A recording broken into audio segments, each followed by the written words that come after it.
gonna separate live from jazz.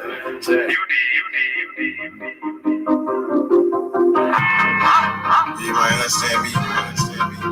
Ain't always better than damn. Always be better than no me. Trap. I'm on my motherfucking trap shit. I'm on my motherfucking trap shit. I'm on my trap shit. Yeah. I'm the number one in trap. D57, nigga on his ass down. Nigga came at me about a fucking bitch. D57, I laid his ass down quick. Blah, boom. Yeah, all that shit. Niggas soft shit. Roll with all that shit. 20, 50s, 100 shit, I want it all. First round drought pick, that's how I ball. Big bitch, she bad, but I put that hoe on pause. Trap. I'm on my trap shit. I'm on my motherfucking trap shit. NBA ballin', I'm that drop pick.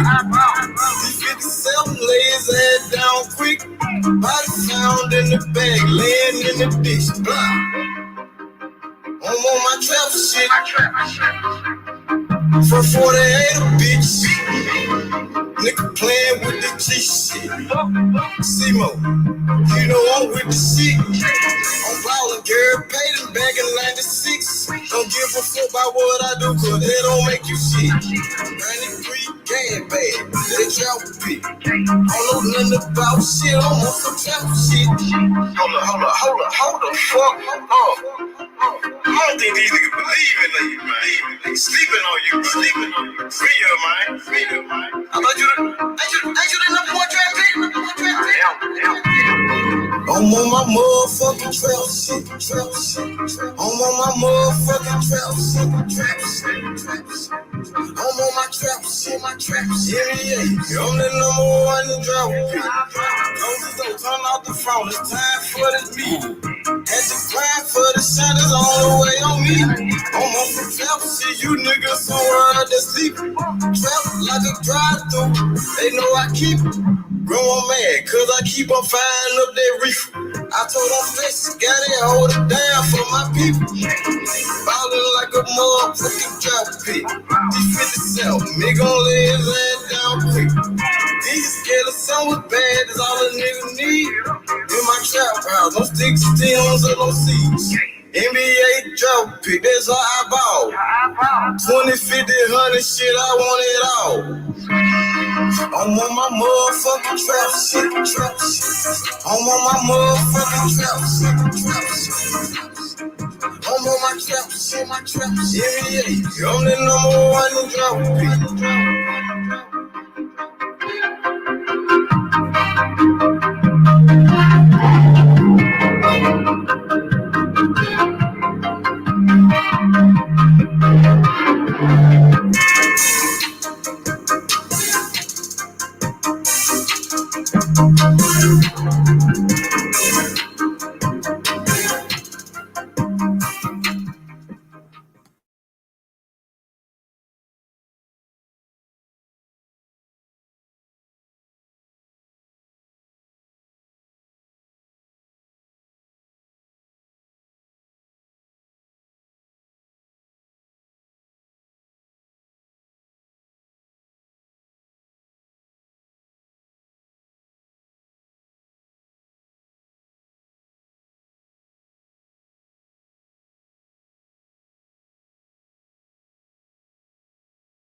Nigga know my body, they know what's up.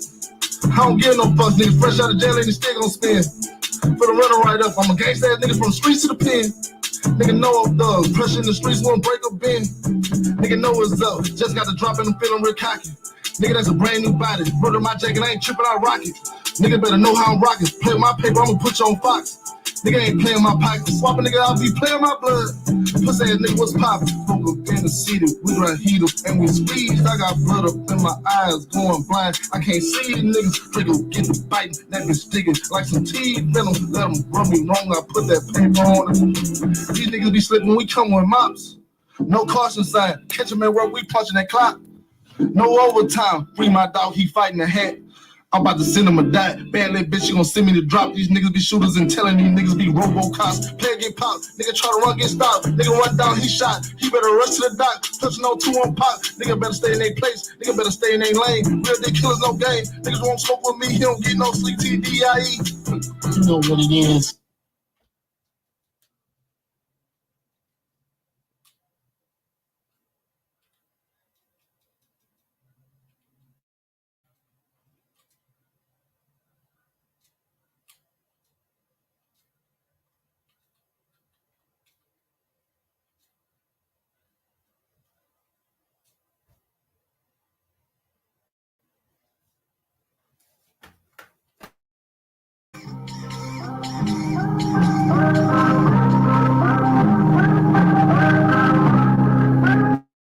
Free my niggas.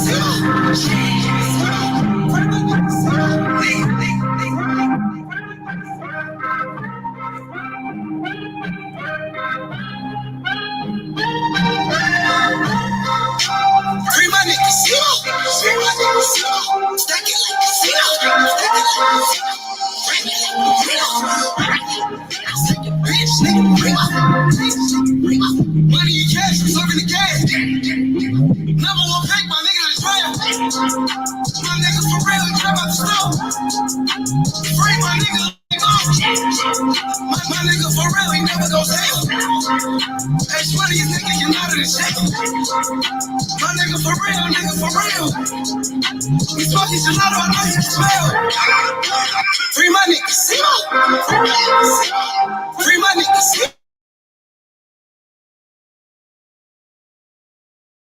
Free my niggas. Free my niggas. Stack it like casinos.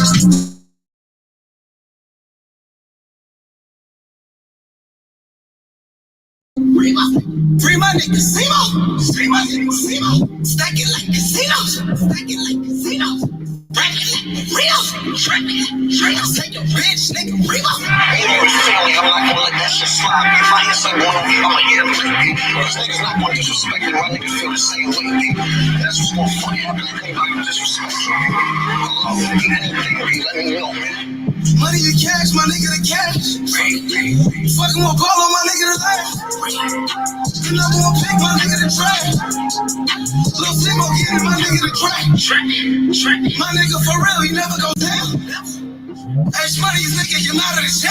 My nigga for real, nigga for real. We smoking gelato, I know you can smell. Free my niggas.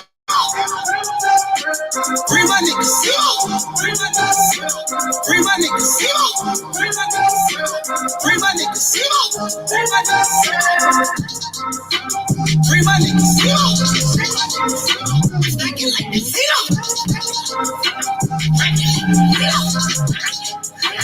Bitch, nigga, bring up. Free my niggas. Stack it like casino.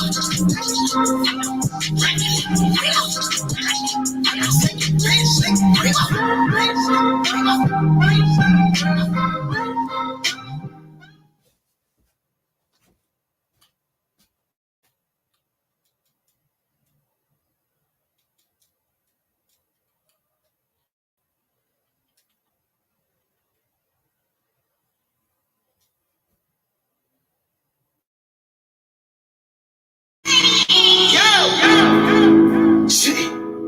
Everything come through. Rhymes, moves, up. Ran out of pace.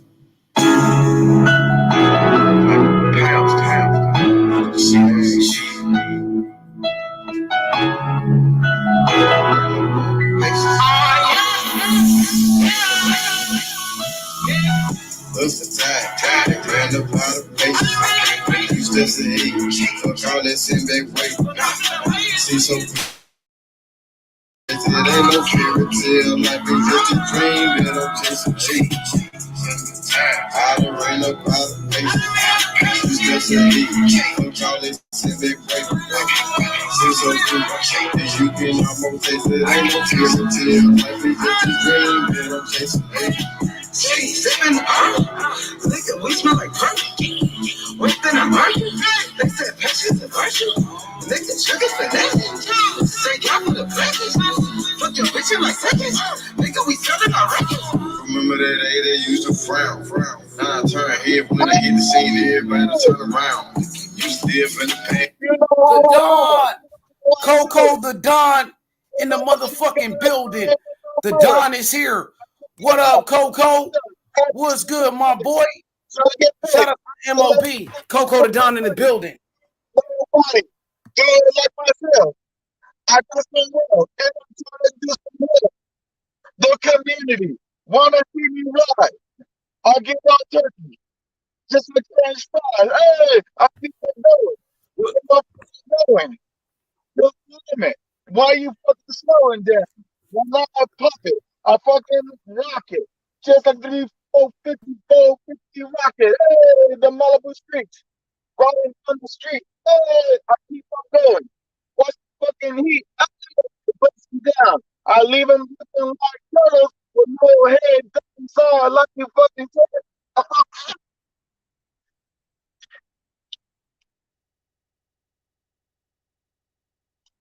Coco the Don in the building. What up, the Don? What's good?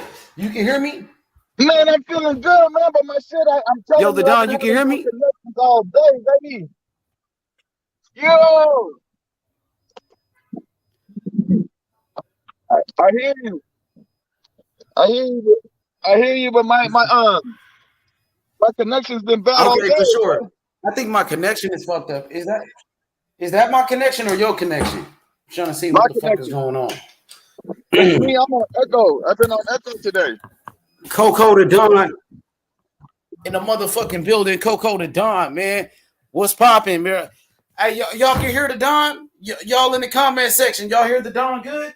Or is it my connection? It might be me, man. Let me see what's the fuck going on with my shit.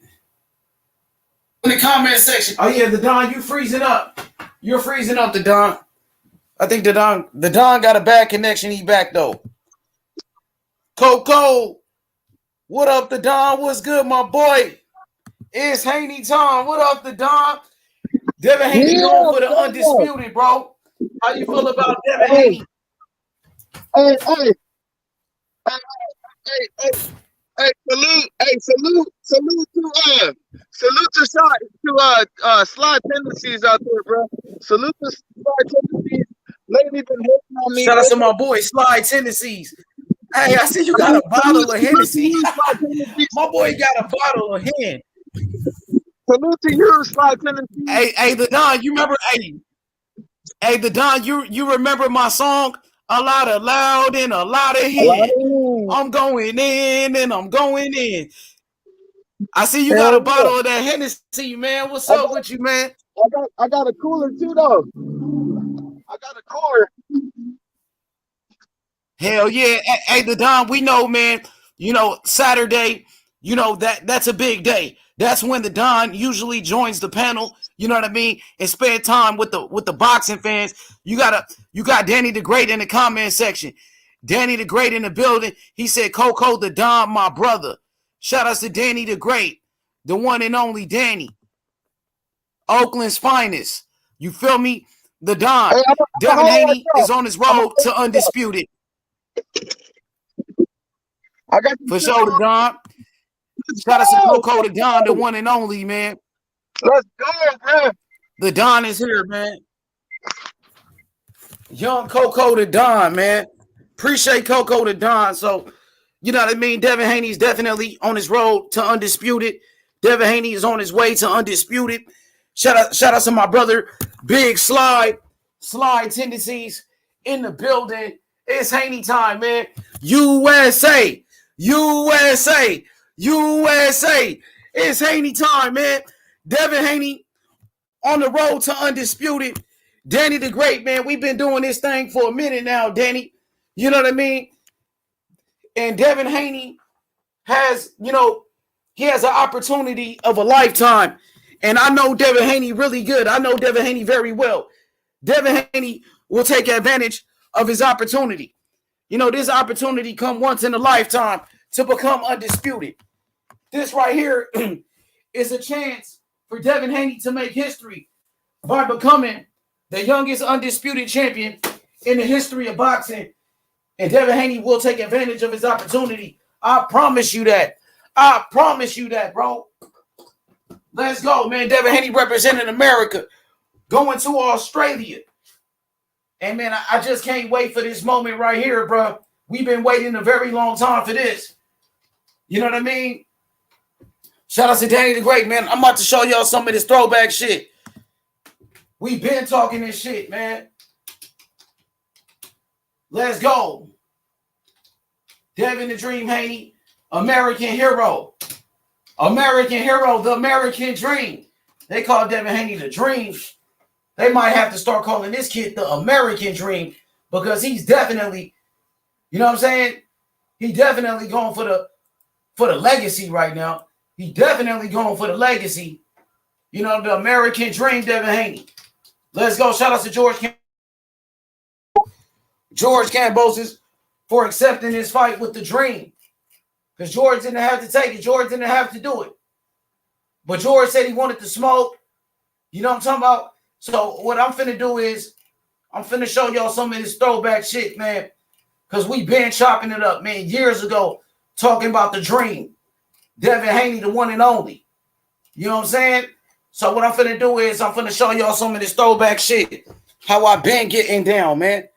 H. You know how I get down. Straight up, man. This is a year ago, man. I'm gonna show you some of this raw shit. Some of this raw, uncut. Raw and uncut. You feel me? H Money, Mr. Supreme. So let's get it, though. Show y'all what it's all about right here. The Real Devin Haney Podcast, baby. The Real Devin Haney Podcast, baby. Where it first started at. You heard? Where it first started at, bro. Let me show y'all what time it is, man. We've been doing this shit for years, man. You feel me? Here we go, right here. What's going on? It's your boy H Money, Mr. Zone. We in the building.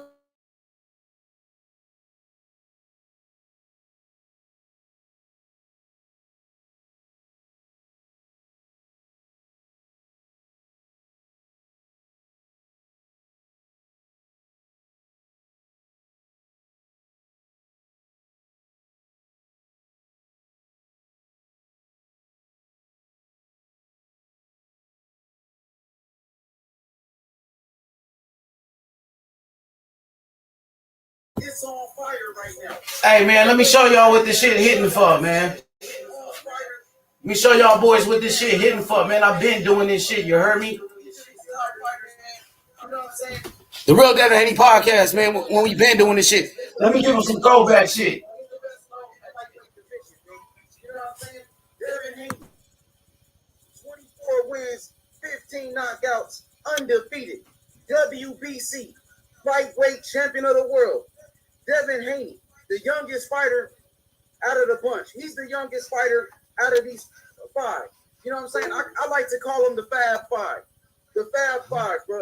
Devin Haney, Ryan Garcia, Gervonta Davis, Vasily Lomachenko, Teofimo Lopez, the Fantastic Five, the Fabulous Five. You know what? The best division in boxing. It's the deepest division. You got a lot of guys. You got a lot of top guys at the same time. This is the golden era of the lightweight division. The golden era. You know what I mean? We never seen the lightweight division this stacked at the same time, man, with these top guys. You know what I'm saying?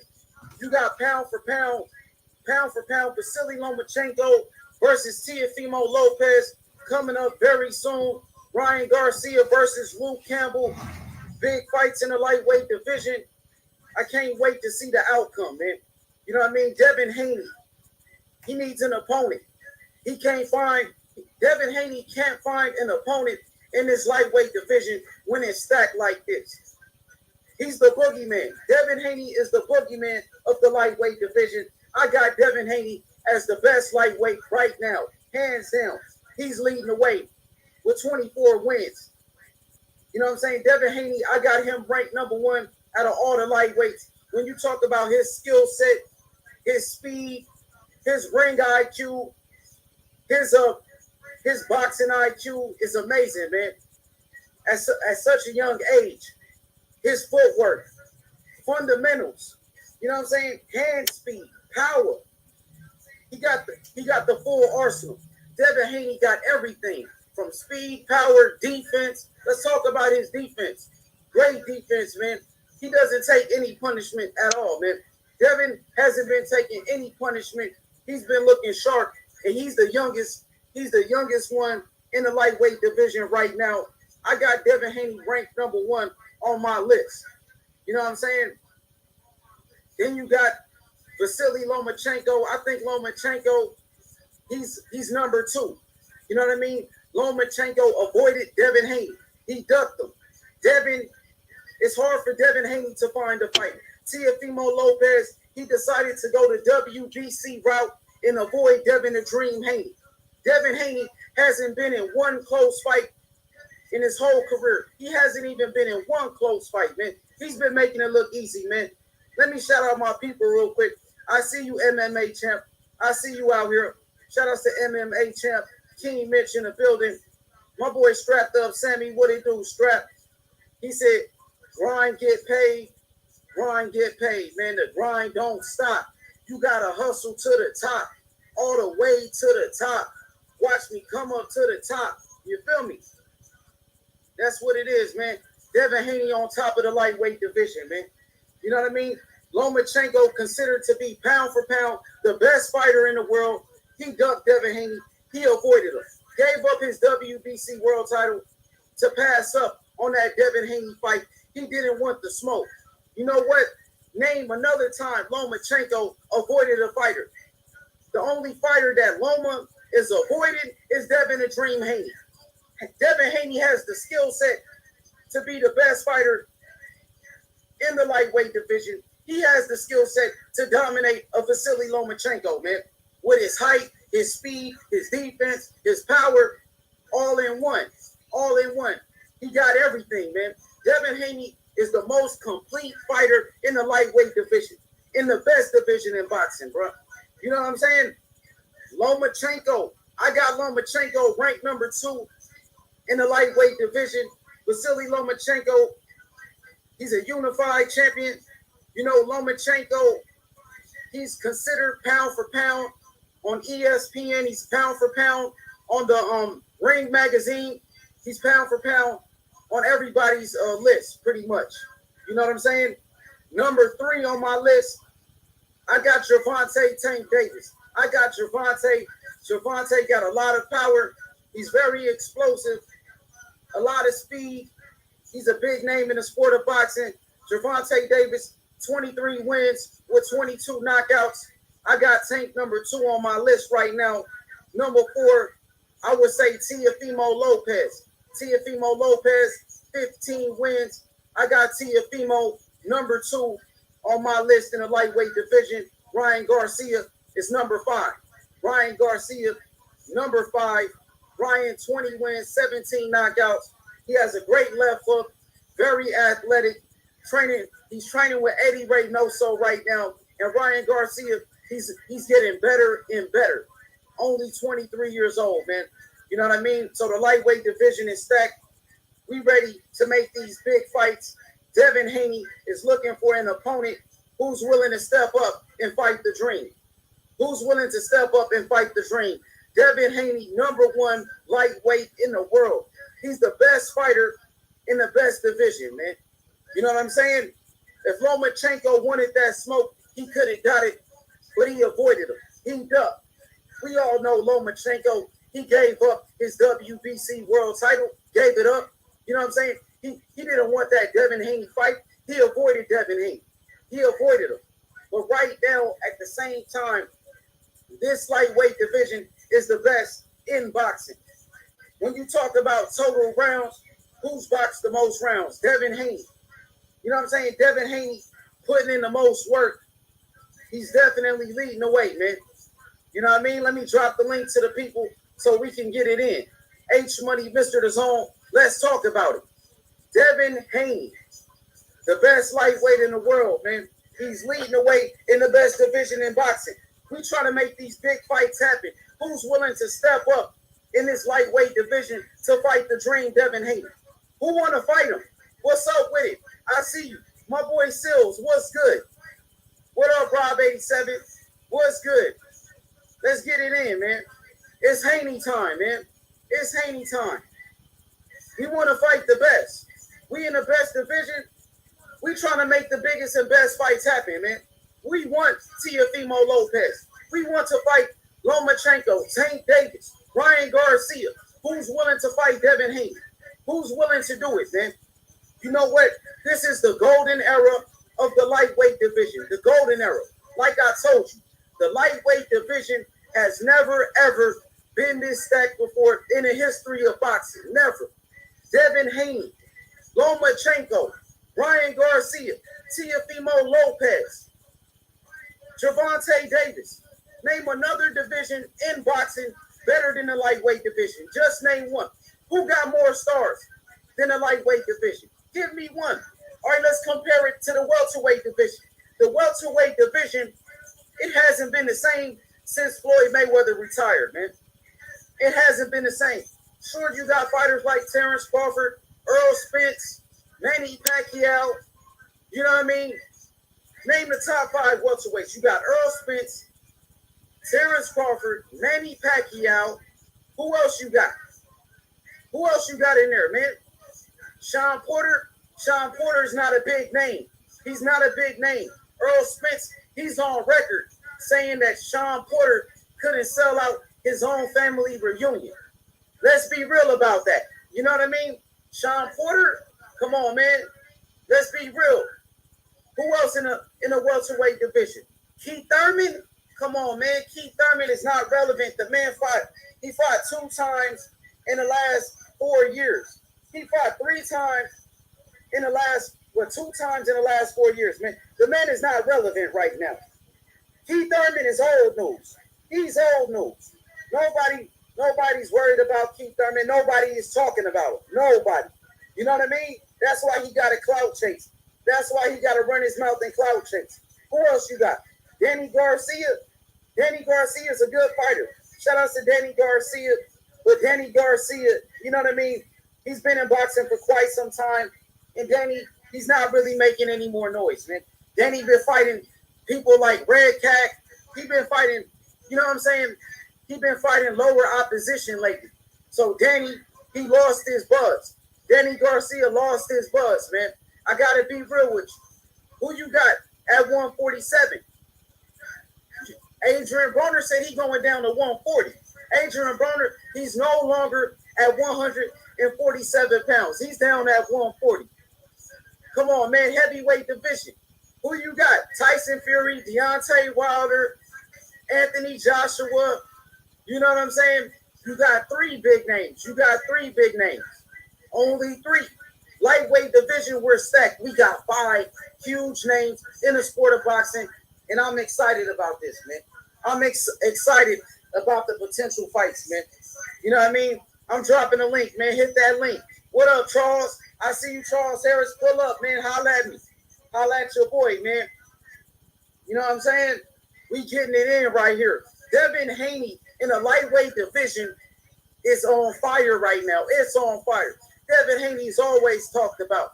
Devin Haney, he's making a lot of noise in boxing. He's making a lot of noise. You know what I'm saying? Ryan Garcia, let's be real. You know how big Ryan Garcia is, man? The man got about 7 million followers on Instagram right now. Ryan Garcia is the new golden boy of boxing. He's the new Oscar De La Hoya.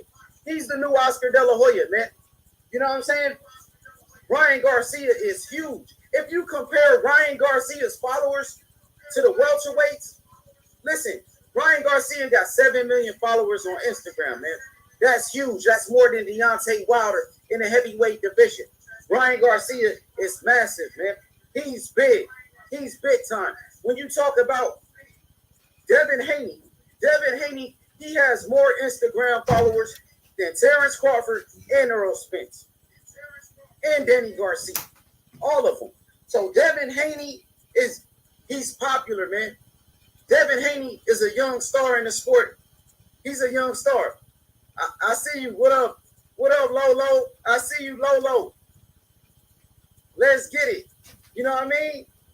The lightweight division is the hottest division in boxing. Sir Senior in the building. What up, sir? What's poppin'?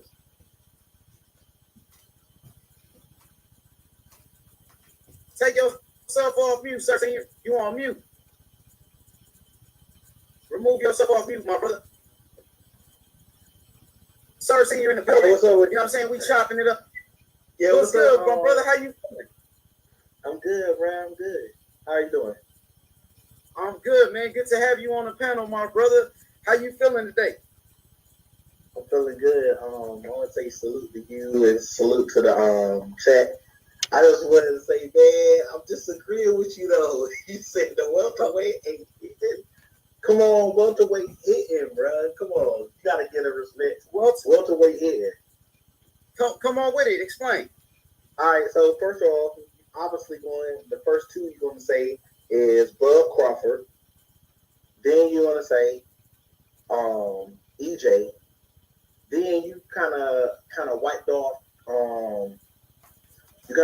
my dude. Yo, Reggie, what up, Reg? What's up? What's up, H? What's up, sir? What's good, my boy? How you feeling, Reggie? Look good. What's good? What's good, Reggie? My bad. I'm gonna fix the audio real quick. What's poppin', Reg? How you feeling, dog? Man, I'm doing good, man. Let's get into it. What's up? Yeah, man. Devin Haney, George Kambosos. Devin Haney finally gets, the undisputed fight that he's been asking for so long. What do you think about Devin Haney finally getting his opportunity? Man, I love everything about what they did to get this fight. They set new precedents, new standards in the game of boxing, man, that they ain't doing none of this other shit you see what everybody down there in the sport of boxing does. They sit here, hold up fights, they play this money talk and this and that. A lot of people clout chasing. This dude was determined of what he wanted. He stated, I'm rich, I made enough money. I'm looking to set a legacy, looking to define myself within the sport of boxing. And what he do, he went out there and accomplished that. Gave them nothing they can run away from. And that's the thing I like about Devin Haney and them, is that they're determined to make a name for themselves when many people are avoiding them. And history won't forget that. The history of boxing will never forget that. And here they come into the situation. And this is why I don't like Eddie Hearn. I've been saying this shit about Eddie Hearn. Why everybody sit there want to just trash what Al Heyman and the PBC don't do. Eddie Hearn is one of the most flawed fucking people out here in the sport of fucking boxing. And he's flawed a lot of great fucking careers. And the fact that Devin Haney and them pushed Eddie to the side, Eddie should have been fucking a greater representative of them, should have offered more money. That Devin said, we don't need them. We'll deal directly with these cats over at ESPN, Top Rank, Lou DiBella, Kambosos in them. And whatever y'all want, we're going to take it. Going to fucking Australia. And this will set Devin Haney and Bill Haney on the path that they envisioned for their boxing career. Him going out here defeating Kambosos, sky's the limit. And you got to make certain compromises. And I like what Kambosos and DiBella were able to do in their side of negotiation. Power's in your hand, flex it. But Devin didn't want they shit. Devin believed in himself, and Devin may accomplish it. But Kambosos is going to come out there and be a real tough opposition out there. But this is what boxing is made of, and this is what boxing is made for. For these dudes to get out there and prove themselves, not for fans that sit here and cry, bitch, moan, bicker when the fucking fighter at hand ain't crying about this shit. They about to set new precedents in this game, and I love what fucking Devin Haney and them did. But go ahead, bro. For sure. Yo, what's good, Little Penny? How you doing, brother? Hey, man, how are you? I'm good, brother. We talking about this fight between Devin Haney and George Kambosos. Devin Haney on the road to undisputed. Yeah. Reggie. Twice, yeah. Too, bro. Twice? How's he doing it twice? What you mean twice? because if he wins, the rematch will also be in Australia. I know, huh? The rematch, yeah, 2-fight deal in Australia. I'm gonna ask Reggie. Reggie, what do you think about some people saying that Devin Haney took a bad deal? Shout outs to Reggie Owens. Everybody go subscribe to his channel. Reggie, Barbershop Conversations. Fred said Devin Haney signed a deal that was a bad deal. They said Devin Haney should have never signed with Bob Arum in Top Rank. They said he took a low ball offer, and they said that's bad business. What do you have to say to that? First of all, I tell people to stop listening to that nigga Fred. Fred's been one of the most bitter motherfucker with no fighters inside the fucking world of boxing who participates in the commentary boxing. Stop listening to that dude. I don't know what the hell happened to Fred.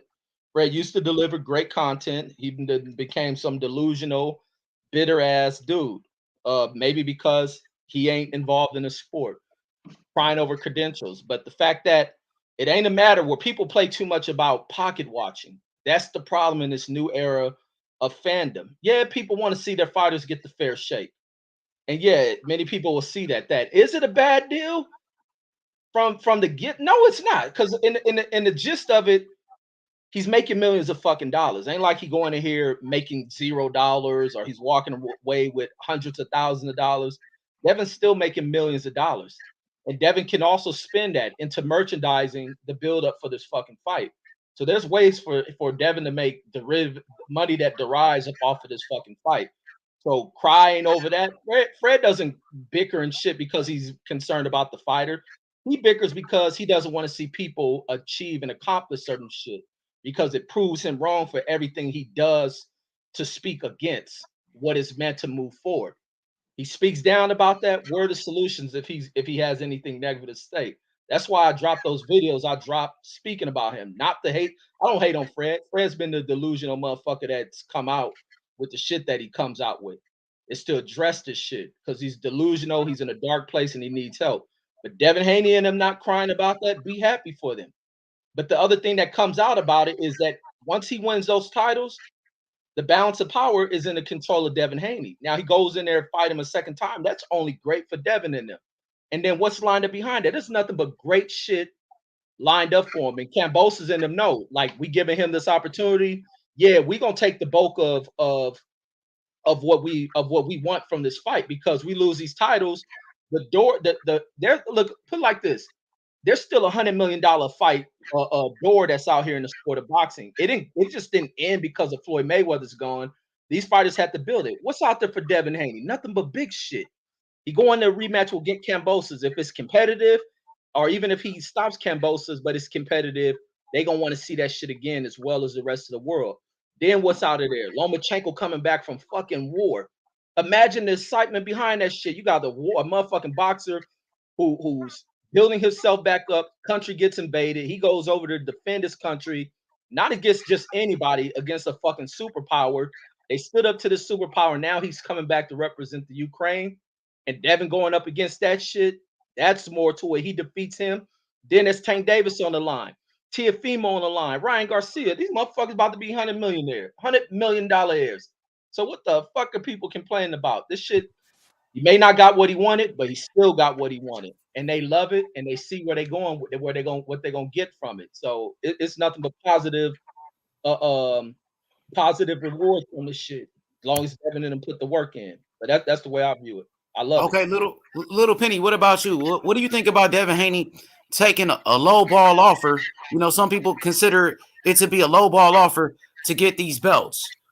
Yeah, I think he had to do it because for him to become a superstar, he has to go down this route. Everybody goes down this route, man. Like he's not the only one. And I don't think maybe the first fight is a low ball, right? Where Kambosos is getting the lion's share of the purse, and deservingly so. But I think the rematch he'll probably get more. But I agree what what Reggie is saying. It's not these two fights where he'll make the most money. It's afterwards where the balance of power will go to him.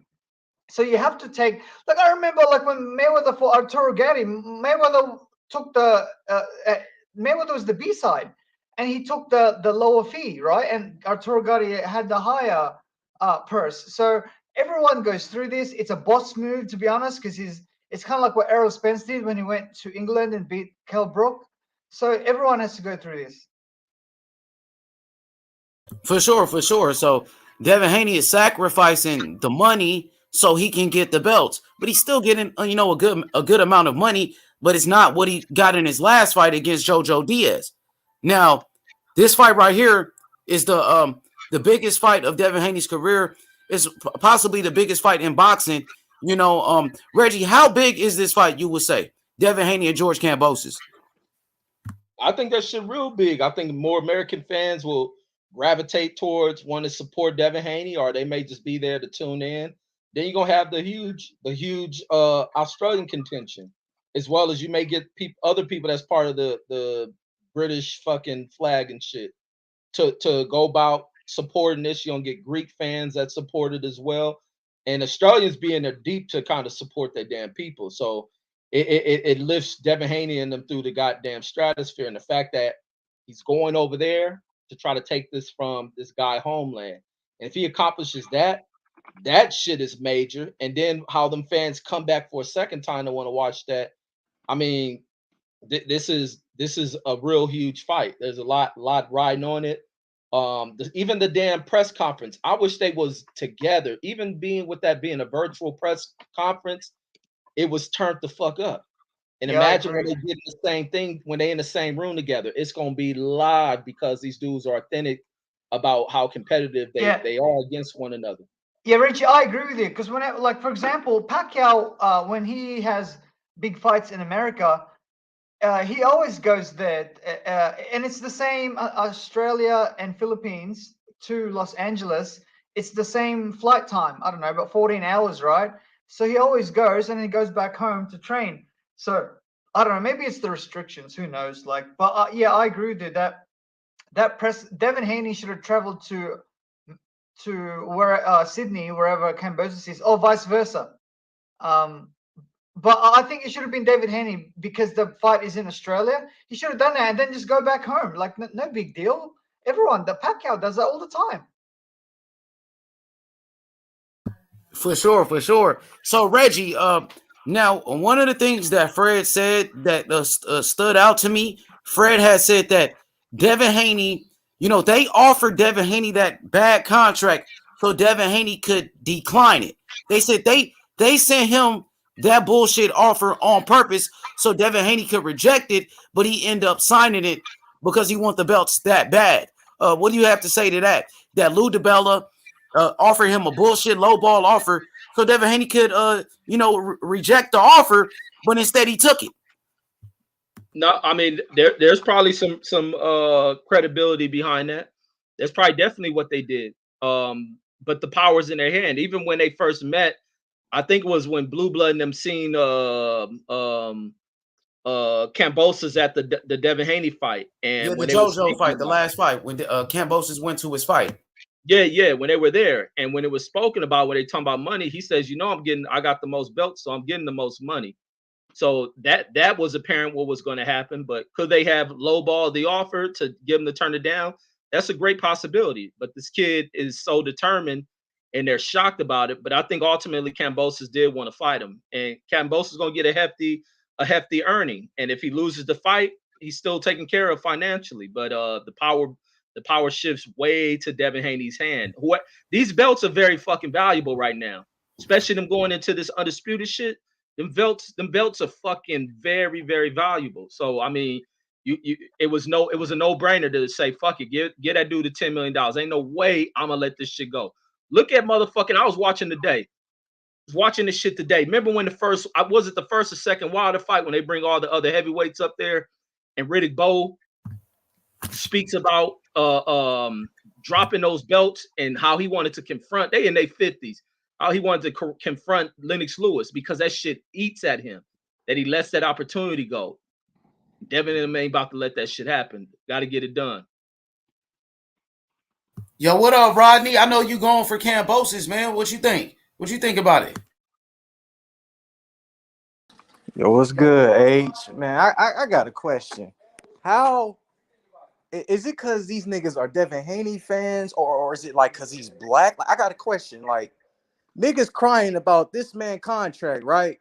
But Alexander Usyk is in the same situation with AJ, and niggas, we don't hear nobody saying nothing about Yeah, Usyk true. being the B side to AJ. Yeah, We very don't hear true. nobody saying. We don't hear nobody saying nothing about that. And AJ has done way more than what Devin Haney has, and AJ is still B side. And nobody's no, Rodney. I don't think You anybody's got a great comparing point. Devin Haney to Anthony Joshua. But explain to me exactly what you're saying. Like exactly what I'm saying. Like niggas saying he blackbirders role. Oh, this is a shitty contract. He getting blackmailed. But hey, Usyk is a former undisputed champion, right? And he's taking B side to Anthony Joshua, right? Yeah, So that's true. so why is it an issue with Devin Haney taking B side to Kambosos when Kambosos put the work in? Like I guess because Devin Haney is a champion, and like, but Devin Haney been making more money than Kambosos leading up to this point. Is he a champion? Yeah, he is. He's a WBC world champion. They showed it. They showed it. Little Penny, like Yeah, I was under. Yeah, but Did you see the press conference? They showed Devin yeah. Haney as the WBC world champion, and they didn't recognize Kambosos as a WBC champion, even though he got the franchise belt. And I was shocked. But H, for us boxing aficionados, we don't think that Devin Haney is a champion because He the is, true bro, WBC like- belt is with Kambosos because Loma had it. You know Devin what I Haney mean? got the WBC world title, and if you look at the promotion for this fight, Devin Haney is the WBC champion. And Kambosos, if Kambosos wants to be undisputed, he must beat Devin Haney for the WBC belt. Yeah, I know, H. I know. Like, officially, he is the WBC champion. But for us boxing aficionados, I don't consider him a champion because Loma had the belt, Tio beat him, and then Kambosos beat Tio. So he has really the WBC belt to me. Yeah, I respect your opinion, and everybody's entitled to their own opinion. But if we go by the facts, if we go by, the sanctioning bodies, Devin Haney is considered to be the WBC champion. We don't pick and choose who the champions. It's not up to us. Yep. Yeah, true. But by the way, H, just to answer your last question about being like a fake contract that was sent to, or a low ball contract. Yeah, like a low ball, like they threw some bait at him. Like, oh, so we can say we sent him something.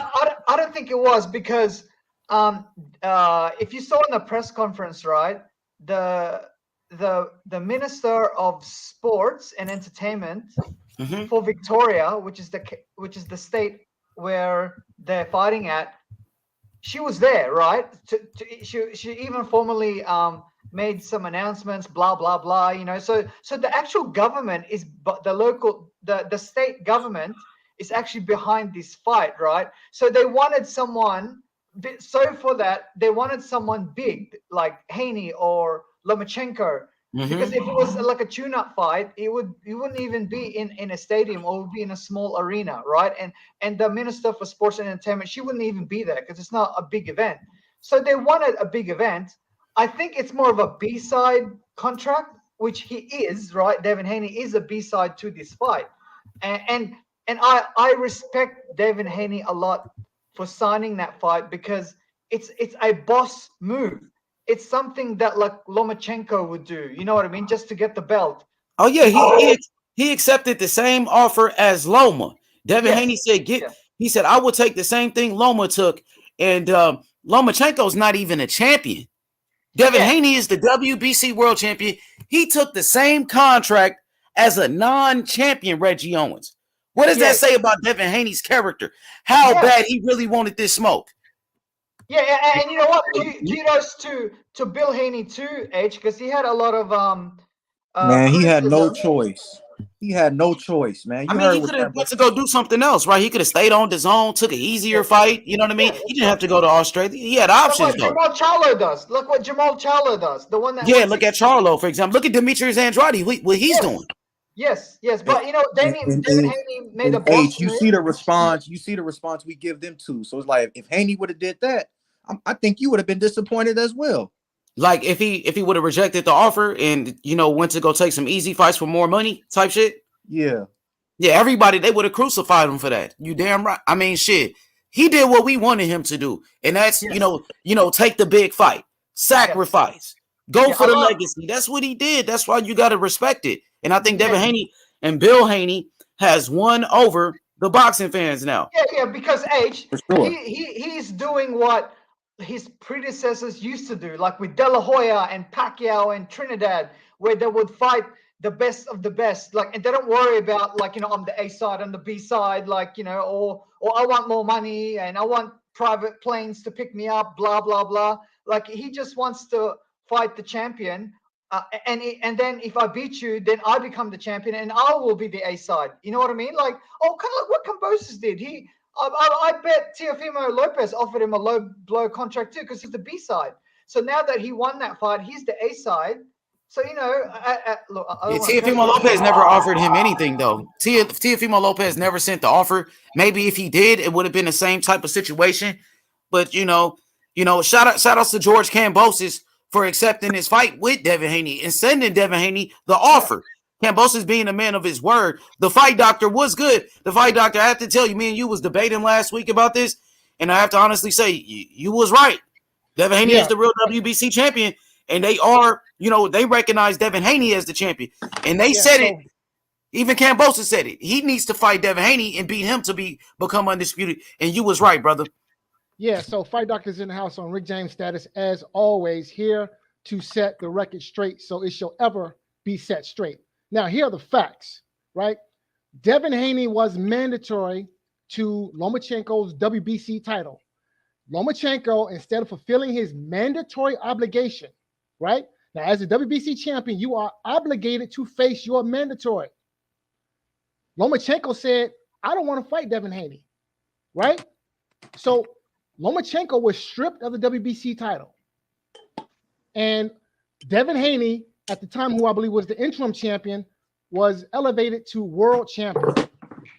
And the WBC gives Lomachenko the Mickey Mouse WBC title, a meaningless title, franchise French fries champion.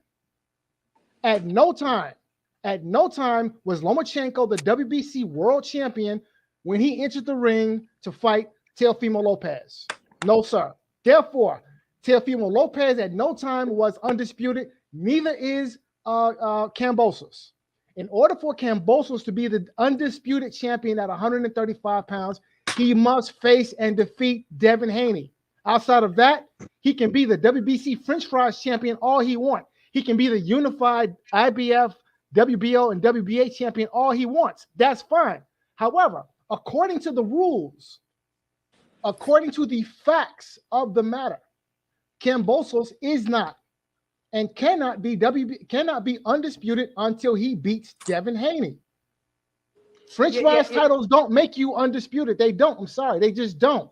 Ducking mandatories don't make you undisputed. They do not. Can we talk about the fight? Like, we talking about old shit. We know this. Well, no, the reason why he brought that up because I think it was Little Penny. And Little Penny, mentioned Devin Haney not being a real champion. Penny, did you see the press conference? You saw what they said. So what are we still arguing about old shit for? Can we just break down the fight? Can we stop talking about politics? Can we just break down the fight? That's all I want to hear. Like, why we keep talking about who was this, who was that? Why does it matter? The fight's going to happen. Why are you niggas still crying? I agree with you, but boxing has got so many layers that we can talk about all this stuff. But Rodney, I actually think that Devin Haney will win. I think he'll win like a 7-5, 8-4 kind of a fight. But in Australia, I don't know, man. They might do a Joe Horn on him. Who knows, man? But I do think Devin Haney will outbox Kambosos. Hey, H, man. Savannah Marshall, baby. Come on, H. I seen her. She knocked the girl out. And you seen Clarissa Shields ran up in that ring, though. They was trying to – they didn't want Clarissa to get in the ring. She was like, no, I'm about to get up in there. So they let her – it looked like they're going to fight next in the summertime. So, bro, I can't wait for it. Bro, the way the women promote, I wish men promote like that. Like, they be going at it, man. Yeah, I know, man. I remember when Mosley and Mayweather went at it in the – well, they didn't go at it. Like, verbally went at it in the ring. Oh yeah, I remember that. That kind of looked like, I don't know, man. It was kind of weird though. It was kind of fake. dudes are scared of confrontation, and that's just the real gist of it. Women, when they don't like each other, they ready to take each other's heads off. And these women don't play friends with one another. They looking for an opportunity to prove themselves. Too many dudes in boxing that want to be friends with one another. And the only people you really see that shit who don't play friendship in boxing will be, you'll get people like Benavidez, Caleb Plant ain't a dude play friends with cats. Devin Haney and them don't do it. Not so much a Tank, but they don't look. Tank don't look to fight motherfuckers. Hey Reggie, what's his name? Caleb Plant wanted to be friends with Canelo in the ring. Like, remember he started talking to him? Like, oh, that was just a moment, but he wasn't playing friends with him because he's putting fist all on Canelo's head. It was just in that moment where he was at the moment and just speaking it because he was doing a hellified work and many people doubting him, but he wasn't playing friends with Canelo.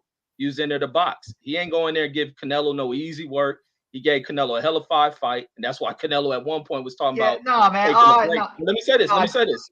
Canelo was talking about taking a break, but Canelo, being a solid motherfucker, decide he ain't taking no break. He about to do that 75 shit. But he went in there, he fought a great fucking fight against Canelo. He just got hit with a punch that went above where he had to guard at. But him making that statement, I think people going a little bit too far with it.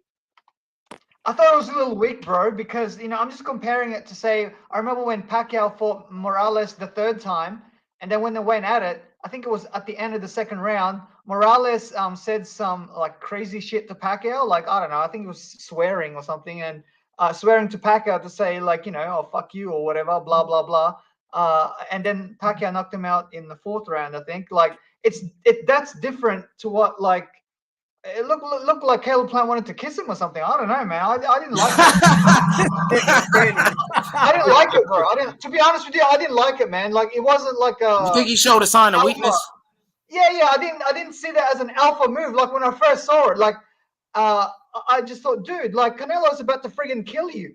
Like, that's kind of like. But look at this. Look at this. Nobody stated that they thought Caleb fought a friendly fight until they heard that audio. Correct. Yes, I agree. Hey, I want to ask. I'm sorry, Reggie. Go ahead, Reggie. I apologize. No, I was just saying. So therefore, he didn't fight a friendly fight against Canelo. Canelo's a threat to anybody getting in the ring with him. It was just Caleb. Yeah. Caleb was happy to showcase his talent at that level. Everybody know Canelo's top level motherfucker dude. You gotta prove it. It doesn't go from most people. He's a PED cheater. Man, that PED shit is old as fuck. Canelo's a hellified fucking fighter. And you see what Canelo does when he get fake motherfuckers around him. Get the fuck out of his gym or find a new trainer. Hey Reggie, Caleb Plant needs to he prove himself again and maybe fight either Benavidez or Jamal Charlo just to rectify his reputation per se. He needs to do that. He needs to do a boss move next. Oh, it's great fights for Caleb Plant, but you always got to work your way back up. Yeah, they got a fight coming up with Anthony Durrell. So I think, that's a good comeback fight for Caleb Plant. I want to ask the fight doctor, to break down this fight between Devin Haney and George Kambosos. How do you think the fight will play out, brother? I think Haney is going to outbox him. Kambosos will probably have, spots of success, but I think Haney is the truth, to be completely honest with you. And I think he's just going to, I think the cream will rise to the top. I think Haney at this point, maybe on the business side of things, it probably didn't work out as well as it could have or should have, but all he has to do is win, stay focused and win. And his job right now is to stay focused. And if he can stay focused and get the win in June, then, things open up for him in terms of the business of boxing. So, I think Haney gives him a boxing lesson and a competitive fight, but I think like 8-4, 8-4 Haney. Okay, the fight doctor. We just seen George Kambosos shock the world and beat Teofimo Lopez, who was a very young fighter as well. Do you think Kambosos can do it again? Shock the world again and beat Devin Haney, who's another young fighter? Well, so look, I want to give Kambosos full credit for beating Lopez because he was the underdog, and rightfully so. But the Lopez fight needs to be put in context. And I think he caught Lopez at the right time. I think Lopez was not focused. I think he was having some problems with the weight. I think he was having just some problems in general where he lost focus on the task at hand. And in my opinion, it showed his lack of focus showed in the fight. You know, maybe perhaps had Lopez been focused for the fight, maybe perhaps the outcome would have been different. Who knows? But, you know, I hope Devin Haney doesn't have the same problem with staying focused.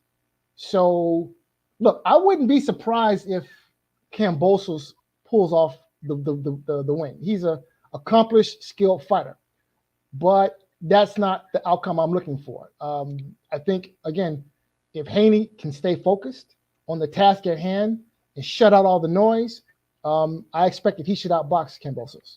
Hey, Fight Doctor, I think Haney should come into the fight knowing he's 2 rounds down. That's the mentality that he should have.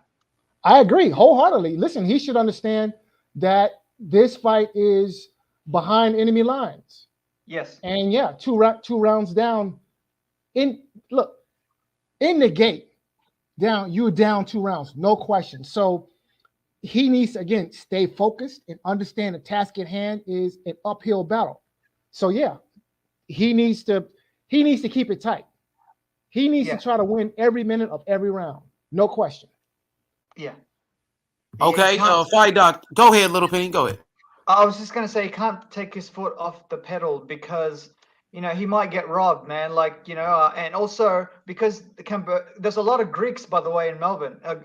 Melbourne has the second highest Greek population in the world, right? And they're all going to be there because Greeks. I don't know if you guys. I had a few Greek classmates when I was in high school. They're very patriotic, right? And a lot of the Greeks in Melbourne or in Australia, they are not like 6 generations like in America. They're first or second generation, so they're still very close to Greece, right? That's why Kambosos has a Greek flag, like all the time. Like for example, like with you guys in America, Pete Sampras is also Greek. Jennifer Aniston is also Greek. I have never heard any of those two say their Greek heritage or even show a Greek flag, right?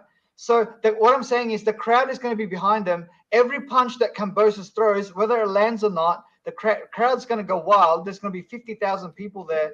So Devin Haney, he has to do what kind of like Errol Spence did to Kell Brook, but obviously they're not the same fighter. But with that sort of a dominance, he doesn't have to knock him out, but just kind of like, for example, what Ugas did to Pacquiao.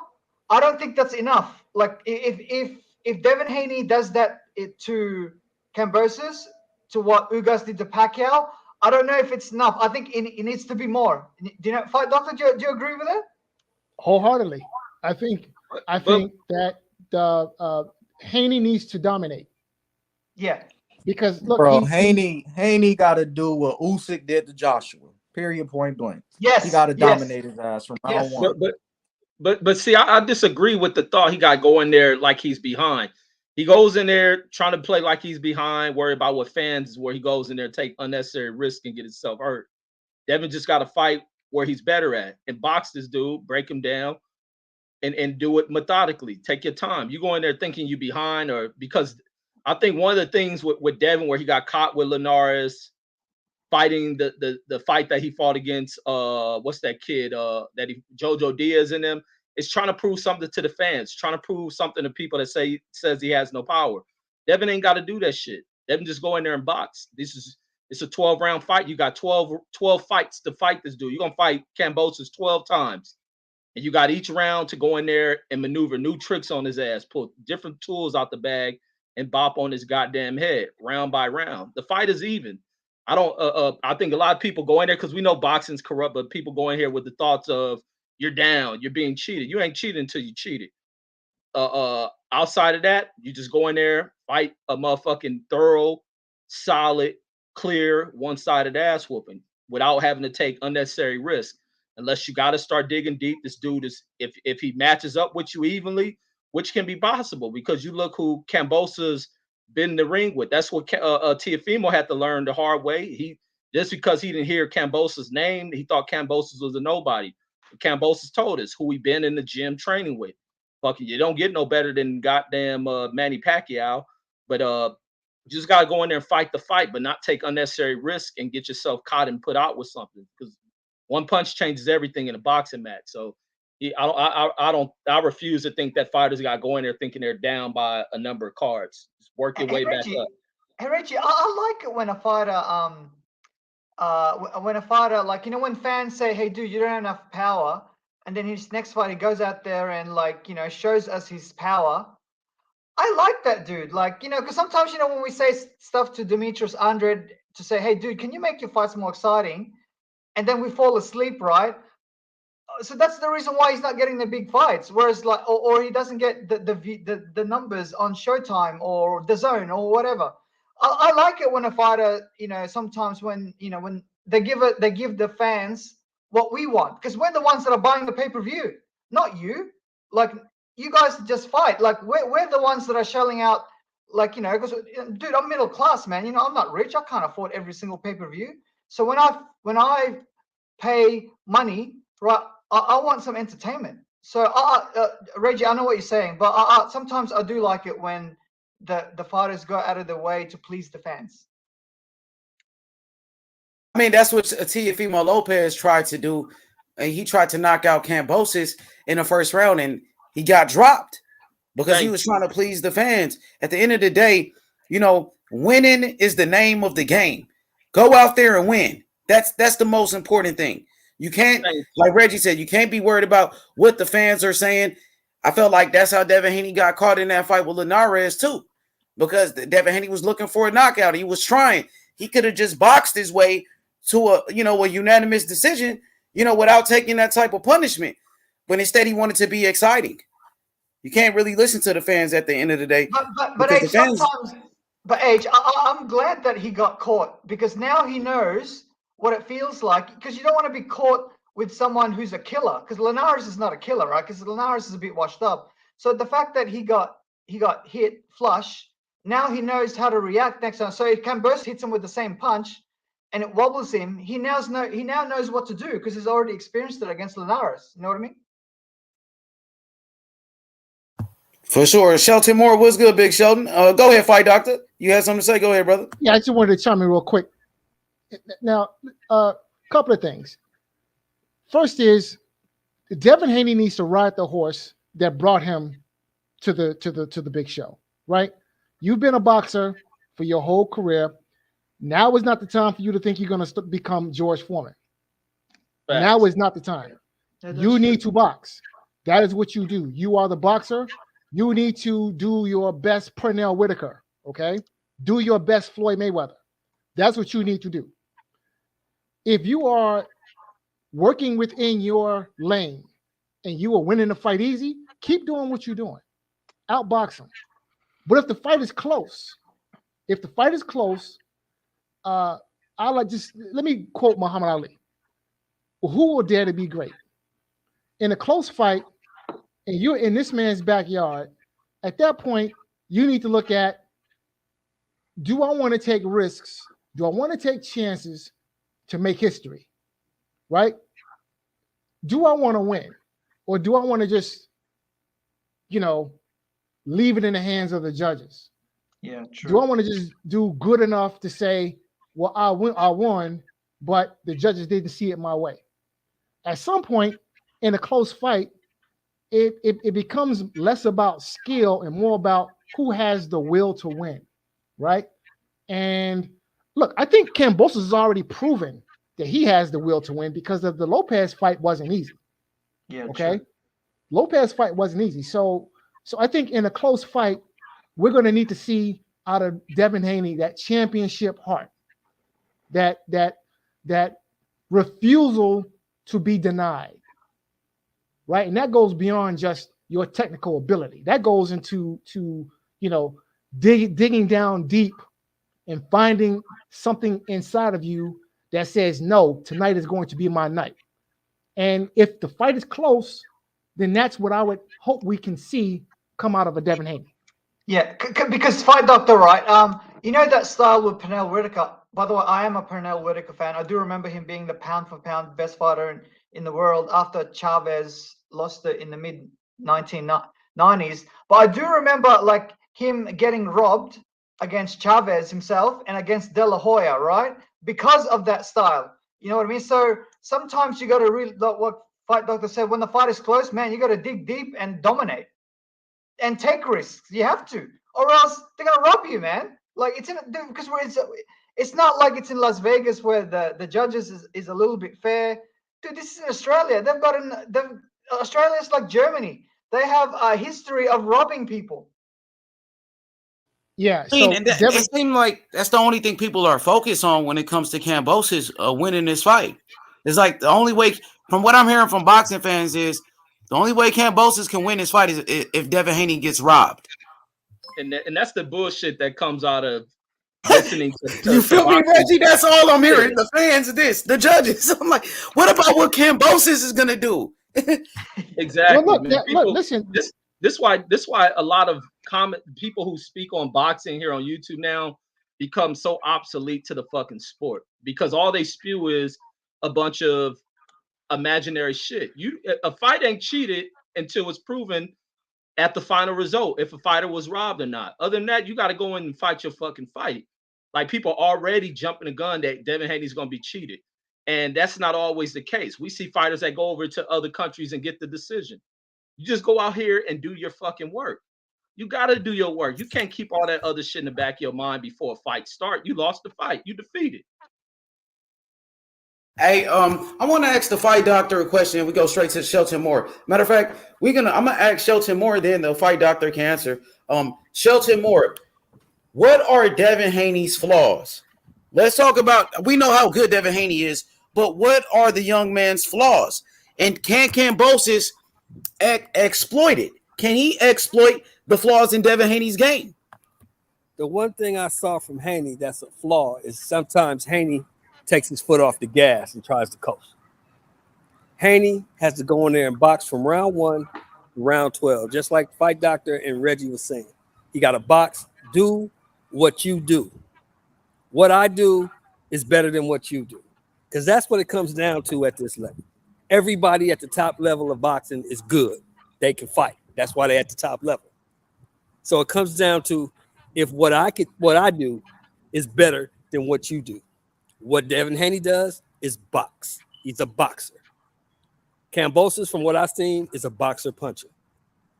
So what Devin needs to do. But Devin Haney got more knockouts than Kambosos.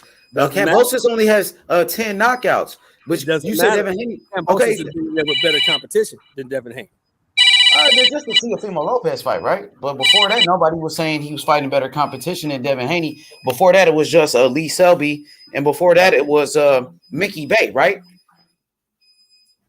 So besides the Teofimo Lopez fight, and of course, Teofimo Lopez came in there with the wrong game plan, you know. So I want to ask the fight doctor the same question. The fight doctors, what are Devin Haney's flaws?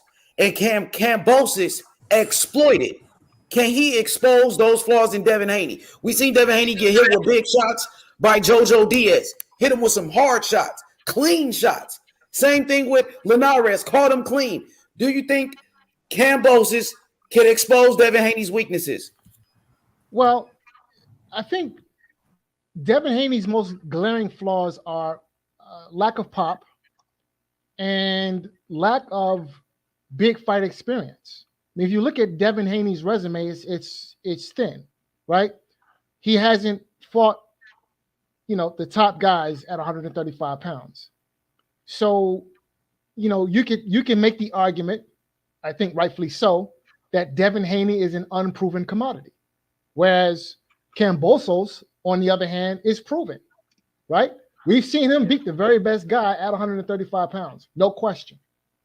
So I think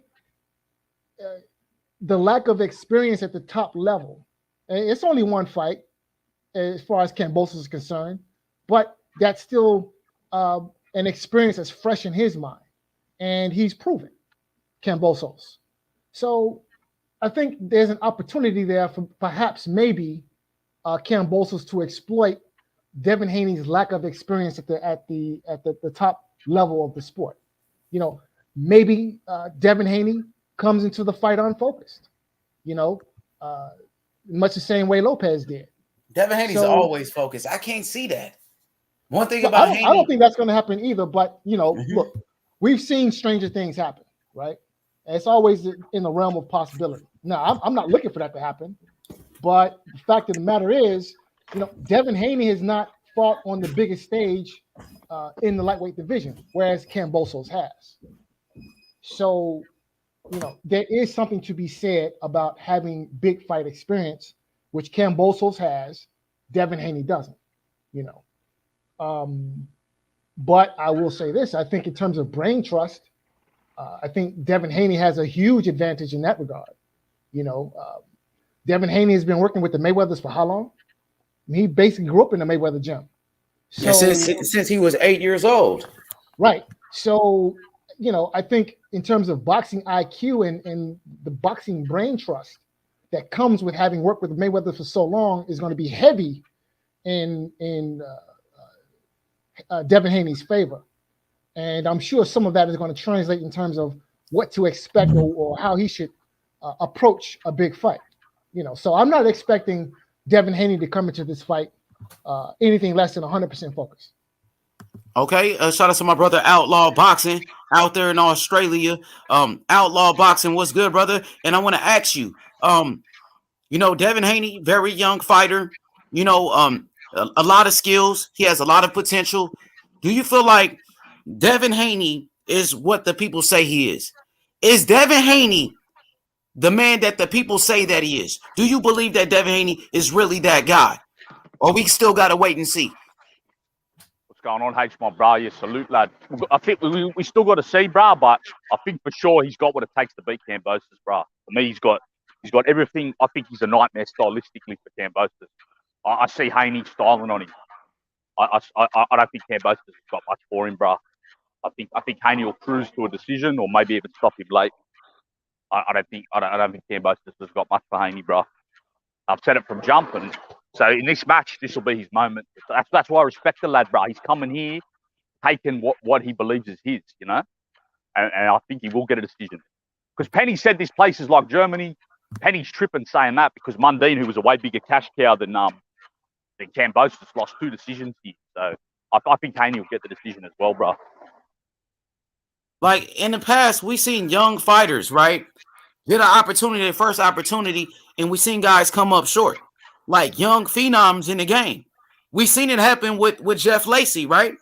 Jeff Lacey was a power puncher. He was knocking out everybody in America. And then they matched him up with Joe Calzaghe, young American fighter, went overseas, and what happened? Joe Calzaghe beat him up. Do you think something like that can happen in this matchup? Do you guys, anybody on the panel, what y'all think?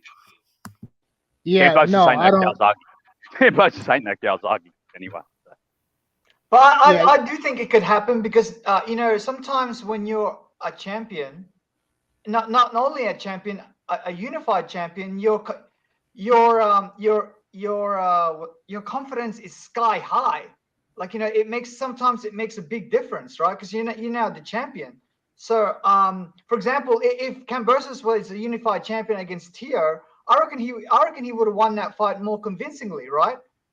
So now that he's facing Haney, right, and he's the champion, he's the A. Kambosos is the A side.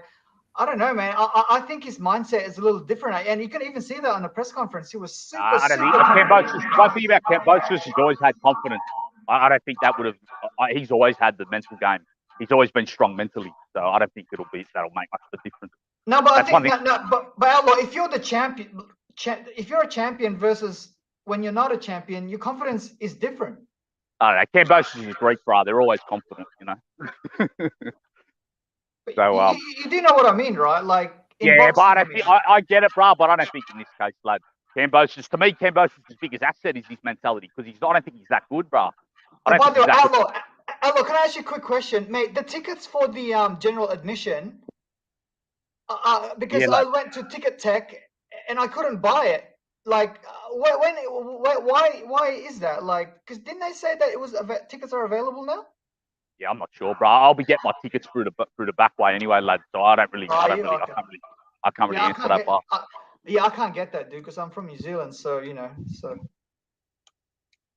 I couldn't answer that for you, brother. Yeah. And that's gonna be a huge fight, man. Damn, like we haven't since.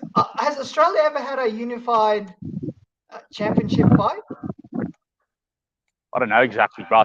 Well, yeah, because I mean, I don't know about unified, but yeah, because I don't know about the 4-belt since the 4-belt era. I don't think so, bro. What about that Jeff Fennick, Azuma Nelson fight in the early '90s? Was that for a unified champion, or was it just? Nah, I'm not sure. Nah, because I think Fennick moved up. That was just for Azuma's belt. Oh, okay. All right, cool. Someone's got an echo as well. I can hear an echo, lad. I can't hear an echo, Outlaw.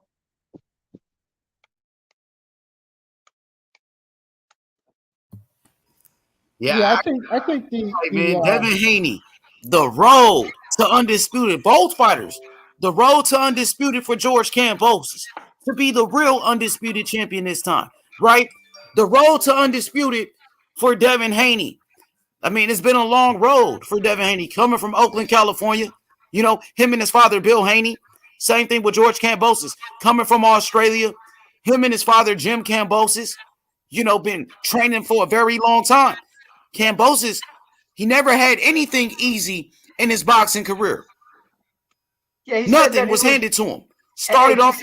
Go ahead. Hey, she said that when he was fighting before Teofimo Lopez, he was fighting overseas, and he would always take the economy class, and he said that there's always babies crying. I do know that because I have flown economy overseas before, taking 14-hour flights. Dude, those babies don't stop crying for like freaking 6 hours. So I know exactly how it feels. That's why H said, bro, fucking hope we're going to see undisputed now. We're going to find out who the man at lightweight is. That's what we've been waiting to see, bro. We finally get it cleared up a month or two. So it's great for the sport of boxing, lad. And it's on ESPN too, like in America, live. Not ESPN. H, is it pay-per-view H or just on ESPN, bro? No, ESPN. It's on ESPN. It's not even on ESPN Plus. It's just on regular ESPN. Oh, that's dope. That's what's up, bro. I know, huh? Damn. It will be like, when is it? June 5. It will be after an NBA Finals game, maybe. Yo, hey Reggie, I got a question for you, Reggie. What do you think about Devin Haney making that move from DAZN to ESPN? How do you feel about that move for Devin Haney? Fighting, on a bigger network now. So now the whole world can see who Devin Haney is. I love that shit, man. I've been wanting him to get away from that platform because DAZN hasn't really lived up to what it was expected to be. I know a lot of us who are really attracted to the sport of boxing are probably what's the major bulk of subscribers over there in America, but the average American fan's not watching it. So I think it's best for Devin to get on a huge American media platform like DAZN. I mean, not like sorry about that ESPN, one. ESPN. Like ESPN, and I think that's where the greater exposure comes from for him. This is a great build for goddamn Devin. I don't see how people can be anywhere mad about this damn deal. This shit is perfect for this dude to be over here and to be showcased and to deliver his talent for people to go back and check on him. And I think they should do an amazing job in the build up for this fight. But I love it 1,000,000,000%. And not only in America, bro. I mean, ESPN's the worldwide leader in sports, lad. So around the world, he'll get more exposure being with ESPN. Oh, y'all see it over there too? I didn't know that. Oh no. For us, it'll be pay-per-view. Hey, bro, that's like saying do we have cars over here, lad? ESPN, No. The ESPN's not gonna let that happen because that would be like a violation of of the law, like in terms of TV rights. So for in America and Canada and Puerto Rico, it is on ESPN, but for us Australians, yeah, but I'm talking about the world, bro. I'm not just talking about Australia, New Zealand, lad. I'm talking about the whole world, bro. It'll be seen in other countries around the world. Yeah, but sometimes when you have, because when you have ESPN, for example, like say if you watch it in say the UK, and the same person watches ESPN in America, sometimes it's not the same broadcast because it's same, bro. He'll be seen in other countries, lad. It'll be seen in other countries. That's my point. Yeah, but for us, it's definitely pay-per-view. I know that for sure. Yeah, that's what they call ESPN, the worldwide leader in sports. It's the biggest sports channel in the world, lad. Everywhere around the world. In fact, that fight is not even on ESPN here in Australia. It's on Foxtel, which is Fox. Yeah, I'm not worried. It's a subsidiary by Fox, subsidiary of Fox. Yeah, so it's a worldwide leader in sports. That's why it's in, most countries. That's how everyone watches basketball, NFL around the world through ESPN. Yeah. But yeah, no, I think it's nothing but positive feed for both fighters. It ain't even just Devin Haney, but even for Kambosos. I think this exposed them to a great bulk of the sports viewing world. I think it's just not Devin, but also for Kambosos, is it gives them the exposure that they need. And both fighters can come out of this event as winners. You see what's happening with fucking the dude that fought Tank. You come out here and you give off great performances and you put something behind it, whether you win or lose, you can still benefit from it and work your way back up. So Hey, Reggie, it's a win-win for both of them. Yeah, go hey, ahead. Reggie, I already think that Haney is a winner in my eyes because he's taking the risks. Absolutely. Even if he loses, right, Reggie, even if Haney loses, right, I will still give him credit and I'd want to see him again because he was the one that took the risks. Yeah, win, lose, or draw, you got to respect the lad. He's stepping up 100%, bro. Yeah. Because we live in an era when a lot of boxers, they don't do this kind of stuff. This is very rare now. We don't live in the Mayweather and the Pacquiao era anymore. No, absolutely right. And I think it's time for fans to kind of push towards that, to where we don't have to worry about fighters staying undefeated. And fighters have to realize that. And fighters should understand that, because losses didn't hamper anything with Sean Porter's career. It ain't hamper anything with Anthony Joshua. And we see Anthony Joshua lacks a lot of fucking skills and things. But the one thing I give AJ credit for is he willing to get back in that ring. And it ain't diminished one fucking thing about him. It hasn't. Even with fucking Kell Brooks and goddamn Amir Khan being able to come back and still generating excitement around him and can still find fights. Fighters have to fight because fans will watch and pay for it. Yeah. They can't be afraid to run away from risk. Like, this is what the goddamn game is for. You can't run away from risk. You have to take the challenges and see the way that the fucking outcomes lay out. But you can't go in there and fold up. Even you watch with motherfucking the dude talked a lot of shit, Blair the fucking Flair. Him getting in there and trying to display that shit. And guess what? Opportunities were open for him. He talked that shit and he really meant what he was talking. He believed in himself, but more opportunities were open for him. And these other fighters have to do what Devin Haney has shown. Devin said, ain't no motherfucking A side, your side of the street. Fighters want to fight. The fights get made. And he showed that shit. And Reggie, you know what the fight that I like as well is the Bataviev versus Joe Smith. Joe Smith, right, could have easily said, okay, I'm going to wait for the Canelo payday because I know that Canelo is going to be at 175 anyway. And Canelo wants to unify that division because, you know, he was unified at 168. He wants to also unify at 175. So, you know what? I'll just fight all these crappy fights, right? Kind of like what Charlo and Benavidez and Andrade are doing. But he didn't do that. He said, no, give me the best light heavyweight in the world out there.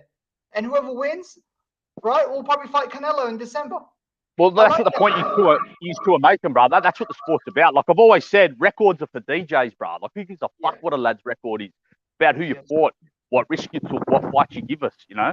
How much risk you took, you know? You went in there and went for it, bro. So I've always said records are for DJs. Who cares about a record? It's about who a lad fought, what he showed in the ring, you know, against top opposition, lad. Yeah. Yo, can I chime in for a second? Yeah, sure. Yeah, go ahead, brother.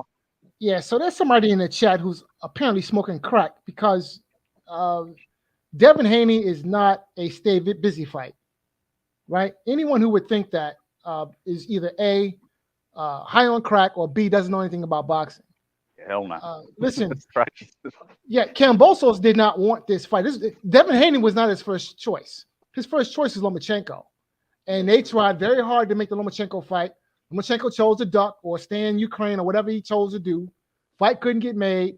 So I think pretty much Kambosos had to take the Devin Haney fight to save face and keep credibility because there was no one else for him to fight. credible.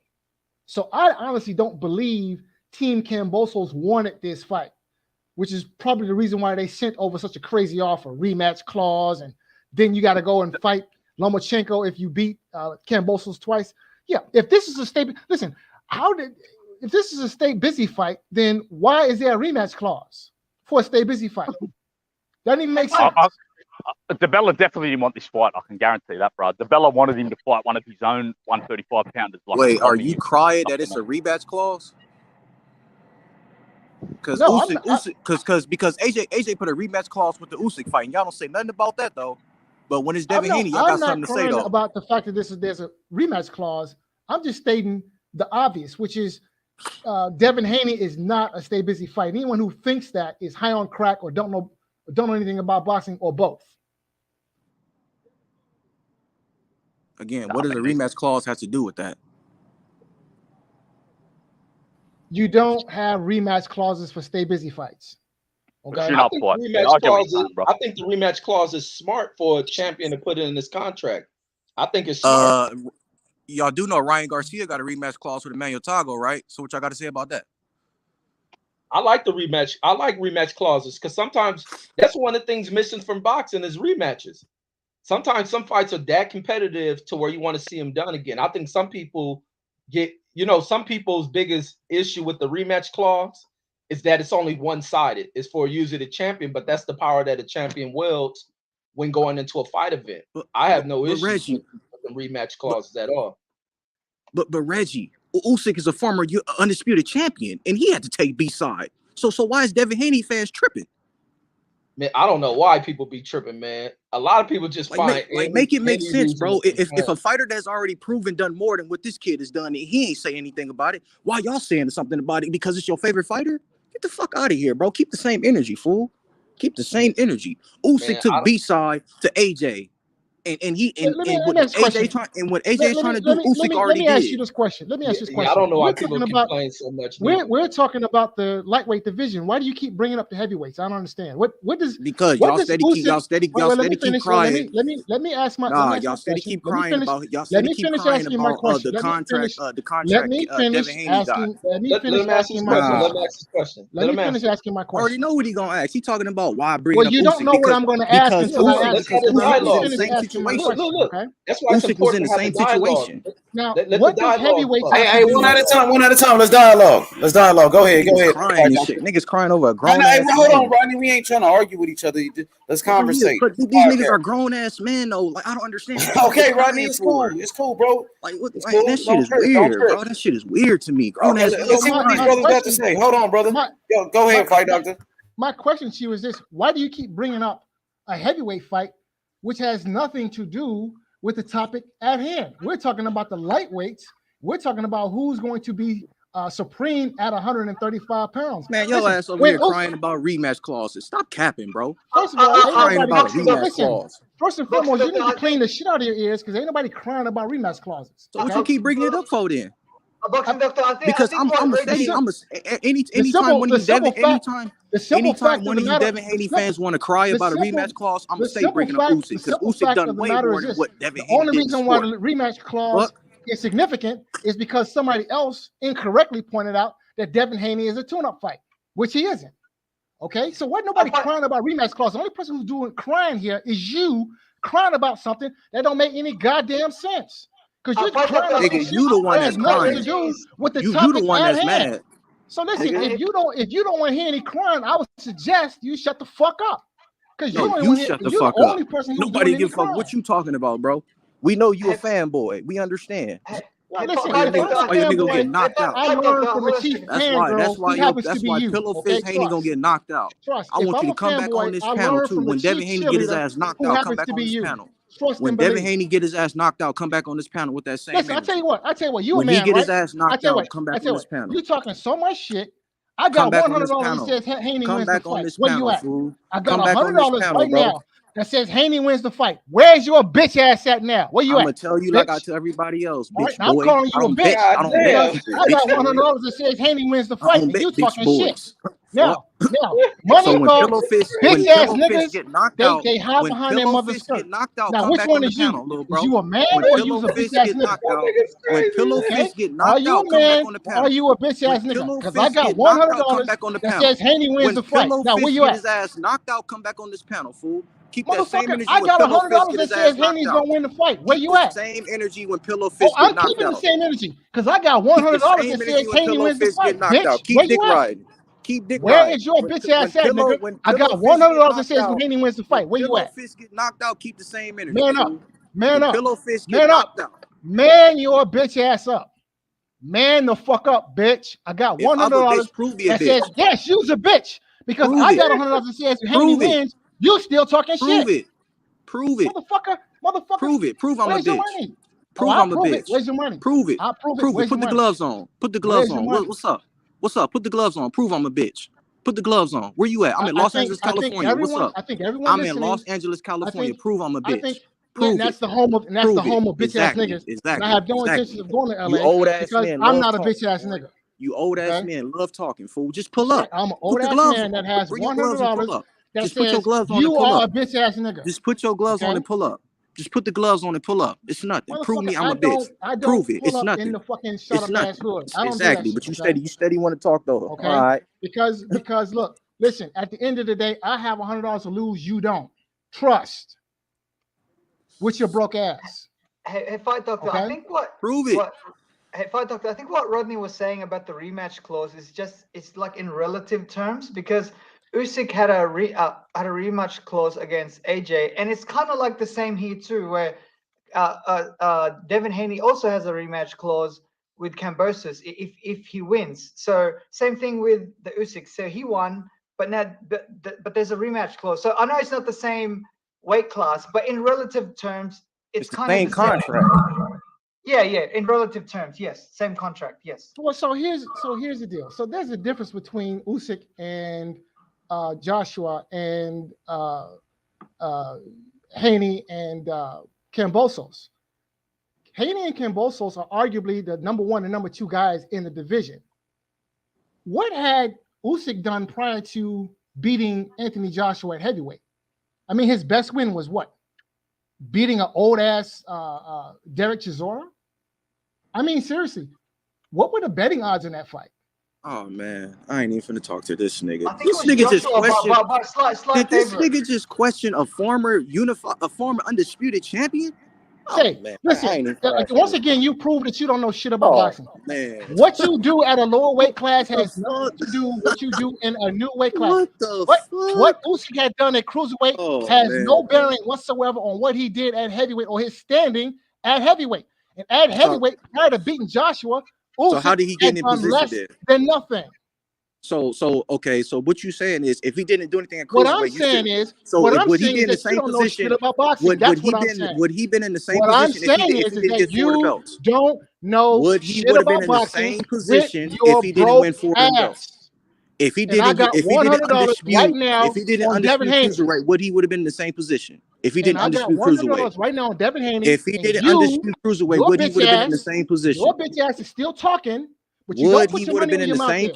So position why the if he fuck do didn't I need to listen to undispute? anything you got to If he say? didn't undispute, Huh? yes or Because no? you don't know shit about Would he boxing. would have been in the same position if he didn't undispute? Exactly. Fuck, sounds stupid.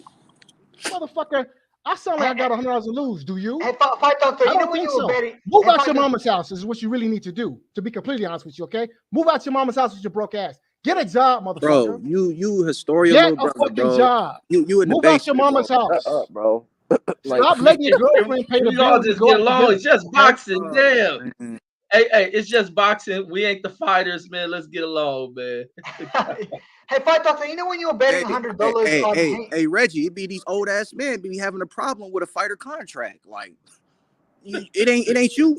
I got a problem with broke ass It niggas ain't talking you a bunch fighting. of shit. That's what the fuck I The got a fuck? problem with. It Broke ain't ass you fighting. motherfuckers who talk a load of shit with your broke ass. Get a job, motherfucker. Move All out right, your man. mama's house. Let's talk about the fighters, man. We ain't the fighters, man. Let's talk about the fights. Hey, Fight Doctor, you know when you were betting $100 on Haney, was he the favorite or was Kambosos the favorite in terms of the betting odds? I'm just I curious. haven't had a chance to look at the line yet, so I don't know who's the betting favorite. But I mean, look, I wouldn't be surprised if the odds aren't close. Yeah, and I would close. imagine. It's close. Listen, I wouldn't imagine. I could see I would have to go look at the odds, but I could imagine that maybe Kambosos is the favorite.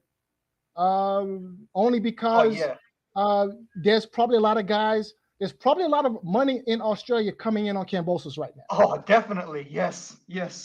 So I could definitely envision Kambosos being the favorite. And if that's the case, I'm going to put a lot of money on Kambosos because that's basically free money. I'm sorry, I'm going to put a lot of money on Haney because in my mind, that's free money. Yeah, good value, you mean. Yeah, excellent value. No question. Yeah, I know what you're saying. Yeah. Bro, put y'all money on Haney so I can bet this knockout. Put y'all money on Haney.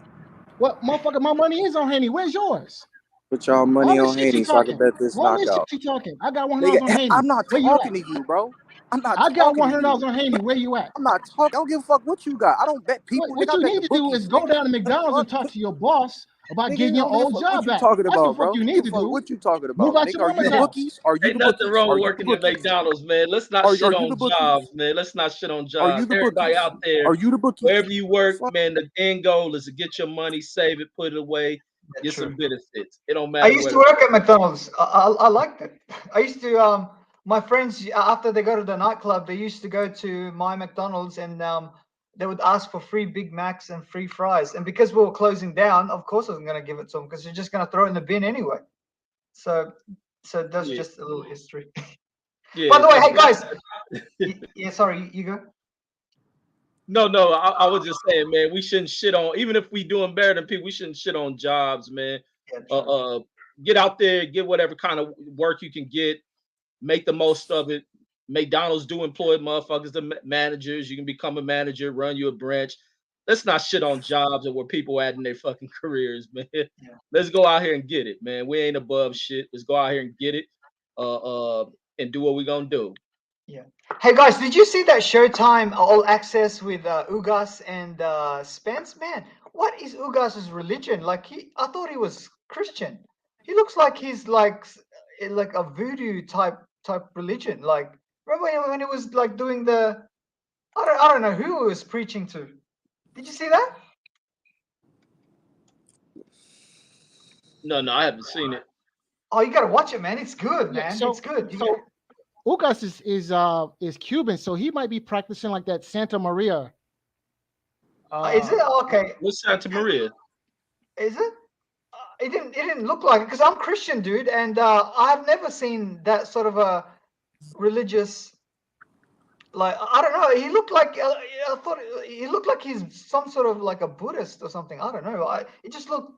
I don't know. Maybe I need to get more educated on that because I thought that, I was a bit shocked that, I thought it was Christian. That's all. Hey DJ, she going night DJ. I know you saw that stiff ass jab in that left hook. Hey, she going night DJ. She going night. Can't wait. I think Clarissa Shields will outbox her. I don't think that Savannah Marshall has enough. I don't think she has the tank to do what Margarito did to Miguel Cotto in their first fight. I think that's how she's just gonna. That's how she will win against Clarissa Shields because Clarissa Shields is such a talented boxer. If Savannah Marshall can't do that, I think Clarissa Shields will win by decision. That shit gonna be a competitive fight. I ain't gonna even lie. And the girl knocking shit out can't take nothing away from Savannah Marshall, and her confidence is through the roof. So it ain't like she gonna be in there afraid of Clarissa. She gonna get a girl that's gonna stand there and try to go toe to toe with her. But I think Clarissa just move the girl around. Don't give her anything to stand in front of the punch. But even with that knockout, man, the knockout was just a great punch. That girl tried to roll around the punch, but she fucked up being against the ropes because once she rolled out, it was nowhere else to go. And Savannah already corrected her mistake by throwing that left hook, and it caught her right on the chin. And that was. But she was already kind of like in trouble before that because Savannah was throwing her jab, and it kind of hurt her. Jab. Right. Because even in that second round, the jab knocked the girl. The girl got hurt and was stumbling backwards from it. Yeah. But Clarissa got to be mindful of maybe this girl can possess something to knock her out or to hurt her, but that's got to be all in their game plan. They just got to game plan it out. They get caught in trouble. Clarissa just got to know what to do and You know what just go Clarissa out there and needs, box Shields this needs? girl. He needs to do what Cotto did in the third fight against Margarito. Like hold her and push her back. Like don't like hold. Like don't let her like throw punches on the inside, because that's kind of like what Cotto didn't do in the first fight, where when they come close, you hold, you push them back, and you start throwing again. You know what I mean? Right, absolutely.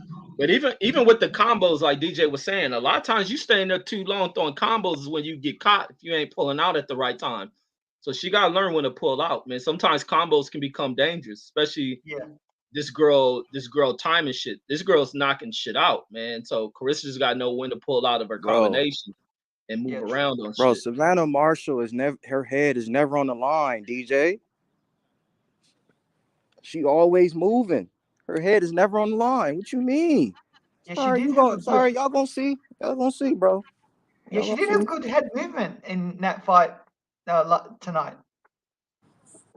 Yeah, she looked real intimidating to this girl, man. Her whole posture was one of dominance. Like she looked like Fury to me. With that whole bopping shit, stepping in forward, flashing out the jab, the feint, all that shit.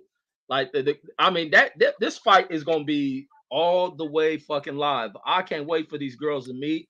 The fact that they doing what, like somebody was saying earlier, what the girls do that the men don't do. They show up to each other's fights. They step in the ring with each other. They talk that shit. And I know, oh, you can't get in the ring with me, and this is my moment. Shit, nah. We fight in the fucking summer, and it's happening. And they're saying that fight will be in a stadium too, not in an arena, at a stadium. That's how big that fight is. Big shit. In Newcastle. Damn, Clarissa and Savannah got a name like that in the UK? Man, them fans out there, man. Women's sports is exciting, man. That Jake Paul shit really revolutionized women's boxing, opening up with that other girl. The Serrano Katie Taylor fight is a sellout at Madison Square Garden. Yeah, major shit, man. Major fucking shit with women, man. This is the perfect moment for these girls, man. And they gotta keep it alive and keep this shit alive and keep going where they have this elevation in the game, because one mistake can kill all the momentum they got. They got to keep that shit rolling. Hopefully all of these fights will be close so they can have like a trilogy, like, you know what I mean, like a rivalry, because you usually, like, sometimes this is why the reason why I don't watch the NBA anymore is because there's no more rivalries, man. Everyone's friends with each other. I hate it. Like I like it before, like in the 90s and 80s when the Pistons and the Bulls, they hated each other. Same with the Jazz and the Bulls, or the Knicks versus the Pacers. That's why I don't watch bitch ball, man. Oh God, just football. I don't watch basketball, man. Like these niggas is all teaming up with each other. Man, where Ben Israel at, man? Where Ben Israel at? Bitch, it's April 2nd, ho. What you thought a nigga playing about my mom? Where you at, ho? You talking about you all about this gangster shit? Where this bitch ass nigga at, man? Where he at? Ben Israel ain't even in the chat, where the hoe at, man? Where he at? That's what I be talking about. Explain to the people, ho. You got that pussy, bitch. You got that pussy, hoe ass nigga. You thought I was playing about my mama or something? Nigga, I'm on that stone, bitch. What's up, ho? Yeah, nigga. Nigga gonna beat your bitch ass up, ho. Talking all that cash ass shit. Where he at? Can somebody find that bitch, man? He got a missing report on this hoe, man. Where he at? Where Ben at, man? Ace, where you at, man? I thought, man, I know I'm not hallucinating. It's today, April 2nd. Maybe I'm hallucinating. Is today April 2nd, or am I tripping? Or is it April Fool's Day? What day is it? What's going on? Is it Friday or is it Saturday, bro? Maybe I'm tripping. Wait, what's going on? What Ben do, man? Man, I'm looking for Ben, man. April 2nd, we got a date, man. Where the hoe at, bro? This the third time, bro. You talk all that gangster shit. You gonna piss on my mama. You gonna murder my mama. Bitch, where you at, ho? Where you at? Oh, shit. Where the nigga at, man? I ain't seen him today, T-Wall. I ain't seen him all day. I know, H. I know you ain't seen him. We know he ain't dropped down out here. Yeah, we know. Where you want me to go, Ben? Hobby Airport? Bush Airport? Where you want me to go, bitch? There's only 2 airports you gonna touch, ho. Yo, talking all that cash shit, nigga. He thought I wasn't gonna put this puss ass nigga on blast, bitch. You think I'm finna send a play about my mama, nigga? I'm gonna beat your bitch ass up, ho. Yo, fuck ass nigga. You a hoe, bitch. You gotta explain to the people now. You gotta explain this shit I told you. You wasn't gonna come out here, you a hoe, nigga. You got that pussy, nigga. Fuck ass nigga. I'm telling you, H, I'm telling you, man, it don't even matter, man. I told you I'm gonna put this hoe on blast. He ain't about that work, bro. He not about it. I apologize for interrupting the show, but this motherfucker got that pussy. He got that fucking pussy. He got that pussy, man. Hey, TY, like, I'm sorry, H. I'm sorry, man. I don't want to disrespect the show, man. He was serious about that. I know, H. I just, you know what I'm saying? I don't want to disrespect He probably the show, just was talking. Yeah, I know, he man. He apologized talking about people's mamas and shit like that, I man. already know, That H. shit I ain't gotta want to stop. disrespect. I ain't You want gotta to put an end to that shit, bro. I know, man. He apologized. I think he apologized to Debo for the shit he was saying about Debo's he'll never grandma apologize and to shit. me. You know he ain't gonna apologize to me. I don't want no apology from him. I'm not accepting that shit. Hey, TY, can I ask you a question? Because I just want to be educated, right? Because I'm not from America, although I have been to America Yes, 3 sir. times Yes, before. sir. Go ahead. Hey, TY, Maybe I can help you with the question. Hey, TY, why do African Americans always use the N-word, even though it's like a derogatory word? Why do you guys use that word all the time? Look, man. Look, you gonna have to add. Look, bro. Look, I use the word as a term of endearment to my brothers, like my nigga. You know what I'm saying? My brother, my nigga. I don't use the word. I don't ever think the word nigga means black.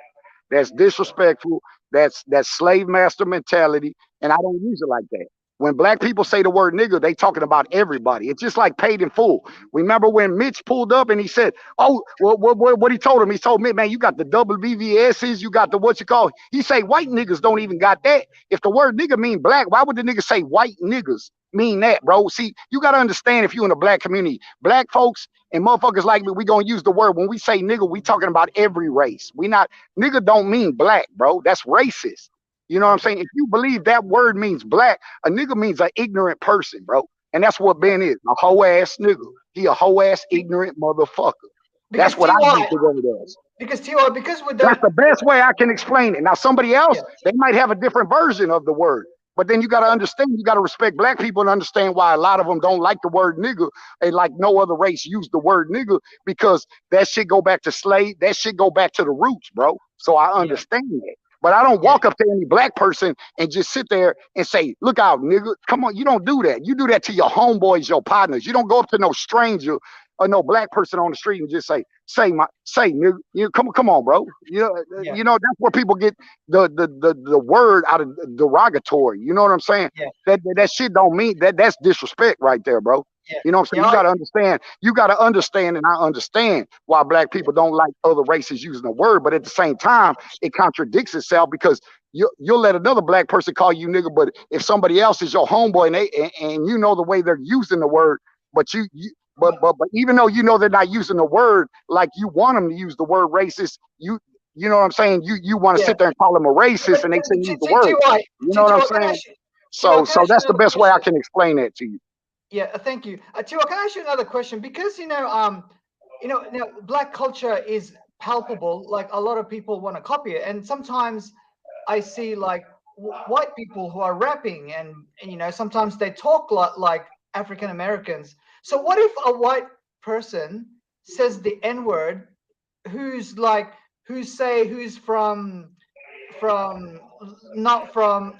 the poor area? What would you take that as would you take that as a derogatory word, or it's how he says it? It got a lot to do. It got a lot. If you want me to answer, it got a lot to me. It got a lot to do with the way he says it, and to me, it's more of a culture thing. I'm not saying, and then you got to understand, just because what I think ain't going to be the way of another black man thinks, man. Because that word to them is back in the slave master mentality. But if they know a motherfucker is not using a word like that, but they still want to act like he's being racist, that just lets you know that they racist, bro, because they know the motherfucker ain't using a term like that. But then again, You know what I'm saying? You can't, you know what I'm saying? It's fucked up, man. Look, bro, it's just fucked up, man. You know, people, you got a lot of people that use the word that ain't even a part of this culture or won't even, you let a white boy use the word nigga, but he won't even fuck with a black girl. Or or he's not even in a community where he even knows anything about the struggle or knows anything. I mean, it's all kinds of different shit, man. I mean, nobody's gonna agree with me on here. They're gonna bash me if I'm not the same race using that word, bro. I mean, people have seen it a million times. You know what I'm saying? It's just, you know what I mean? It's just, it, you know what I mean? At the end of the day, bro, it's fucked up. You're gonna have to ask the black man about that, man. You know what I'm saying? Because if I say one thing, they're gonna bash me for this. If I say it this way, they're gonna bash me for this. At the end of the day, I don't see color, bro. That's it. I was raised in a community where people ain't my race, bro. And I'm not with all this your people, my people shit. I believe in the Bible. I believe in God. We're all the same. I'm not with that, bro. I got different beliefs than 90% of people. So I can't. All right, baby. I'm gonna holler at you. So I can't speak on that. All I know is I got love for all my brothers, bro. I don't care if you white, green, purple, red. You know what I'm saying? So you know what I mean? But that's just the way it is, man. This is the world we live in, bro. You know what I'm saying? You can't make everybody happy, bro. You know what I'm saying? Somebody's gonna hate you for whatever you say, bro. So you know what I mean? I can't really, you know what I'm saying? It don't matter what I say, man, because everybody ain't gonna agree with me. So Yeah, now that's cool, the man. best Thanks way for I that. can talk to you. Okay, let's see what Reggie got to say. Go ahead, Reg. Yeah. Speak on it. And then we can get back to boxing. Go ahead, Reggie. All right, and I'm gonna get off for a hot second too. 'Cause I'm gonna go grab my kids some food. But my thoughts, you talking about on the N word? Whatever you wanted to talk about, whatever you had to say. I'll touch on that last topic with the N word, man. To me, I ain't one of these people that regulate what people say. I don't think the word, depending on who's using it, the function of the word has the derogatory racial meaning behind it. But you get some people like the dude was bringing up about white folks from like a preppy area.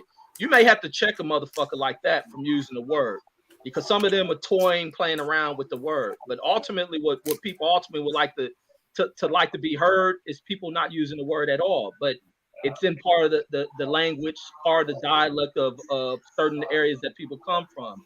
It's within the culture of how certain people talk, and you see people use the word openly. The word has many dynamic meanings to it. It ain't, and really the racial component is gone from from the word nigga.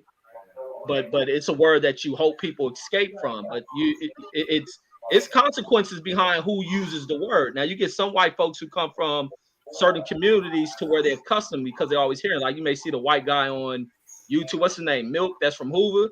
You may see somebody like that comes from a community like that, who are accustomed to hearing people use the word. It's going to be part of the language that they pick up and speak on, just like someone going into certain regions of the world. It ain't got to be the derogatory use of world, but you see how in which certain dialect uses of words become commonplace for people. You pick up on. You take a black dude from South Central, take him to the UK, he'll pick up a British accent. You take him into the South, he'll come back with a country accent.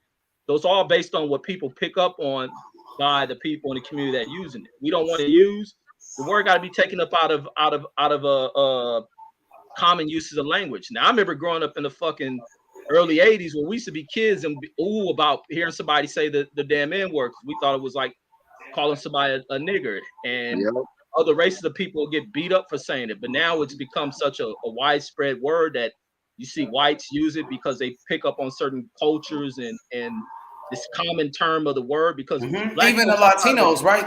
Reggie, like in LA, all the Mexicans use it. In New York, all the Latinos use it. They use it out here. You see white people they use use it out here. It's the same shit. It's white people that use it with each other. I see white folks on videos all day that fight and be like, nigga, what's up, nigga?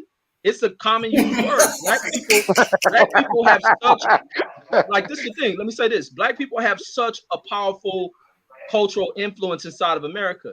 Sometimes they gotta be mindful of how you go about using these words. But these were words that were just used on a daily. Reggie, not just in America, in around the world too. I remember when I was growing up, when I was in university, when I would go to nightclubs, we would always dance to hip hop songs like Blackstreet, Boys to Men, Tupac. Pick up on it.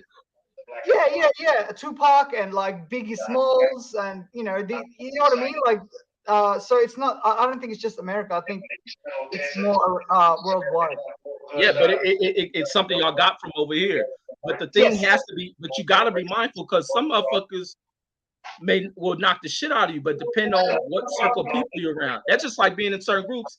When I'm around elder people, I don't cuss, and I'm a person that cusses a lot. But I'm mindful around certain people I'm around and what type of language I may use.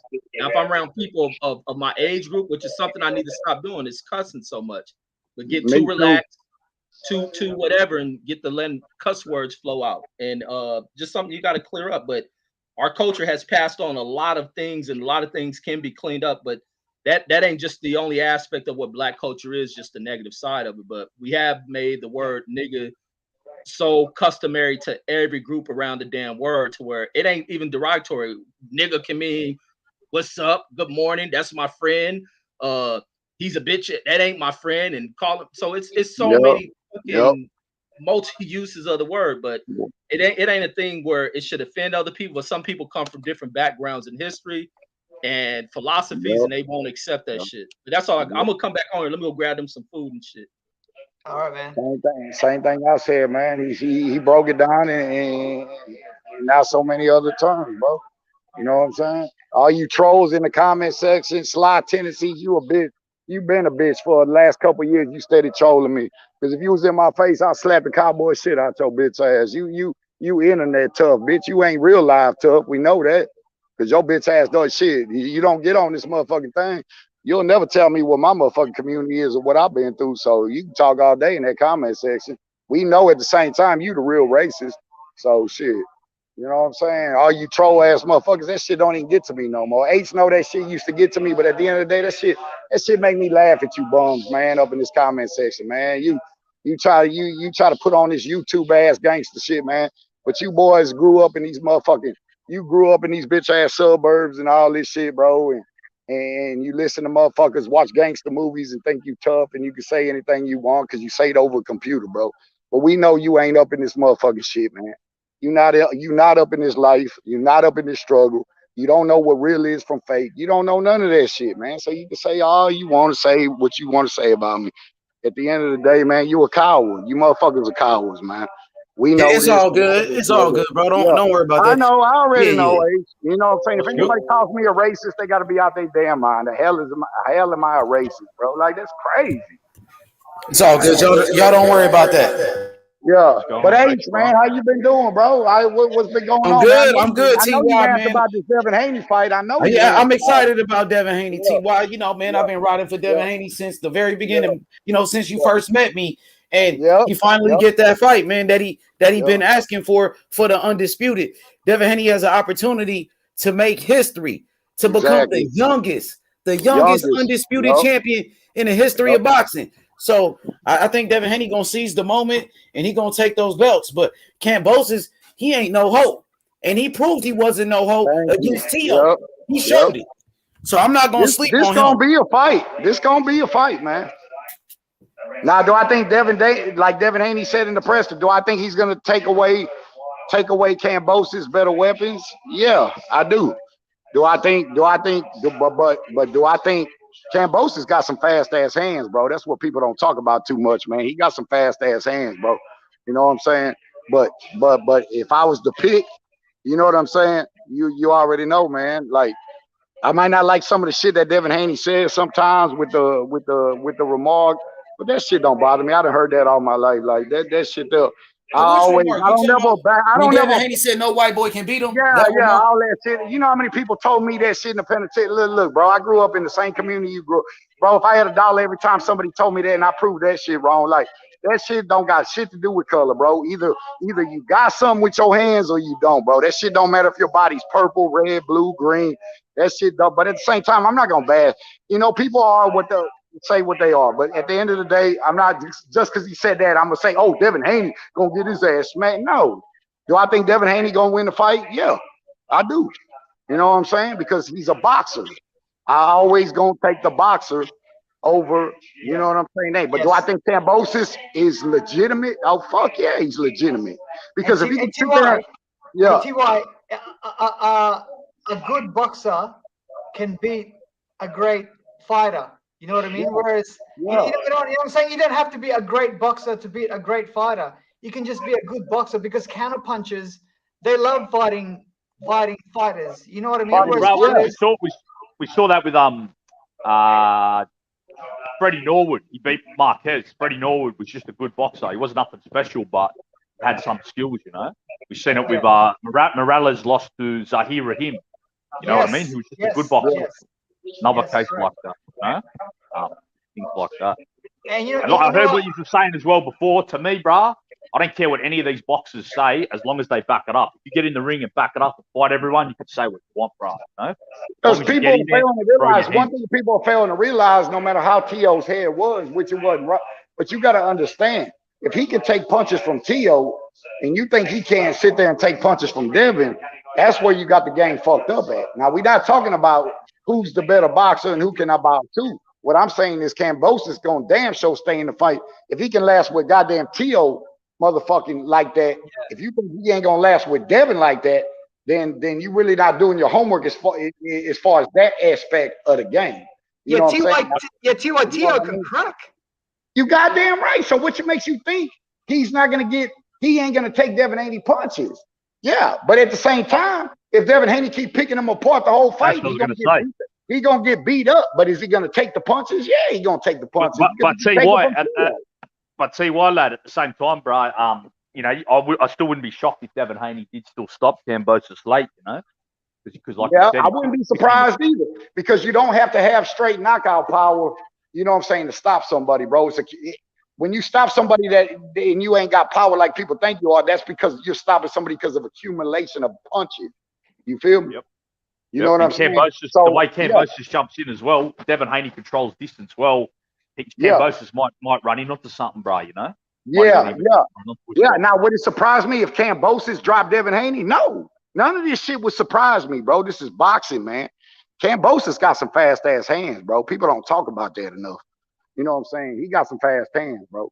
But I still feel Devin Haney. He got good footwork, too. Kambosos got great footwork. Great footwork. Exactly. He knows how to move. Kambosos can box. Thank you. Yeah. He does have good. They do. Exactly. This is going to be a good fight, man. You know what I'm saying? You know what I'm saying? Kambosos look like he got faster as well, bro. The way he moves his head, his hands, it's all got faster the last year or two, you know? So, I agree with that. I just think the range, bro. Devin Haney controls range. I think too good for Kambosos, though. So I think he will outbox him. But we'll find out soon, lads. Oh, what's good, Outlaw? Shit. Going on what's up? What's up? That's BH. That's TY. What's up with it? What's up, my brother? What's up, baby? What's happening? What's up, little Penny? Man, I'm just at the track, man, the racetrack, man. I stopped gambling just to get on H Money, so you know I got to kick it out for money, man. I got to, man. That's my bro. I miss talking on you. Sometimes I can't get to talk because, you know, all this BS and troll. Look, you know what I'm saying? I got to try to find the right moments, you know what I'm saying? And, you know, today was supposed to be the Ben Israel day, you know, where he was supposed to piss on me, my TV, you know, and you know what I'm saying? So, you know, I had to call that shit out. I knew that shit was never going to happen. Yo, man, Ben Israel. So I'm back on this boxing shit. You know what I mean? I'm glad to hear from you, BH. What you think about this fight, baby? Oh, I think it's going to be a good fight. It's a great fight in boxing, man. There ain't much else that if it's nothing less than a great fight because it's battle between two undisputed. I already know. Yep. Hey, the boxing historian, the road to undisputed. Devin Haney, George Kambosos. Who will be the last man standing? Yeah, that's what I said too. Shakur Stevenson. Wait. Who's gonna be? You're asking at 135? Yeah, 135. Devin Haney, George Kambosos for the undisputed. What up, C Wood? My boy Wood. What up, Wood? What up? Just letting you guys cook for a little bit before I jump in here. Good, interesting topics. Good to see you all. Was good, Woods. Yo, Wood. So who you think will be the last man standing? Devin Haney or George Kambosos? Well, listen, the way I look at it right now, it all comes down to hunger at this point. The guy that can come in and impose his will, have his stamina, make fewest mistakes, will pull it out. Now, if it's not a knockout, I'm not so sure that Haney walks away with them belts on a decision in Australia. That's always the wild card for me. Right. No, this is the thing for me. I don't know if y'all can hear me, but this is the thing. Like, nobody breaks it down. They just assume that fucking Devin Haney's gonna just come in and magically fucking win this fucking fight. But you're not breaking it down. How's he gonna do Cosmo, it? you want me to break it down? You want me to break it down? How's Haney gonna break it down? Okay, How's listen. Haney gonna win?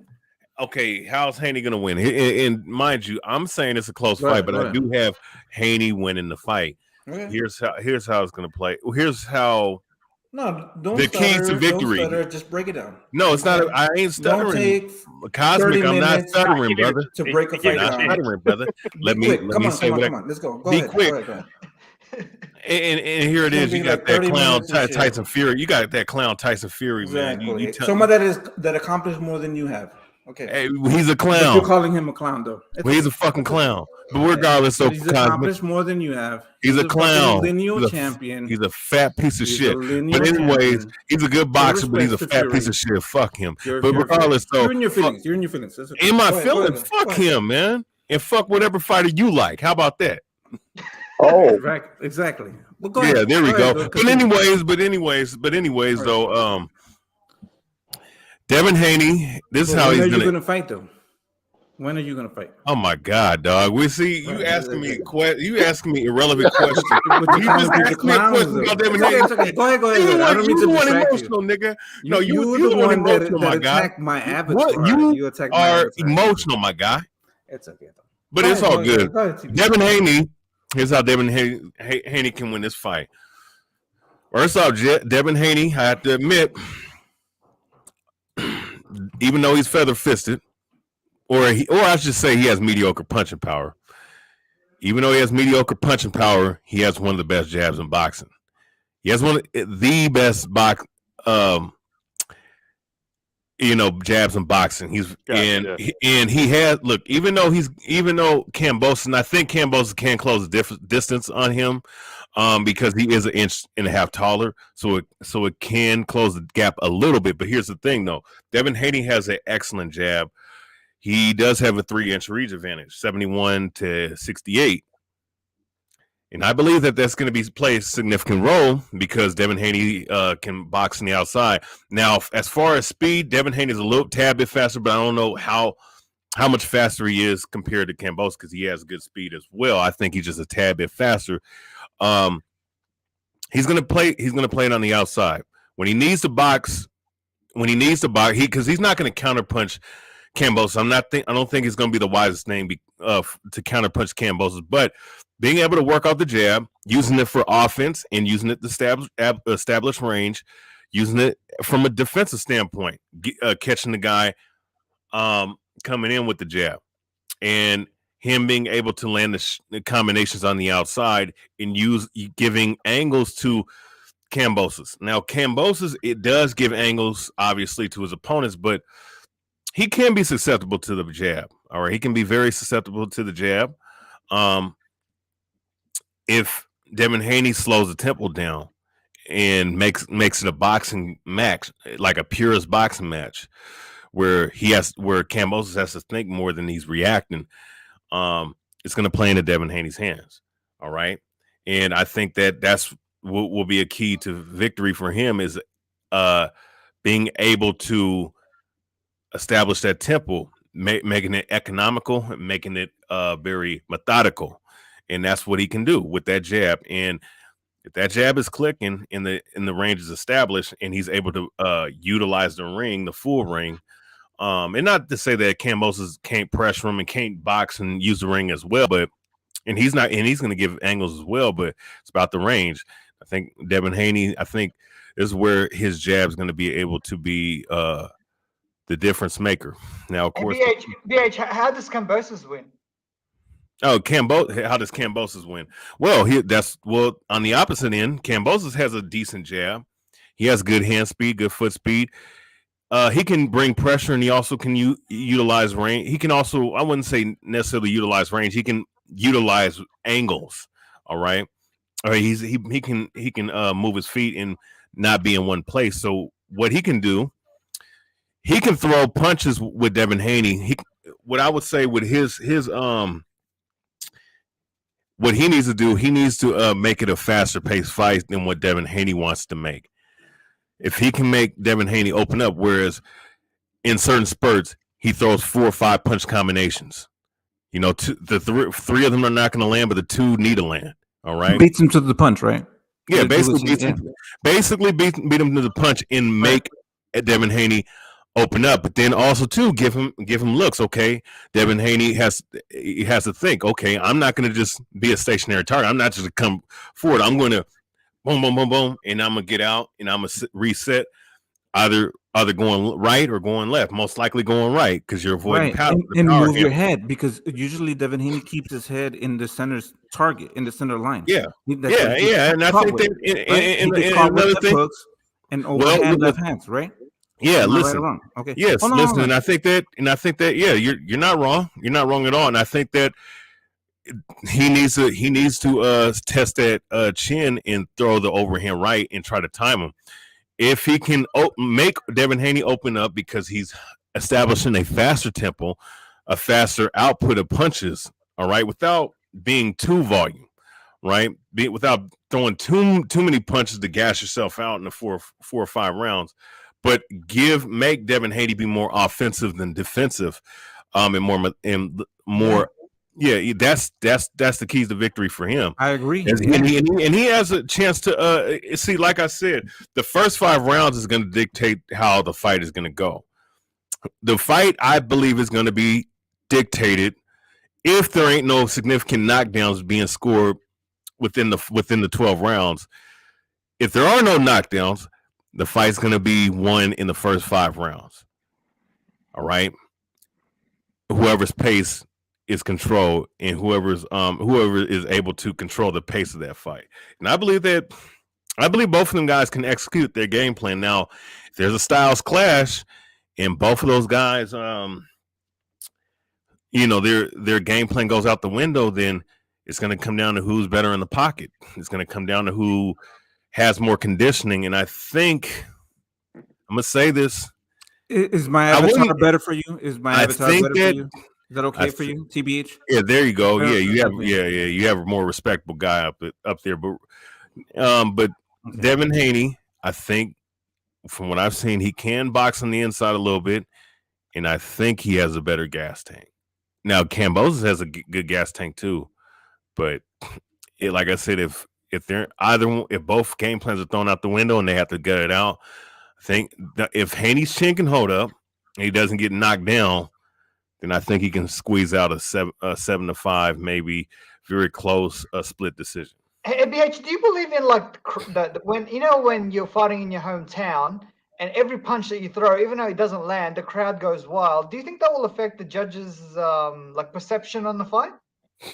Well, if Kambosos is bringing the fight to Devin Haney, right, and they're both exchanging, and he's standing his ground and making Devin Haney, forcing Devin Haney, mind you, because if Devin Haney's doing it at free will, moving out the back foot and giving angles, and giving him a different look, that's one thing. But if he's forcing him out of that position and he's throwing the punches and he's initiating the fight, then yes, it definitely can help, especially if it's in your hometown, which is is Melbourne, right? Australia, right? Yeah.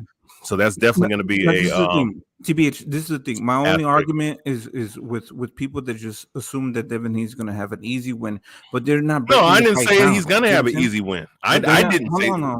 But they're not breaking the fight down. They're not, saying what he needs to do. For me, I would say that Devin Haney needs to pressure Kambosos, push him back. You know what I'm saying? Like, I would say when he had the advantage with Jojo.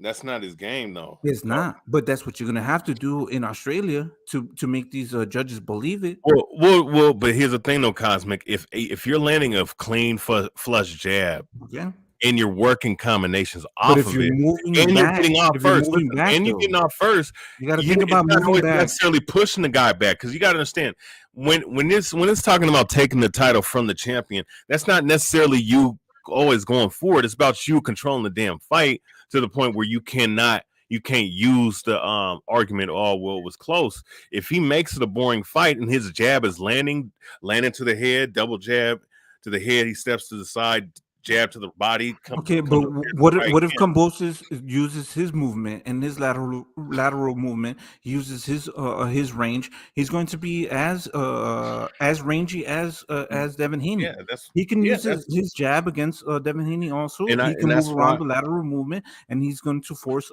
Devin Haney to build the pressure against him because he is the champion and he's in his home country. You know what I'm saying? Yeah, and that's why I sit and listen. That's you why need to have a fighter that's going to pressure Kambosos. You know what I'm saying, and push him back. In my opinion, to win this fight in Australia, to be a champion in Australia. Cosmic, but that's the reason why I said that. Cosmic, what's up, baby? What you know what time it is. But that's why. But listen, though, that's the reason why I said. That's the reason why I said that. Kambosos being 1.5 inches taller, he has the ability to close a gap. But see the difference between someone like Mickey Bay, who's a boxer type. Listen, Cosmo. He's not fighting Jojo Diaz, which is a smaller fighter. Jojo Diaz was landing on Haney. Cosmic, listen. In the first couple of rounds. Okay, go ahead. Listen, even though he fought Mickey Bay, who's a boxer, even though we seen him fight speaking of Kambosos, right? Devin Haney is a better boxer overall. He's a better fighter. He's more talented and he has better reflexes. It's not going to be easy for Kambosos, to go up and throw those punches. Now, at the same time, Devin Haney has been shown, whether it be against an orthodox fighter or whether it be a guy that's a lefty at southpaw, to be overly susceptible sometimes to the overhand punch. And I mean, we got to look at the last 3-4 fights that the last two or three fights he's been susceptible to it. And I'm not going to say he's not a defensive master. He has good defense, but he doesn't have great defense, I'm saying, especially against the overhand punch. And I think that's going to be and the left hook. And he gets caught with left hooks. Hey, Yeah, can I say this, man, before my phone die, man? Can I say something before my phone die? Hello? Yeah, my bad, man. My phone finna die. The last time I was on, man, when H Money had a guest, man, when he had Nonito and his wife, and I wasn't finna talk, and IB said something. IB didn't have no idea why I came on. I came on really for IB because I knew his birthday was the day before. He might think I'm just making this up. Just because I think about what I think about the Ben Israel shit and y'all being cool with him after what he said about my mama don't got nothing to do with my love for IB. No, for my love for IB, man. IB my brother.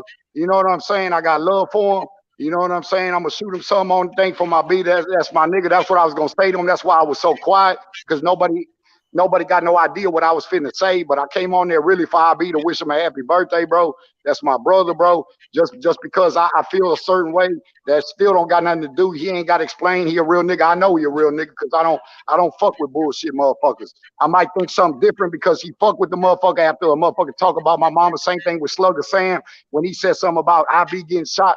I came to his defense and I said, I don't fuck with you. Don't say no bitch ass shit like that. That's the only reason why I said what I said with IB. But at the same time, IB my brother and I love him. And that's all I got to say, bro. And I'm gone because my phone finna die. So shout out to H Money. Shout out to all y'all, bro. I love y'all, man. All right, TY. H, can I ask a quick question? You had Nonito Donaire and Rachel Donaire as your guest? I think they was on YB channel. Nah, that was on Young Billy Boxing. That's why you gotta subscribe to Young Billy Boxing, a little penny. When was that? It was like 2 days ago. YB had, you didn't see that, historian? Yeah, I saw that he had it in the thing, but I didn't actually see the actual dialogue though.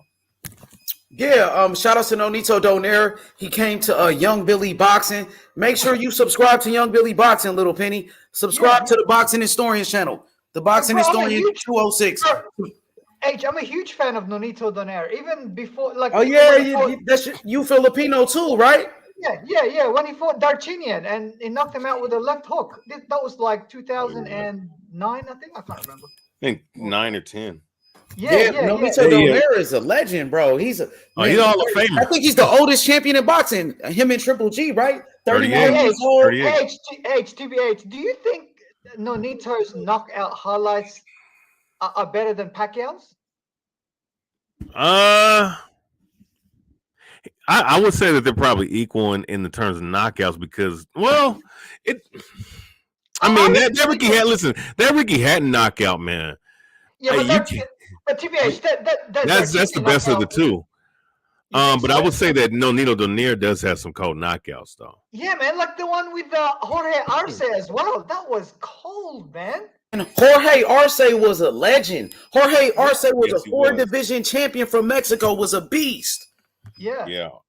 I can't even believe to this day that he got up from that punch. He got back up, remember? Yeah.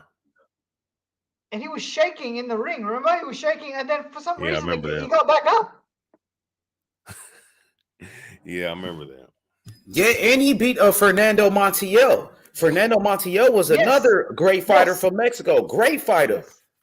Yeah, that's the one where Nonito took a left hook, and then he threw his left hook, but his was just stronger, and he knocked him out. Right. Let's see. RC was a wild card back in. Yes, he was. Hey, salute to Shelton. RC. Oh my God, that dude was a four-division champion, bro. Hell yeah, he was hella good, man. I remember that just like Canelo. Canelo's a four-division champion. He gets all the credit. So we got to give credit to Jorge Arce, who was a great fighter. Fernando Montiel from Mexico. Nonito Donaire. How many division champion is Nonito? See, bantamweight. 112, 115, 118, 122, and 126. 120. 5 division. Oh no, sorry, no, he didn't win a division. He didn't win a title. 126. He lost to Walters. Division. He's a 4 division. Yeah. He lost to Walters at 126. I heard my man. Yeah, he's 4 division like YBC. I heard my man H bring up Canelo. I saw a very interesting interview on Fight Hype today. Did y'all catch it? Nope. Oh, was it with Bivol? With Bivol. Okay, I didn't watch it, but I seen it. It popped up on my screen. I need to watch it. What happened? What did he say? You do, because he's saying in that interview what a fighter is supposed to say. He's saying, it makes me laugh. I actually think it's funny that people view Canelo as this unstoppable guy, this monster who can't be beat. We've seen him beat. I've never been beat. Against Triple G. I'm bigger, I'm stronger, and I'm going to beat him. Yeah, Canelo is beatable. Like Canelo's a great fighter. I love that, especially at 175. He's vulnerable at 175. But Tevyev can KO Canelo at 175. Yeah, and that's the reason why I don't think Canelo will fight him. I don't think that's a good idea to fight somebody like Better Beef. Well, it's not a good idea, but if he wants to go for legacy, for real legacy, if he gets past Bivol, he might as well fight Artur Beterbiev, man, because I think it's Triple G next. I think that's already signed in September. I'm just saying hypothetically. I'm saying hypothetically. For it may not be the smartest move for sure, but legacy wise, greatness. If he beats Bivol, right? Let's say if he does beat, because I don't have him beating Bivol. I think he's biting off more than he could do. Stopping the kid. But if he beats him, and he's able to, because if Beterbiev is going to fight Joe Smith Jr. for a unification bout, if those two, if they win, and Canelo goes out and fights that dude for the undisputed light heavyweight title, hey, and he's able to beat him, I'm gonna tell you something. Yeah, TBH. You know what? Eventually, he will be. Listen. He will, if he was to do that. He's a top 50 fighter of all time. Yeah, hey, TBH, easily, maybe TBH, top 30, man. TBH, I reckon the reason why he will do it is because his predecessors is Pacquiao and Mayweather, who have a better legacy than him at the moment. So for him to be remembered in the boxing lore per se in 50 or 100 years time, he has to fight Beterbiev and become undisputed at 175 too, because he hasn't got the opponents that Pacquiao and Mayweather did. All he has is undisputed stuff. Like, you know what I mean? Like 168, 175, because I don't think Mayweather and Pacquiao were ever undisputed at any weight divisions. I think it was more lineal for them that mattered. Yeah. Yeah, I think. Well, if he was to do that, he's over Mayweather in my eyes, man. You can't you become an undisputed champion at 168 and 175. You know, I mean, in top level competition on a consistent basis. I mean, I if he was to do that, But I mean, he's been a heavy favorite in like every fight that he's in. Canelo is the favorite to beat Bivol. Canelo was a heavy favorite to beat Caleb Plant. Canelo was a heavy favorite to beat Billy Joe Saunders and Callum Smith. So it's not like Canelo's in 50-50 fights, even though these guys are undefeated champions, right? They're undefeated champions. Triple G. What about Triple G? What about that was even? That was dead even. Yeah, and I think Triple G might have been a little bit favored in the first fight. No, Triple G was the favorite in the second He fight. really didn't fight Triple G when we wanted him to fight Triple G. First, he vacated that WBC belt. Don't remember that? When he dropped that belt? I remember that. But the thing is, though, he did fight Triple G when Triple G still was that dude. But was Triple G considered to be this great champion? Who did Triple G beat? Like, no, they were hype members. But okay, Little Penny, who did Triple G beat besides Kell Brook, who was a welterweight? Who did Triple G beat besides Daniel Jacobs, who was already knocked out by Dimitri P-Rock? Well, it wasn't. Now that was a good David win. Lemieux. Oh my, that's not a great David Lemieux, Martin Murray. He's knocking guys out though, like you know what I mean. He was. So was Wilder, and Wilder. They said Wilder knocked out Bones, so we could say the same thing. Triple G knocked out Bones. Well, but here's the thing, though. I mean, he does have Dominic Wade. Give me a break, Dominic Wade. He knocked out Martin Murray, who's a decent Martin Murray. Martin Murray. Hey, wait, Marco Antonio Rubio. Come on, man. Willie Monroe. I'm about to start naming Arthur Spilska then, man. Deontay Wilder knocked out the great Arthur Spilska. Nah, come on, man. These guys better. Triple G was a creation of HBO. They put cans in front of him, and Triple G did what you're supposed to do to cans. He got rid of them. I feel like Triple G is a great, I feel like he was a good fighter. He had a good run, but Triple G doesn't have a great resume, bro. Like Triple G is not an all-time great, bro. Let's be honest. You got to remember he's an all-time great in this era. Much competition. Who didn't beat Cassidy? Come on, man. No, it's not about. What's up, panel? What's up, H, man? What's up? And let's see what Shelton got to say. Shelton, go ahead, Shelton. Those dudes were not that good. When Triple G had his run, those guys weren't that good. He was a creation of HBO. They put cans in front of him. And when you put a can in front of a good fighter, he did what he's supposed to do. He got rid of all those cans. He got them out of there. But Shelton, it's the way he beat him, though. Yeah, that's what I'm saying. It's the way that he was knocking out these guys. He got him out there. Look, I boxed for 7 years. I was always taught, if you in the ring with a guy who ain't supposed to be in the ring with you, you get him the fuck out of there. And that's what he did. Yeah. He did what good fighters do. He got him the fuck out of there. Wilder was the same thing. That's why I give him credit. The way he knocked out those guys, I give him credit for that. Yeah, I mean, both of them was a monster to me. They were both creations. They were both created. They didn't fight the top competition because at the time there wasn't top competition. I just like the way that they try to say, and they got rid of him. He's the next Marvin Hagler. He's the next. No. That was bullshit. I like Canelo. Canelo is one of the best fighters in boxing today, Little Penny. But like when we look at the resume and the best win that we say is Triple G, and we look at Triple G, and Triple G is not, he's not just a great like an all-time great fighter like that. Like he's the first Hall of Famer, though. Yeah, it's debatable. I mean, if we look at his resume, right? Triple G, his best win is Kell Brook, who was a welterweight. Besides that, he beat Danny Jacobs. Okay, his win over Sergey Devryanchenko. A lot of people thought he lost that fight. So, do you guys feel like Triple G has been overrated, overhyped throughout the years? That's my question. Yes. No. Very much. I don't know about that. No. There's no one to fight. See Wood. If Wilder gets into the Hall of Fame, Triple G will get into the Hall of Fame. Yeah. Yes. You don't feel like Wilder was a great champion? You feel like Wilder, his run was pretty much overrated, right? Listen. When I was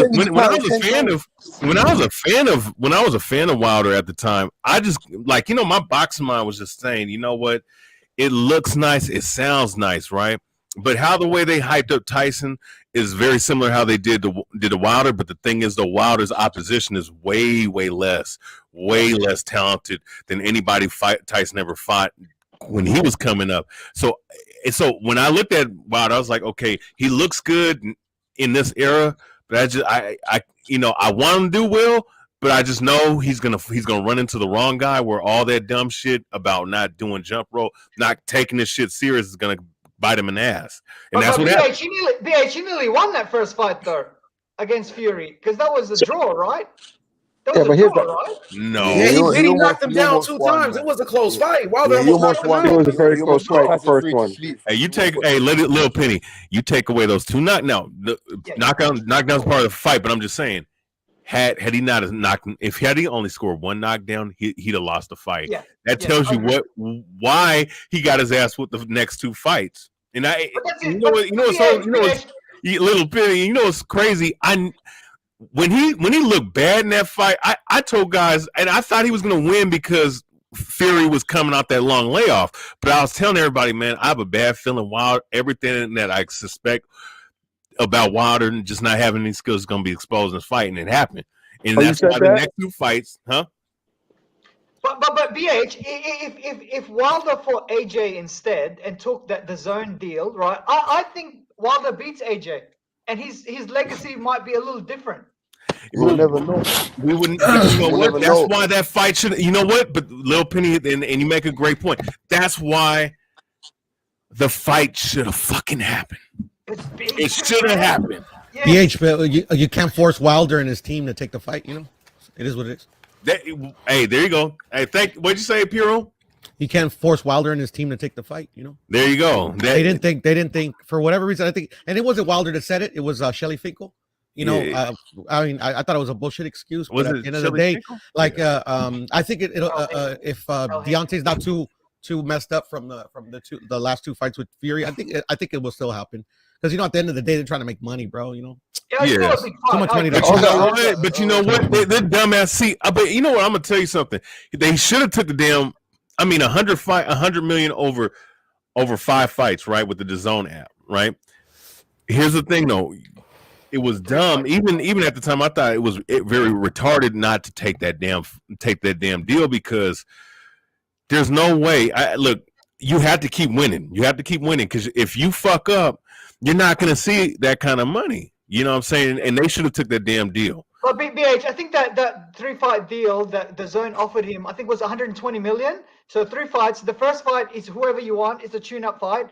The second fight and the third fight has to be with AJ. So the first fight with AJ has to be in London, and then the third fight, if necessary, would be in New York, right? And and he should have taken that fight because now that we know, because at that time, it was like our Holyfield, Mike Tyson of our era, of our heavyweights, because they're both huge punchers, right? And I wanted that fight to happen. And looking back at it, Wilder would have won those 2 fights because AJ's chin is a little suspect. It's very suspect. Hold on. We don't know that. How do you know that AJ wouldn't have come out there and then put a boxing clinic on Wilder? It's 50-50. Yeah, that's a 50-50 fight until AJ gets caught. But I'm gonna just say no. But here's the thing, though. It's really who catches who because Wilder never really faced. Here's the thing, though, because Wilder, he has heart. He's tough. He can take a beating, but he's chinny. He doesn't have a glass jaw, but he's chinny. And AJ would have been the hardest puncher he would ever fight. So it would have been more of who would have landed the biggest punch first. Yeah. Whoever would land the biggest punch first is going to be the one to win. So that's why I would say 50-50. And that's precisely AJ's not getting hit. Wilder was high at the time. Like Wilder was knocking out Luis Ortiz and these guys. Like his confidence was sky high at that time. Like he's not like what it is today. So I think Wilder would have caught him eventually, and he would have knocked him out. It's particularly why between Wilder and Triple G is Triple G had 250 amateur fights. So Triple G could box. That's That a was good point. Wilder. But you know what, Shelton? But here's the thing, though. Oh, here's been. Let me just say this real quick, Shelton. But here's the thing, though, Shelton. Deontay Wilder went to the Olympics. Yeah, He has limited experience. Even if his accomplishment of going to the Olympics, he had far less than the 200 fights that Triple G had. Did Triple He G just win a medal? accomplished more faster. But I mean, that's not. I mean, I don't care. I mean, that's. I'll just say this: it's a factor, but it's not an excuse because there's been many guys. I don't think any of this. The premise of this conversation is about the excuses. We're looking at the factors and the reasoning around the decisions and the performance that these fighters put in. I don't think anyone's looking for an excuse. You know, I will say to the point of Wilder. What we saying is, Go ahead, we Shelton. knew Wilder could box, but he stopped boxing once he started knocking people out. Right. We knew he had Drunk the ability. with the power. Yeah, that's where I'll disagree. Actually, I never really thought like he could box. I mean, he could. He wasn't. He could. He wasn't like a horrible. He was a horrible boxer, but he started late. Shelton, though, remember? Go ahead. A bronze medal in the Olympics if you cannot box. Right. No, I understand. That's why I'm saying that I don't think he Yeah, he can cannot box. completely box. But the thing is that I think from the beginning, because he started so late, they knew what they had with the right hand. And No, I but think you just got used to bad they habits, man. You developed. got used to bad habits and that. I think that's all they You can developed. definitely you know? box. Look how you're boxing Tyson Fury in the third fight. They For the put him first in 2 rounds. with tomato cans and truck drivers and Walmart workers. That's what they put him in with. And he knocked them out like he was supposed to. Yeah. People I'll give him bought it credit for that. because I bought it. But Right. I knew since 2014, I knew if this dude ever gets in the ring with somebody who can box, they're going to beat his ass. But dude, Luis Ortiz could box, and he knocked him out twice. He's not no Tyson Fury. He ain't no Tyson Fury, fam. Let me tell you Luis Ortiz was beating the living shit out of Let me fucking tell you Wilder something. before he. Luis Ortiz is flat-footed and slow. And he's 45 and he's 45 years old, mind you. 50. And slow. He was undefeated when he fought Wilder. Yeah, he was older undefeated. than Yoel Hey, but Romero. think of this though. Wilder's first, and I hate to say this though, Like Wilder. his first step of fight against a good opponent was a guy that was pushing in his mid 40s. Okay, good win by Wilder, but at the end of the day, I mean, his show there. And I'm gonna tell you something in that fight. And can I rewatch that shit? And I remember it as day, but I remember rewatching that shit. Luis Ortiz, yeah, come on, AJ. Come on now. Listen, he had Wilder hurting that one round when he got back up from that damn knockout, and they gave him fucking time because he was still hurt. In the very next round, telling him like, bro. That's a bit sus. That was a bit suspect. They gave him 20 or 30 seconds to fucking. He was fucked. I think he would have got him out of there. But just because they gave him that time, I mean, what does that have to do with the presidency in China? Piro. He's another creation. Luis Ortiz was another creation. I can agree with you that because like literally he only fought only certain fighters, which was weird. He never fought nobody. And when he got in there with supposedly a somebody, he got knocked out twice. Yeah, well, I can't lie to you. I always bring this up. Obviously, it's not relevant. It's not relevant to an extent, but he does have six world heavyweight champions. He has won 6 heavyweight titles, not world titles, but he's won 6 heavyweight titles. Cassidy, stop it. He was never that good. What's up, Belly? He was never that good, bro. He was solid. Original argument. Oh, go ahead. Yeah, he was solid. No, you got a pure. No, go ahead. No, I just want to make this quick point about back to the original point about like he should have fought AJ and stuff like that, and I agree with you, BH. Like it would have been a 50-50 fight, but to me, Wilder is a 50-50 fight with any heavyweight that he could possibly fought, because like literally like the way because I've been watching Wilder since I was put on game. We an American heavyweight. We haven't had one in a cool minute. Whatever. But what I've got from Wilder, he has a lot of stuff that he does like wrong. Like I attribute that flaws. to what? Go ahead. Flaws. He has a lot of flaws. You mean? Yeah, flaws. That's the word I'm looking for. Thank you, sir. But anyways, what he did well and what made him successful is that literally Mark Breland taught him how to set up that right hand. Like literally, he landed that right hand on every opponent. I don't matter if you consider him a bum or elite. He landed it on every single opponent, and he either dropped them or knocked them out. So that's why I would put a 50-50 versus any heavyweight, because he's going to land it. But then it's up to his opponent if he's going to get up. And that's what happened with Tyson Fury. He got up. And in the heavyweight division, sometimes that weapon is enough. Obviously. That ain't the main weapon, though. No, here's the thing about the heavyweight division. Here's the thing about the heavyweight division. Here's the thing about the heavyweight. Here's the thing about the heavyweight. I just want to say this, Butchman. I didn't mean to do that. No, my bad. I just get passionate about this. But 3 things with the heavyweight division in today's time, right? Because we're dealing with lesser skilled heavyweights. We're dealing with guys, like I said before. I mean, they're grabbing guys that are off the basketball court, football, and I know this because I've been told this by guys that were starting their professionals back 20 years ago, that they were trying to snag these guys from the football field, basketball court, like 18, 19, 20, 21, 22 years old, and trying to teach them how to box, right? You know, a lot of these big, tall motherfuckers. You know what I'm saying?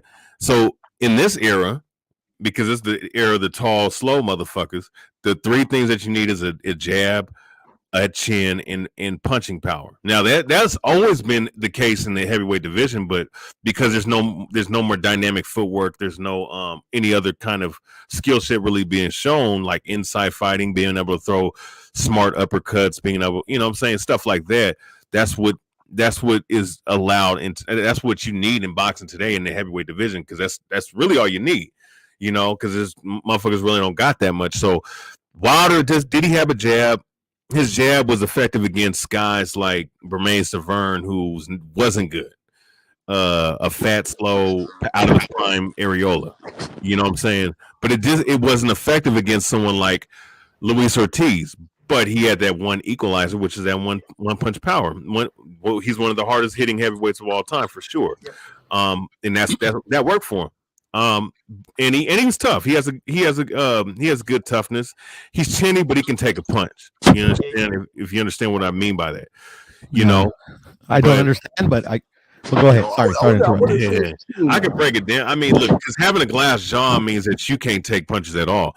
Having a stern chin, like that's George Chuvalo, George Foreman, you know, Rocky Marciano, Joe Frazier type of chin versus someone who you get hit, you know, you react funny, but you can stand on your feet. But okay, BH, just real quick. I'm sorry to interrupt. Define chinny to you. Okay, chinny is someone he gets touched in the chin, he reacts funny.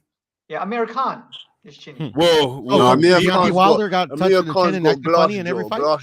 Not every fight, but like someone like Gerald Washington, I've seen him get touched up by Gerald Washington, and he would flinch a little bit, and it's like, nigga, but he's not glass jaw.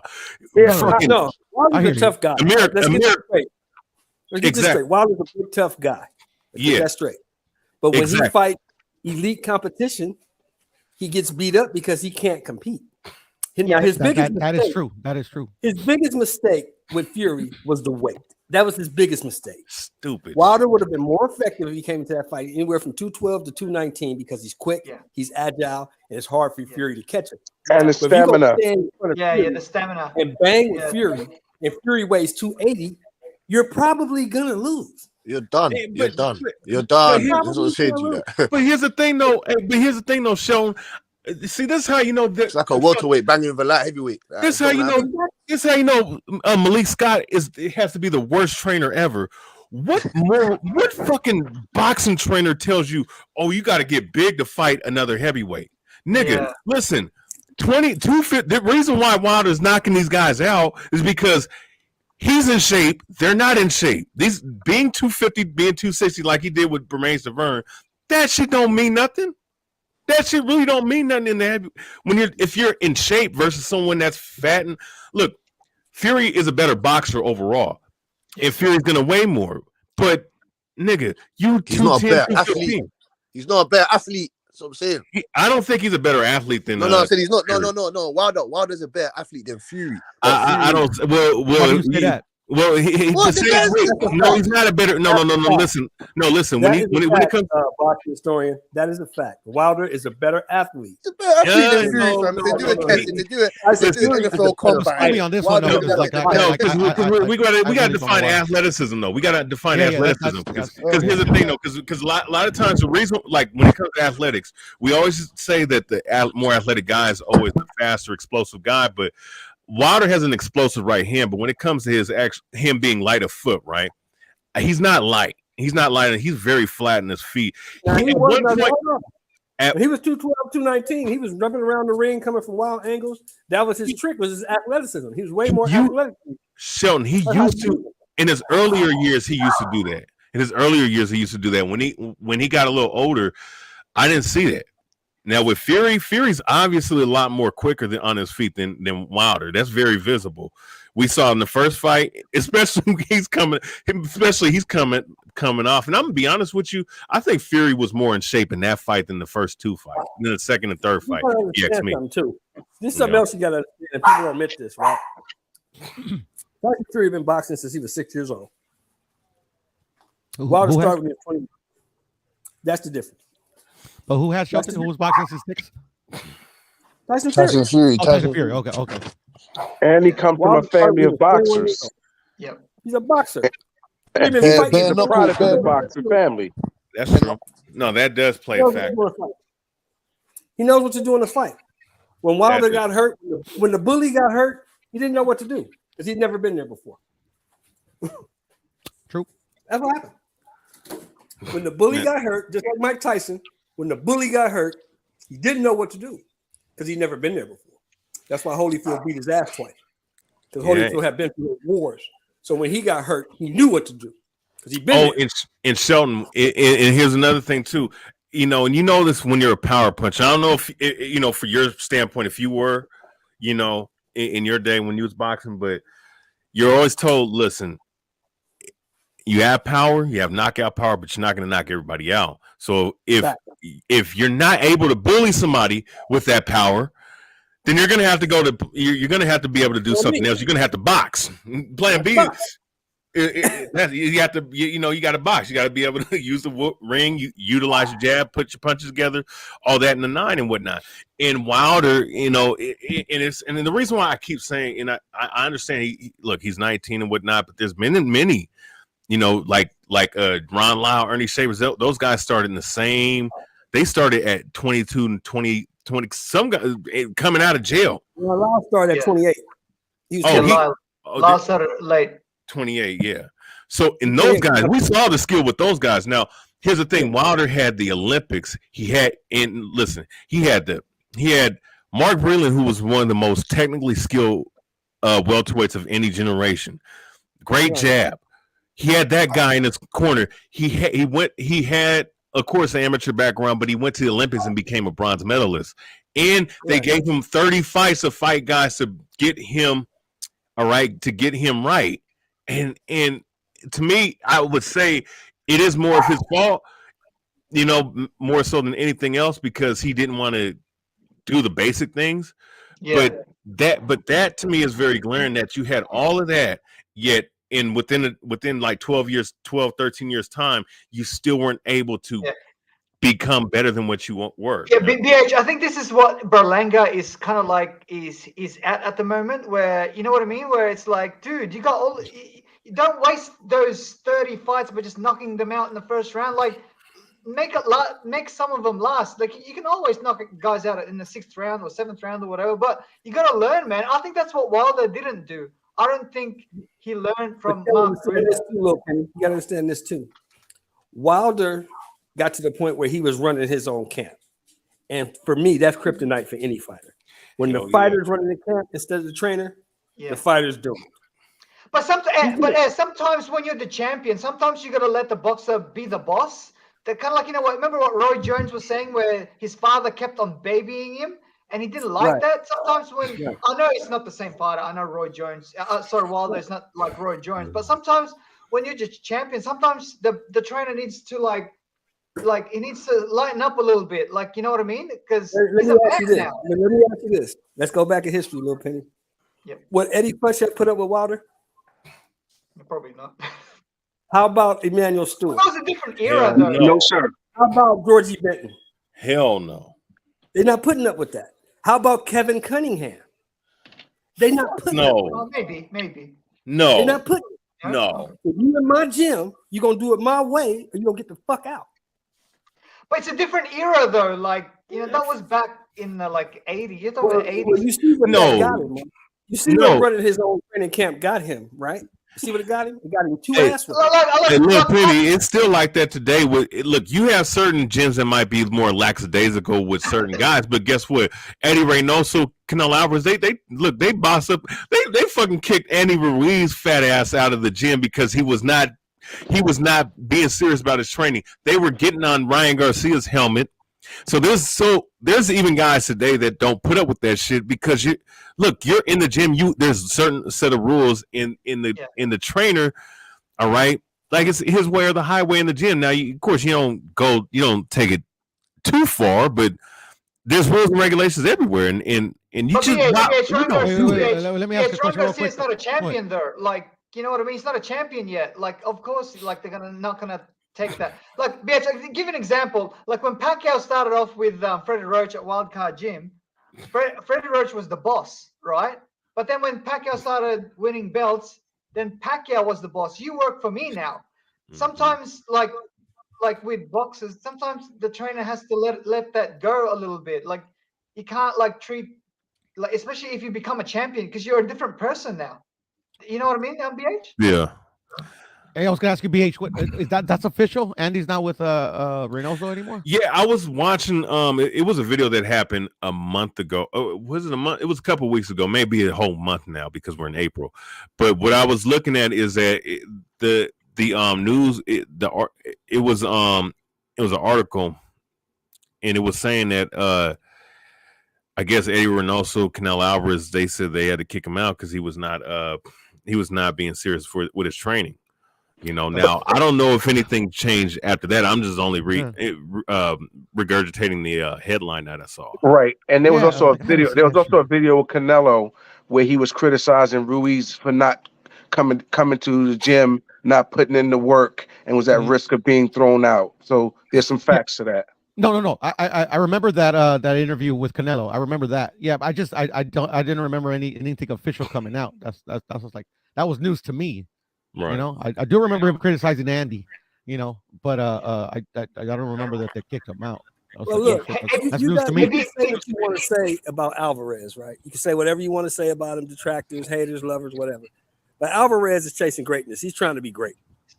Yeah. And the people around Alvarez are not going to suffer fools lightly. They don't suffer fools. If you don't want to be here and do what we need you to do, you need to exit because we're not having that over here. Hey, BH, you comment about an hour ago about Canelo. I think if he becomes undisputed at 175 as well, plus wins a belt at cruiserweight, right? Say if he fights Makabu, I think his record or resume is maybe equal or maybe better than Mayweather. Do you agree with that? Hell yeah! Hypothetically speaking, he's on another level. If he does, listen, if he goes up and he beats Bivol, he's gonna move up anyways. All right. If he goes and somehow beats Beterbiev, all right, because after Beterbiev and Joe Smith Jr., we're gonna think that Beterbiev is gonna win unless Joe Smith wears him out somehow and becomes unified undisputed light heavyweight champion. He's gonna be the first undisputed champion in 168 at super middleweight. And is undisputed, and mind you, he's gonna most likely would be undisputed at both weight classes at the same time. We're talking about the greatest Mexican boxer of all time for sure, and then after that, we're talking about top 25 shit, man. That's a big if. First, that's a big if. That's what I'm saying. That's a big if. Yeah. I mean, why not fight Better Beef? Right. That's the fight that you want to see. Boxing historian. Canelo's fighting at 175. It's his second fight in the weight class. So why not fight him? Right? And he tried to fight Better Beef already. H, you know what's crazy? If he does that, for the horse, he got to beat this guy first. Exactly. Yeah. Exactly. He got to beat this guy first. Yep. Hey, what's good, Reggie? What's up, bro? What's up? Man, I want to just respond to that one question where the brother was talking about, I think it was Penny, where he was saying when a fighter becomes a champion that they get to kind of control and run what goes on in the camp. And that's totally false, man, because anytime a fighter begins to do that is where the career begins to kind of, fall off the trench. A fighter should never be telling a trainer what the hell to do. No. Sorry, that's not what I was saying. I was saying just like they need to take it a little easy. Like, because a lot of boxers do complain about that. Like, for example, Roy Jones was complaining about that. Shane Mosley also was complaining about that, about like his dad treating him like, like he's stupid. Like, you know what I mean? Like, and it's already like he beat De La Hoya already, not once but twice. So what I'm saying is, just to take it a little easy, like, you know what I mean? Like, it gets harder. It gets harder when you become a champion. Those are fathers. That's a different dynamic. When you got a trainer who's not your father, you're going to do it his way, or you're going to get out of his gym. Period. Yeah, you can get killed. You can get killed in this game, and when you become a champion, everybody got a target on you. So you're going in here fighting the best of the best. Any fighter going there to fight a champion, you best believe they're going into the greatest camp they've ever been in. They have been in the greatest shape they've ever been in. They know who you are. They've studied and watched you. Taking it easy, become a champion is how you get yourself hurt and how you lose those titles. You don't make shit easy. Actually, you're going to make it harder for yourself. Yeah, I agree with that, right? But in history, right, like Pacquiao didn't do that. When Pacquiao became a champion, multi-division champion, he became the boss. Mayweather, same thing. He became the boss. Like, Floyd, Roger Mayweather, you work for me now. Like, you know what I mean? You can't tell me what to do all the time. Yeah, I'll do 95%. That's his uncle. I doubt he told him that. No, they ran. You know what I'm saying? I don't think that shit flew with Roger. Yeah, I don't think that shit flew with Roger. Neither with his dad. Like the boss in all of those, like maybe not at the start, right? But once he beat Oscar De La Hoya, he was definitely the boss in that gym. Never. Like you train when I train. If I wake up at 2:00 in the morning, that's when I want to train. You guys come to the gym, right? I don't want to come to the gym at 6 p.m. when it's like convenient for everybody. When I wake up at 2 a.m. in the morning, that's when we'll train. That's what Floyd did, right? VH, is that right? To be honest, every time go ahead. Some fighters who like to eat a lot. You got some fighters who like to drink. You got some fighters who like to train at odd hours. That's knowing your fighter and accommodating your fighter, because you're the trainer. You have to know when your fighter's ready to train, when he's not ready to train, and you have to motivate him when he's not ready to get ready. Yeah. Now that's what I meant. I don't mean like, where I'm like, for example, like I don't think Wilder when he became a champion, I think he stopped listening to Mark Breland. That's what I'm saying. He did. He was the boss. He want to run. He didn't run. If he didn't want to jump rope, he didn't jump rope. You had to. They put it out there. You had to find out what kind of mood Deontay was in when you got to the gym to see what he wanted to do, and that's a recipe for disaster. And in Floyd's defense, anytime I saw footage of him like working out at odd hours and training at odd hours, I never saw his dad or his uncle with him. Yeah. I'll say this with Mayweather, in this generation for that matter, because them guys back in the older generations, they train their training regimen's way crazier. Yeah.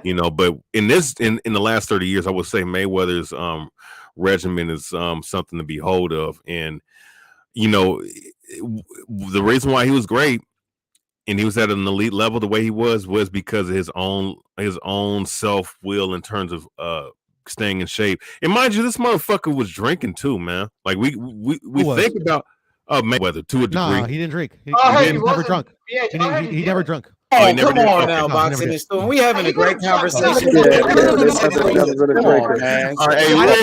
I could believe Boxing Historian, but I mean, I got footage, bro. We got footage of Mayweather club with a cooler.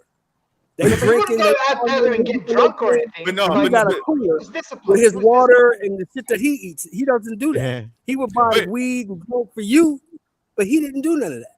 Oh, he did. Okay. Okay, Not all well, the homies, they're shit, but he didn't partake. But okay, but the point being though, he was able to do what he did on the level that he did because he was dedicated. Yeah. And you got to be self-dedicated, man. Otherwise, you're not gonna. It doesn't matter how naturally gifted, because there's a lot of motherfuckers that are talented that were one-hit wonders. You know what I'm saying? But the lifestyle, like Riddick Bowe, man, he could have been a great heavyweight champion, but he fucked his own career up. What's the saying, historian? Talent without hard work equals shit. And that be them naturally gifted people who end up falling off. People who come with natural gifts early on begin to be the ones that fade away once they reach up here. As you move up through the levels, your separation of talent level begins to kind of narrow in, and everybody's up there with you. A lot of these dudes ain't willing to put in the extra work to keep it to where they could have peaked at. And that's the kind of the flaw with naturally gifted people who have these early on, observed gifts, is that they're not putting the work in. Exactly. And that's why when you look at these guys, that's why, man, you look at all the great guys, great fighters like Ali, crazy training regimen, Floyd Mayweather, Sugar Ray Robinson, you study his regimen.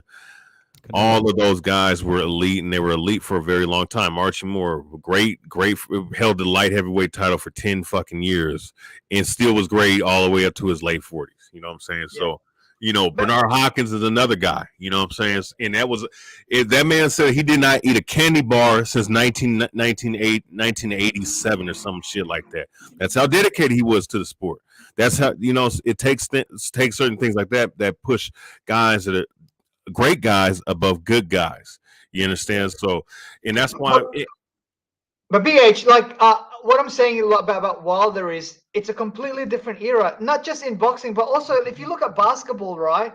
These guys, they don't want to compete. They just want to be what do you call them? Frenemies. So, and they don't even these guys anymore. In basketball, there ain't nobody in basketball no more. This is all about the money. It's not about a 3-point shooting contest. Them dudes are all cooperating. Them dudes are all cooperating for that money now. They're cooperating. They're not competing anymore. Yes, they are cooperating. Yeah, I agree with you. Yeah, they only want to compete maybe in a game 7 or something. You know what I mean? But look, what I'm saying, the generation. The only superstar I respect today is Kawhi Leonard. The rest of these guys, man, all they do is shoot. Giannis, yeah. That's it. LeBron's a GOAT. LeBron's a great player. LeBron's a great player, but LeBron, he's fuck LeBron, man. You've been to the finals 10 times. You've been in World Championship fights. 2010 to 2019. You've been in 10 times. You've been in 10 World. Yeah, he's played. No, I wouldn't say this. LeBron's era. I mean, and also with the opening up of the rules since 05, 06, they opened up the rules. When they fucking fucked off hand checking, everything was changed. That was 05. That was 05, 06. But when you deal with the 014 and the rules they put in and all the crazy shit that they've been doing, taking you can't bump the cutter no more, which that was a technique. You can't. That shit, these guys, if you put 90% of these guys, you putting all these guys in the era where you had to do that. These guys would not be able to play the bad boy Piston days, the 80s, 90s, 2000. Come on, man. The only guys that would is probably KD, LeBron, Kawhi. The rest of these guys are just not like that. When guys can camp the paint and play real pressure defense and bump you off your damn route, you're not going to be able to get them damn open looks. These dudes are too soft. These dudes are soft now. Yeah, they are soft. I do think that if LeBron went to the 90s, 80s, I do think that he'd still be great. He would still average 20 points. Hell yeah. Like 23, maybe. But he's not going to be getting no open looks to the rim, though. That's the thing. And LeBron will muscle you in the post. He'll have to turn into a fucking what's the big dude play with Utah? What's it, Karl Malone? He would.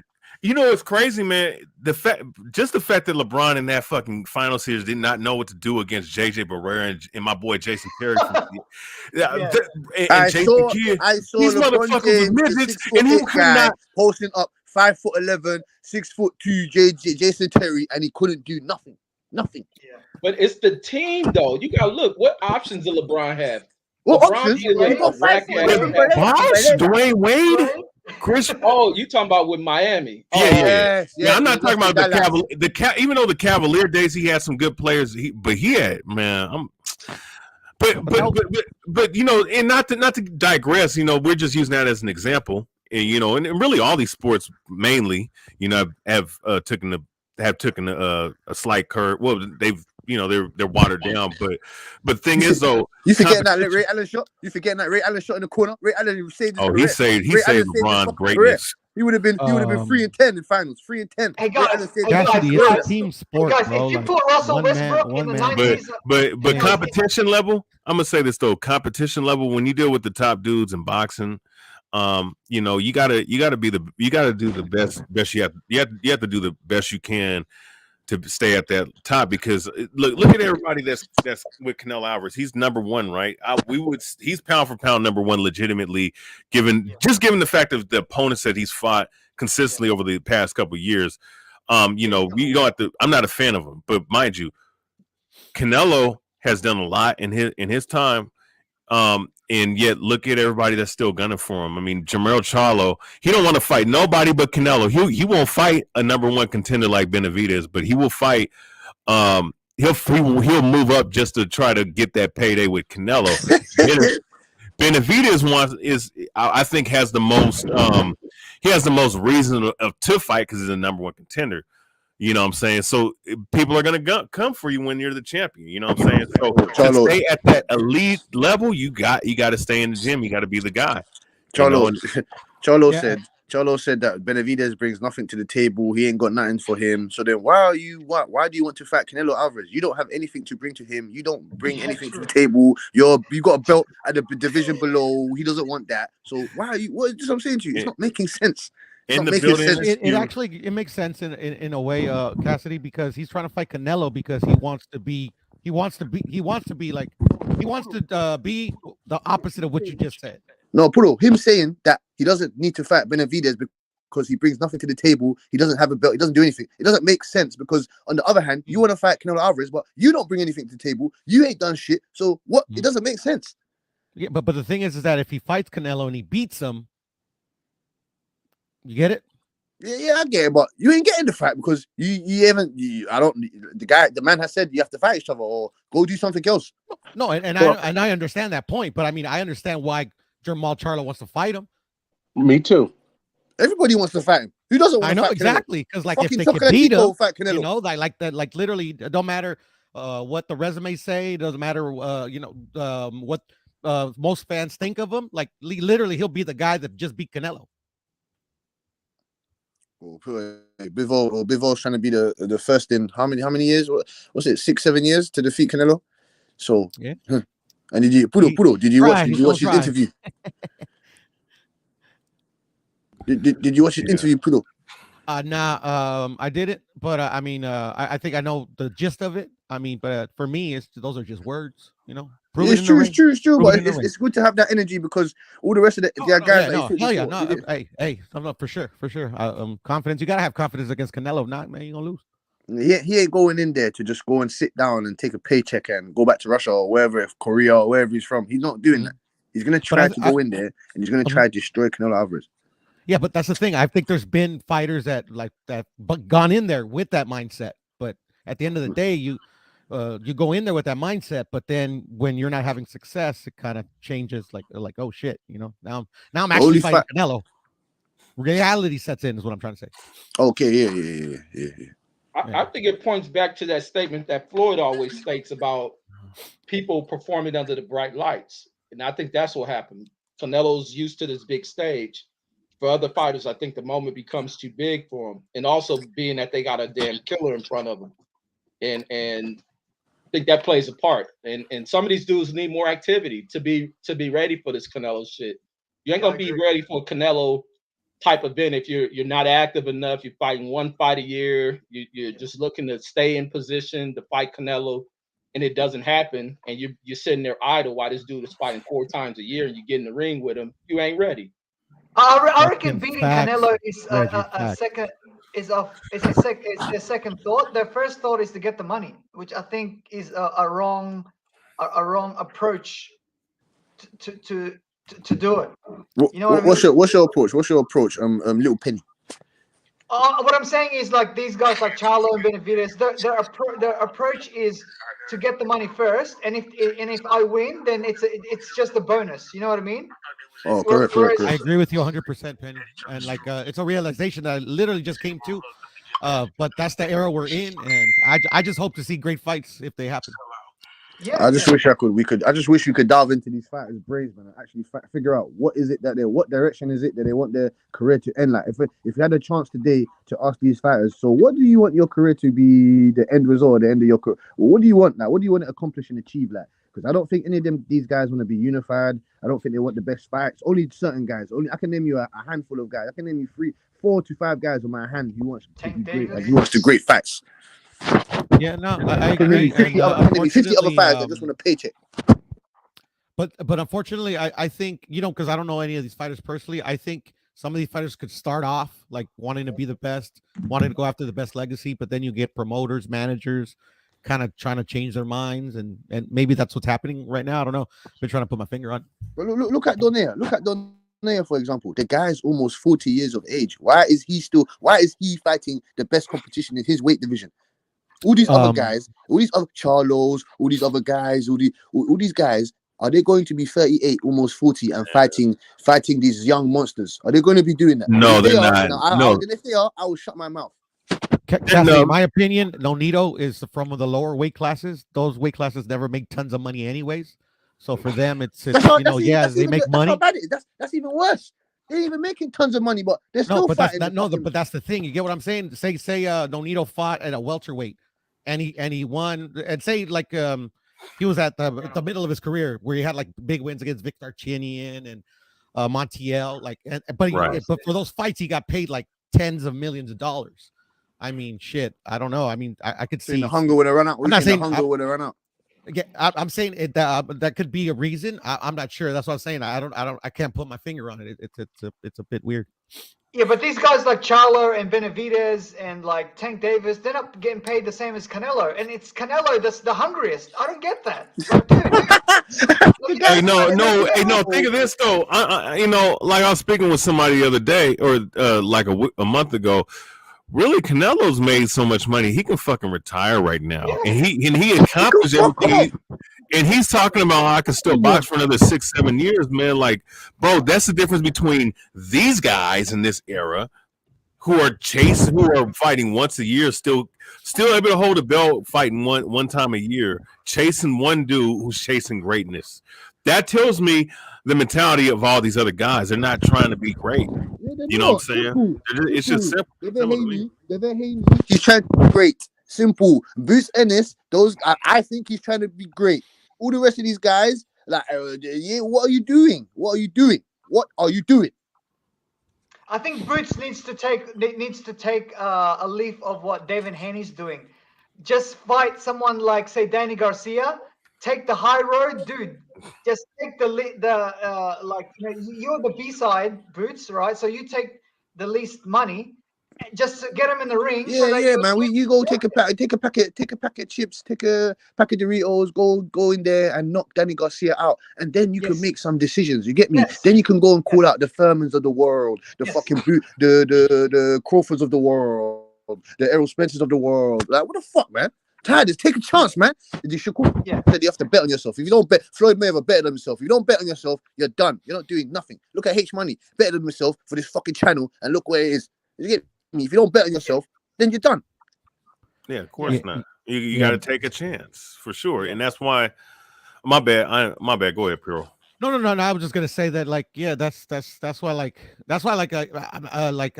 I've changed like my energy kind of on arguing like who's good and who's not. Like, it's just unfortunately for me, I just want to see like these certain fighters that get hyped up, or that doesn't have to be the promotion or anything like that. I want to see like potential like greats like Floyd fight, like I don't know, maybe I'm explaining it right. I want to see great fights. I don't think right now, in the way they're kind of like moving these fighters too fast, which is, it's debatable if it's the right thing to do or it's the wrong thing to do. But in my opinion, when you move them too fast, like literally, I think Devin any undefeated fighter that we have right now that has like under like 25 wins or under 30 wins, they're gonna lose at one point because they're gonna run into an opponent that's literally gonna be on their level. They're not gonna distinguish themselves like to that other, like kind of like Canelo level was when he fought Floyd. Like those fights are gonna be few and far between because like it's just they don't fight enough. You get what I'm saying? I don't know if I'm explaining myself right. No, you're explaining perfectly, Pudo, man. Perfectly. It's just man needs to understand why we need to put these fighters in a position where they have to fight. Like we have to corner them. We have to corner them. We have to push them into fighting each other, and not to say, oh, you forced them, but we have to make them.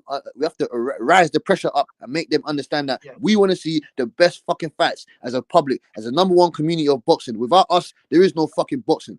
There is none. Otherwise, they're just gonna have all the pay-per-views, all the free Showtime TV fights. They're just gonna have it in the gym, in the sparring gym, when there's no one there. You get me?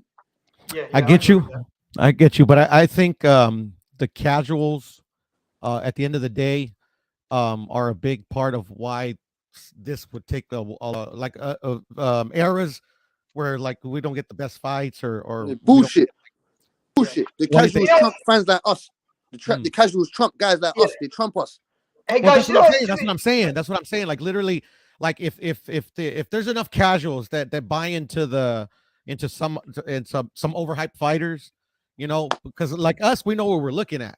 You get what I'm saying? For a casual, like you say BH is the greatest, and he only has like 3 wins and 1 knockout. Like I mean, like I could see some casuals like buying into that.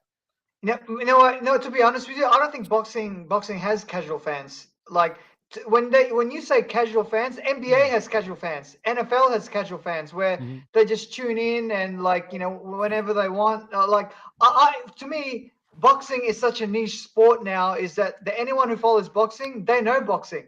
Like you know what I mean? I don't think boxing has a lot of casual. I think the last time that casuals watched boxing was when Pacquiao Mayweather. Or Pacquiao McGregor, I think that was the only time really. Before that, maybe when De La Hoya fought, I don't know, when he fought maybe Trinidad, maybe like that's like a 10-year gap. BH, what do you think? Those are great points, by the way, Penny. Correct. I mean, I understand, and you do make a good point. It is so niche. Like, I'm gonna be honest with you. I mean, really, the heartbeat of the hardcore fans is really on YouTube. From my observation, since I've been on here for the last 10, 11 years on YouTube, I would have to say that definitely the heartbeat is with the hardcore boxing fans have always been on YouTube as far as I've been seeing. I agree with that assessment to that. But however, do I think that everybody that watches boxing is a hardcore boxing and knows boxing?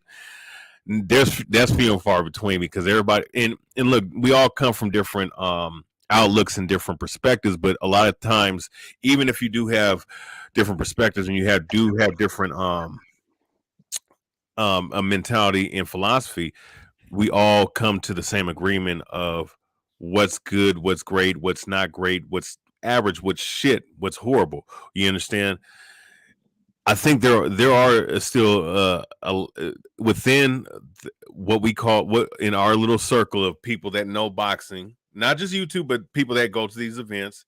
A lot of these people are casuals, and some of these casuals, that'll do stupid shit like fake car wrecks or talk about Black Power this or trying to establish a Latino only fan base and shit like that. These goofies that be on YouTube and shit talking shit and they themselves don't know boxing like that. Those guys don't know shit. But then you have panels like this or YB's panel, all right, of people that know what the fuck they're talking about, and they're saying and we're hardcore and we all casual. We're not casuals. We care about the sport. We know the sport. We just have different opinions. We have different philosophies. So the reason why I say that is because ESPN is probably the best sporting network in the world. Second maybe Sky Sports. But when I see ESPN, right, and they've got their other shows like Around the Horn, what else? PTI. I have never seen them cover boxing, with the exception to Pacquiao Mayweather. That was the only time that I saw, like in PTI and Around the Horn, and even the normal ESPN. You know, the ones that come on at 6 o'clock at night for me. I have never seen them cover boxing, with the exception to Mayweather Pacquiao. That's what I'm saying about the casual, hardcore like debate. Yeah, I mean, well, ESPN is a bullshit network to begin. First off, fuck BSPN. I'm gonna call it B. Look, Top Rank is smart for being, because I mean they still have BSPN. BS, but I'm gonna call them what they are. I've been calling them BSPN. All right, because that's what they are. They're full of bullshit.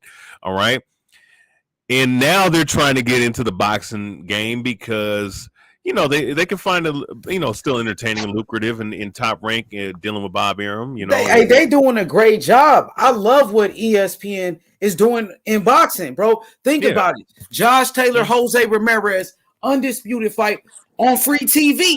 This is great for boxing. Yeah, they're giving us bare. You know what's so funny? Do you know what's so funny? Bro, Devin Haney and Kambosos is on ESPN for free. But hey, do you remember that time when Mayweather was it's free, so there's no pay-per-view for that. No, it's pay-per-view, I think, in Australia, but not in America. It's on ESPN. Yeah, Australia's pay-per-view. Oh, you serious? You serious? Yeah, it's free, bro. That means everybody gonna watch it. Bro, it's gonna have like 5 million viewers. 5 million people gonna watch Devin Haney this time, bro. Devin Haney about to become a star, bro. Superstar if he win. He gotta win though. The first fight as well. He has to win the first fight. He has to. Yeah, to get the rematch. Bro, I love ESPN, bro. I love what they're doing in boxing, bro. You know what's so funny? Bob Arum. But I just got a feeling that, sorry, bro, I got that ESPN, sometimes they've neglected boxing for so long now. Like, I remember the time when Mayweather was getting interviewed by Brian Kenny, and they were always going back and forth. Oh yeah, Brian Kenny. Yeah, but they got rid of Brian Kenny. He's not on ESPN no more. What about Friday Night Boxing? What happened to that? that? With Max Kellerman. With Max, I remember all of that. Yeah. Yeah, with Teddy Atlas. I miss HBO boxing if anything else. Now ESPN. Now that's the thing I was saying. They've been doing a good job. But to the point of what Penny's saying, and I noticed that, and look, we all noticed it. ESPN was not trying to cover boxing like that unless it was the biggest of biggest fights. Now look what they doing with Kambosos, Devin Haney. Hey, and Shakur Stevenson, Oscar Valdez. Yeah. Lopez and Loma. We can't forget about Tio. Tio and Loma was a great fight. What else, bro? So many fights. Terrence Crawford and Kell Brook was on ESPN, bro. They put it on pay-per-view fights and they put it on free TV. Yeah, Top Rank boxing is the best. Top Rank is number one in the world, bro. It's not even close. How's Bob Arum? And Bob Arum, he doesn't say it like he does it like Eddie Hearn knows how to. Eddie Hearn knows how to promote a fight. He knows how to promote fighters, but he doesn't know how to make the big fights. Bob Arum is not really good at promoting fighters, but he's making the big fights. So I agree with that. You get me? It's not making any sense on Eddie Hearn's side of the table. The zone and that they're looking dry over there. It's looking shit. You ain't had no one unification. They got Canelo. The zone has Canelo. They have the biggest star in boxing.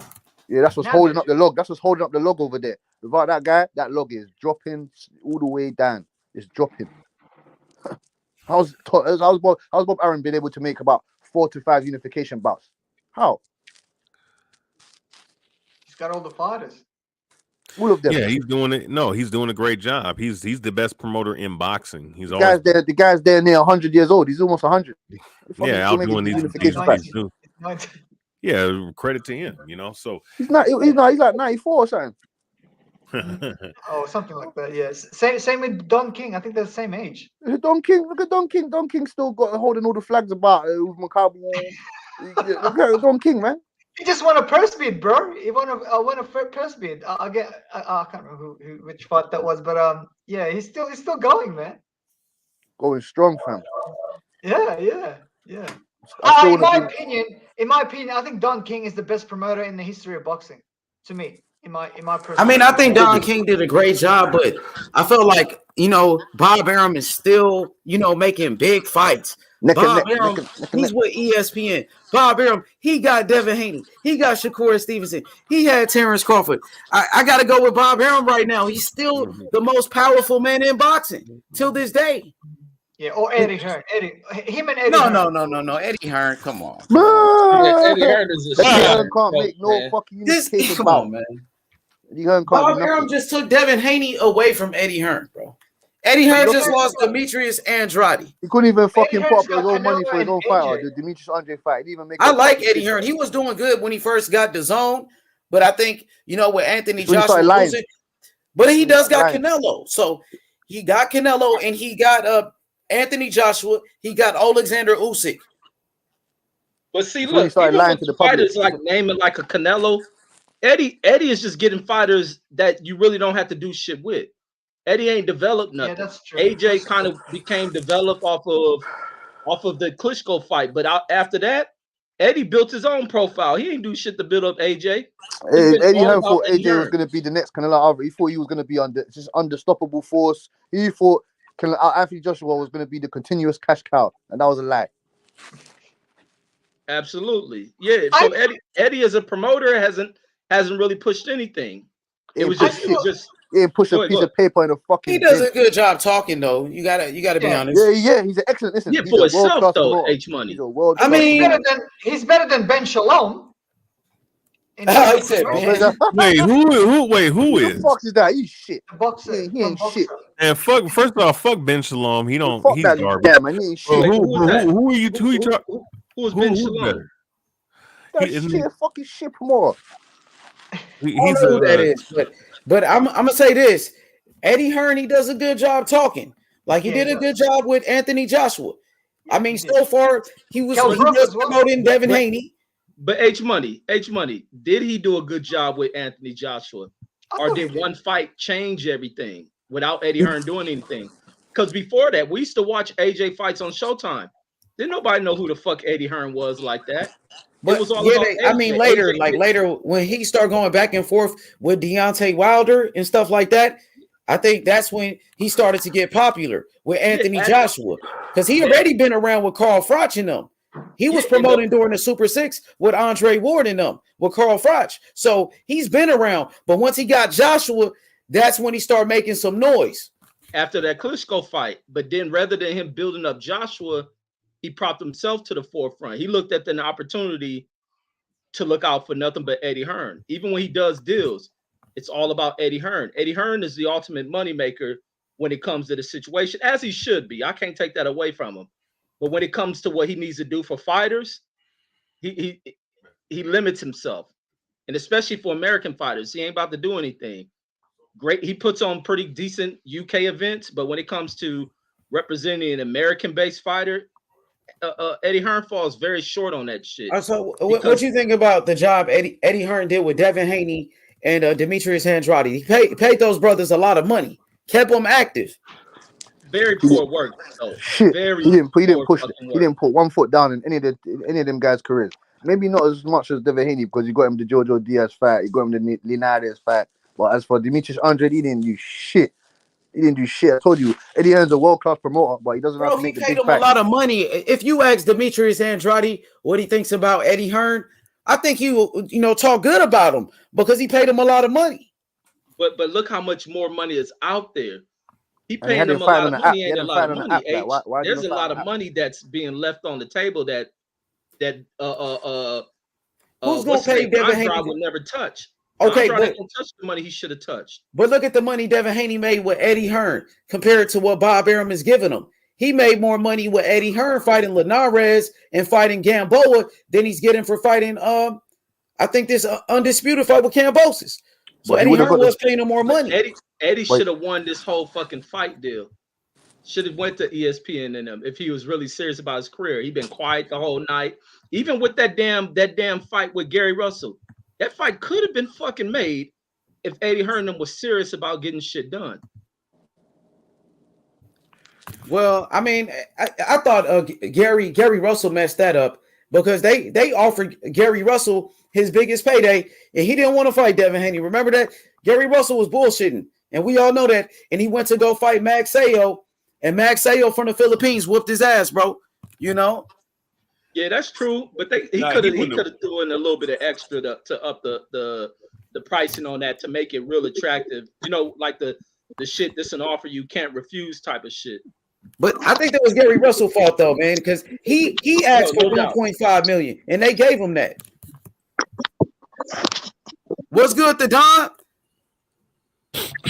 What's up with it? Hey, man. I know that we talking about the money. Hey, man, I've had an echo. I've had an echo all day, bro. Yeah, we don't. No, you sound great. You sound good. We don't hear no echo. It might be on your side, but we hear you good though. What's up with it? Hey, but I mean, what you guys think about Eddie Hearn? Let me see what historian think of the Don. And what you think, the Don? Hey, the Don, you remember I was telling you top rank about a couple months ago, and I said Mr. ESPN, Mr. Top Rank, H Money. You remember I left the zone and we went to Top Rank, and you see Devin Haney, he came to Top Rank. Oh, he got the Hennessy. I see you. Hey, I like Devin Haney on Top Rank better than the zone, even though they was paying him more money, man. You know what I'm saying? I like Devin Haney on the zone. More people gonna see his fights. Let me put it in this perspective. Let me put it. Hold on. Let me put it in this perspective. Okay, so you know Oscar De La Hoya was with Top Rank, and he was making with Bob, right? And then he became big, and then he had to separate himself, right? Okay, then Floyd,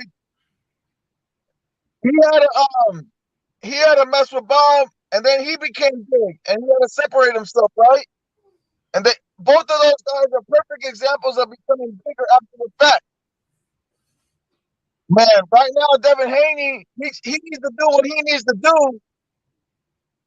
Take on the challenges that are in front of him so he can become a bigger star. You feel me?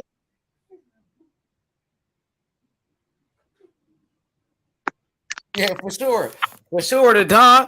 Hey, but Reggie, no people. They're not gonna pay the way they Eddie Hearn was paying. Now Demetrius Andrade, who else gonna pay him that much money like the Zone was paying him? Who else gonna pay him like that? I think he would have got paid more. Let me speak on that. Eddie was paying him just the regular guarantee. Now, if Andrade went into bigger fights, was Eddie willing to pay him bigger sums of money? And Eddie may have kept him at a fixed rate rather than giving him the additional money he should have made. The Charlo fight would have been additional money. Eddie would have had to pay to Andrade and to Jamal Charlo to make the fight, depending on how that agreement would have been. But Andrade is leaving a lot of fucking money on the table because of his promoter's inability. And ain't Andrade about to leave Eddie Hearn? Yeah, Eddie Hearn said they done that. They're not working with each other no more. Exactly.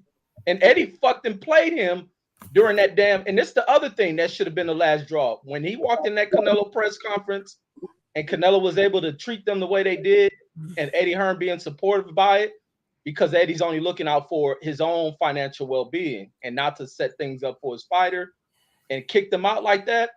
That was the last draw for Andrade. Eddie ain't willing to work for him. He just baseline paying him. Hey, for sure. Hey, that's Reggie. Hey, Coco, that's the homie Reggie Owens. Hey, that's the homie Coco the Don. What's up, Coco the Don? What's up? What's up, man? I remember Reggie. How you been, Reggie? Hey, show him what you sipping on, Coco. Show him what you sipping on. Hey, Reggie probably doesn't know me by the Don, but it's Coco the Don, Reggie. No, I know who you are. Look, he already faded. Look. Hey, the Don, man. So, what you got to say about that, the Don? Because Devin Haney, he had to take a pay cut to get this fight with George Kambosos. That's right. Yeah, but look, man. I wanna first touch on. I got a fucking echo, but I want to speak on it. Maybe you guys can hear me. Look,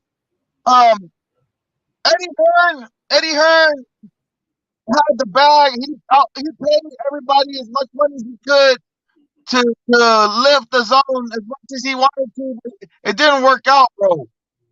And Demetrius Andrade, unfortunately, he wasn't a draw. I mean, he's a big fighter, but he never drew nothing. You feel me? So, you know, and the best decision that Devin Haney ever made was to go for legacy, because you know, if you think about it, he's making $3 million for on Eddie Hearn's side, but that's short money compared to what he can do for 2.5. And if he beats Kambosos, he gonna be on top of the hill. You feel For me? sure. Yeah, absolutely. He's going to become one of the biggest names in boxing. But if he beats Kambosos, does Devin Haney become a big ticket seller though?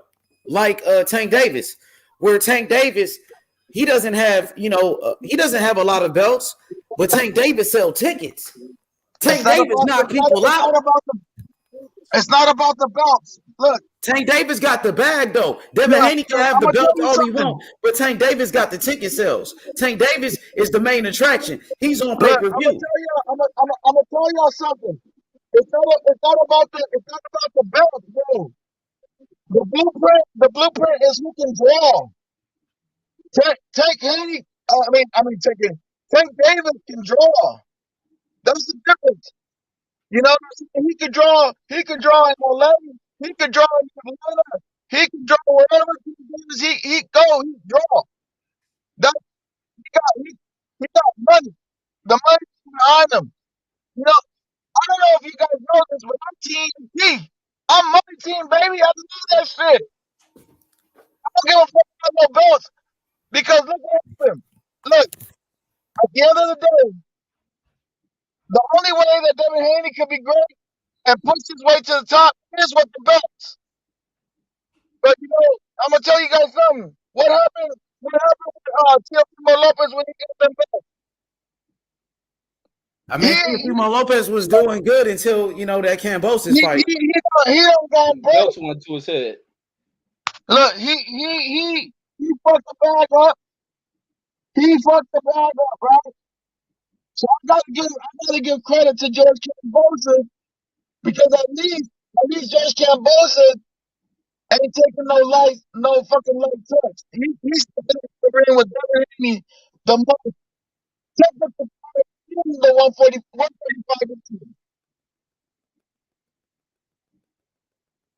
I don't give a fuck what he says about Devin Haney. He knows he would have rather had Loma. He wanted Loma. You know what I'm saying? That's why he says to Devin Haney, you were chosen. Nah, bro, you were forced.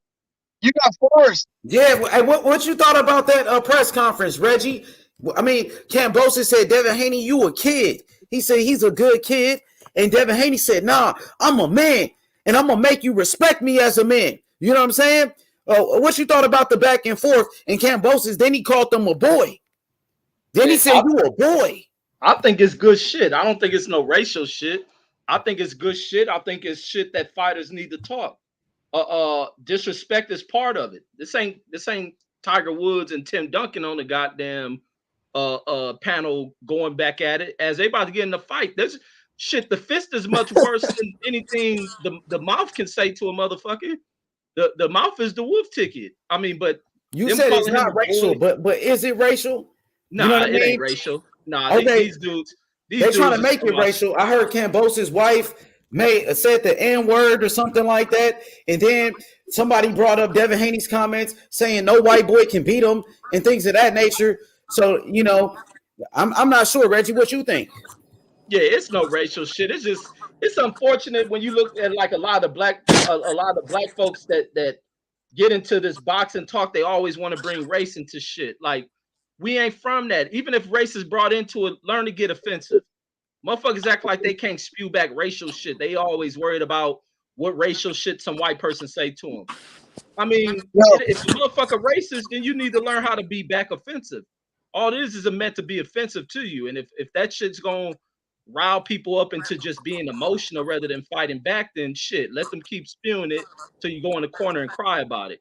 But the back and forth between them and saying boy and that shit is you looking down upon another fighter. Like in this moment, it's a point to where it ain't they respect each other, but you also throw out disrespect because ultimately we're gonna get in the ring and really see who words come back to bite them in the ass. So I think it's all good. I think it needs to be continuous. It needs to be promoted like that. Yeah. Talk the shit. Get in the head Talk of the the person. shit, fam. Promote Yeah, I this agree. fact. At the end of Promote the this day, fact, fam. Talk the shit. Devin Haney handled it perfectly because Devin Haney. Hold on, I apologize, but you know, a lot of times everybody wants to question how a man is going to handle a situation. You know, Devin Haney addressed it and he said, "Wait, you know what? You got to respect me as a man because I'm a man." You know, Kambosos acting like he's 42 years old like me. Kambosos only like 40, like he only like 24. And Devin Haney 22, 23. I mean, come on, bro. But he's trying to play those mind games, you feel me? So what I liked about it was that Devin Haney said, "Hey, you know what? Check it out. If you don't respect me right now, I'm gonna make you respect me in that ring, motherfucker." You feel me? I mean, what you thought about Kambosos calling him a kid, though? I mean, we know he's not a kid. Yeah, we know he's not a kid. We know Devin Haney, a grown ass man who live in a mansion, who's worth Well, you millions of can't dollars. say, So see, that's why it could be racial. you feel like You can't okay? call me, boy. You can't do these white folks. You call me a boy, it's gonna be a problem. It's just like remember that motherfucker that was calling Ali by his name. Who was that? What's his name? Oh, you talking damn, about what's his name? Ernie Terrell? Ernie Terrell was calling him Cassius No, Clay. it was Frazier. Frazier says, "No, you can't play." No, not Yeah, Frazier. Joe I think Frazier did Ernie it too. Terrell. Joe Frazier did it too, and they got into a fight. You Yeah, catch it. But Yeah, he's Terrell, like, I'm a beat Muhammad Ali, and every time he was hit, look, every time he would hit him, what's my name? What's my name? no, that was Ernie Terrell. That was Terrell. He yeah. did that. It was a couple of fighters that did it. I think Joe Frazier did it before too. Like they was doing a live interview, and Joe Frazier called them Cassius Clay, and Muhammad Ali went crazy, and they got into a fight. You remember that? They was doing an interview. To being a boy and Hey, that's just real though. Is play that shit in the ring and then Hey, tell them, that's right. nah, boy or man, is you jabbing. That's degrading. Hey, that's degrading, bro. You trying to degrade me? You trying to make me inferior, bro? Why are you trying to make me inferior to you, bro? You know what I'm saying? That's why I'm proud of Devin Haney for checking that shit. Hey, Coco the Don. So you feel like it could have been kind of racial? That's what you think? It can't be taken racially though, bro, because you know, like people in the South, people in the South be like, "Come here, boy." I mean, it can be taken like that. You feel me? Yeah, 100%. That's what I'm saying. The way it got interpreted, it could be come across racist. But I'm saying, I'm just telling you, like, you know what? Though? I hope that if he does take it back to it, if he will I don't know. Oh, hey, Coco, you breaking up? You breaking up? Ah, shit. No, you're clear now. You're clear now. Let me try to jump back in then. No, you're clear now. You're clear now. Damn. I'm breaking up. No, not no more. Well, anyway, bro, I take it as disrespect if you call me a boy when I'm a grown ass man, motherfucker. You feel me?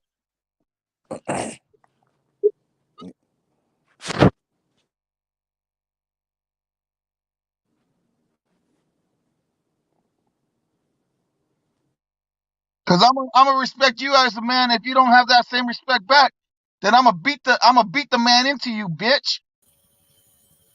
Hey, y'all can hear me? Yeah. Yeah. All right, for sure. Yeah, Coco the Don going in right now. The Don ain't playing. Hey, the Don, man. Devin Haney finally get his opportunity. Devin Haney got a chance to make history, to become the youngest undisputed champion in the history of boxing. How does it feel to know Devin Haney from your city, Oakland, California, is in this position?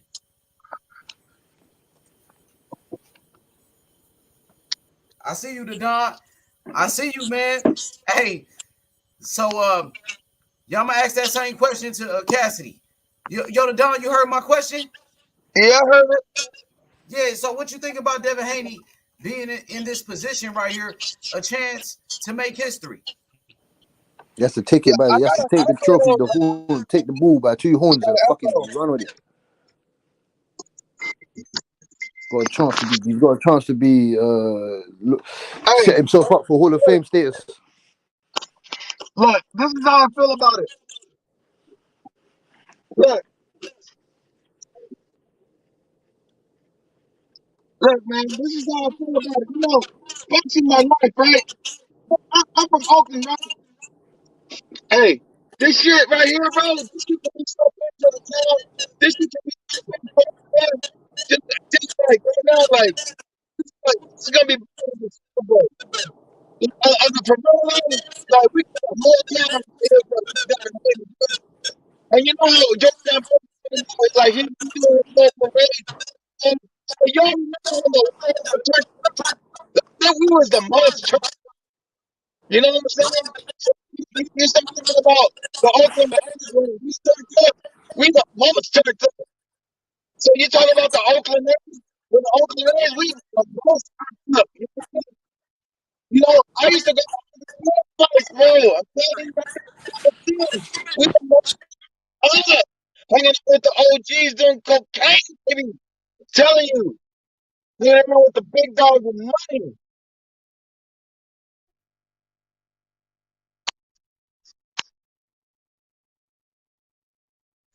Hey, straight up, the Don representing Oakland. You feel me?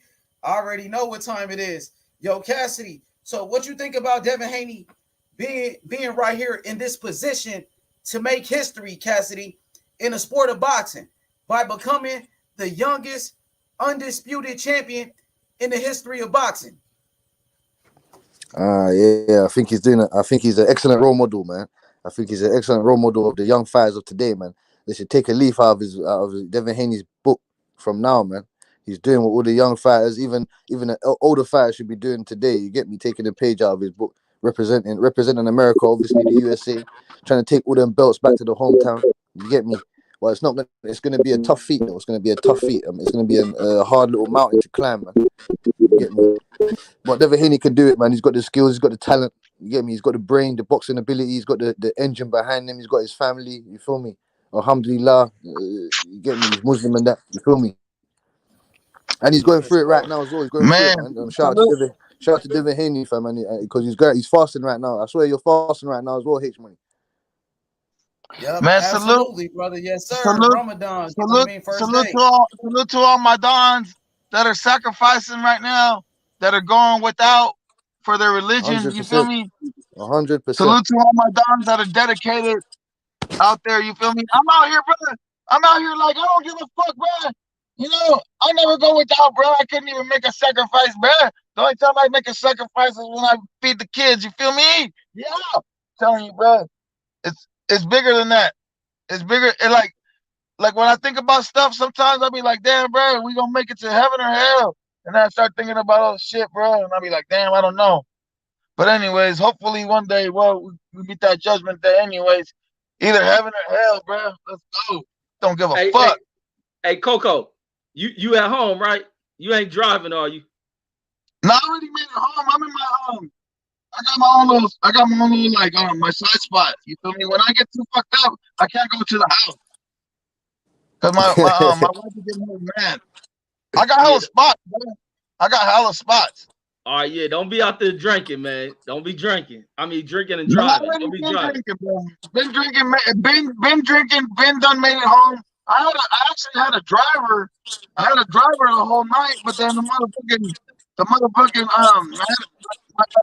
my driver done got mad at me because my fucking language and being too aggressive and yeah. But anyway, don't know. I'm just keeping Coco it the real. Don. I be having hella shit going on. Like I be having drivers. I be having hella shit going on, bro. He's I got mean, the I he's be, got he's got the chauffeurs, the trying to have a good chauffeurs. time, bro.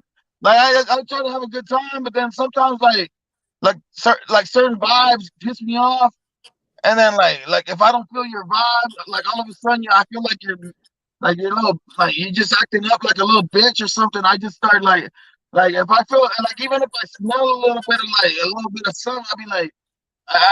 I start questioning it, and then it becomes problems sometimes, especially off the Hennessy. When I start that Hennessy shit, bro, oh man, I smell pussy. You know what I'm saying?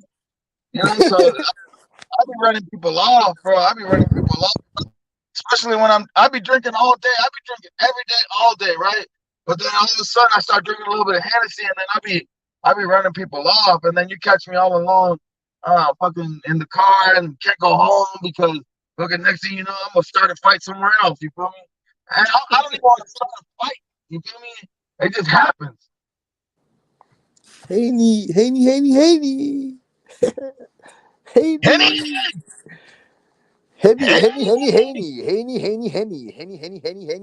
but let's talk boxing, bro. Like I love talking boxing, bro. Like let's talk about that. Who you got? Kambosos or Haney, man?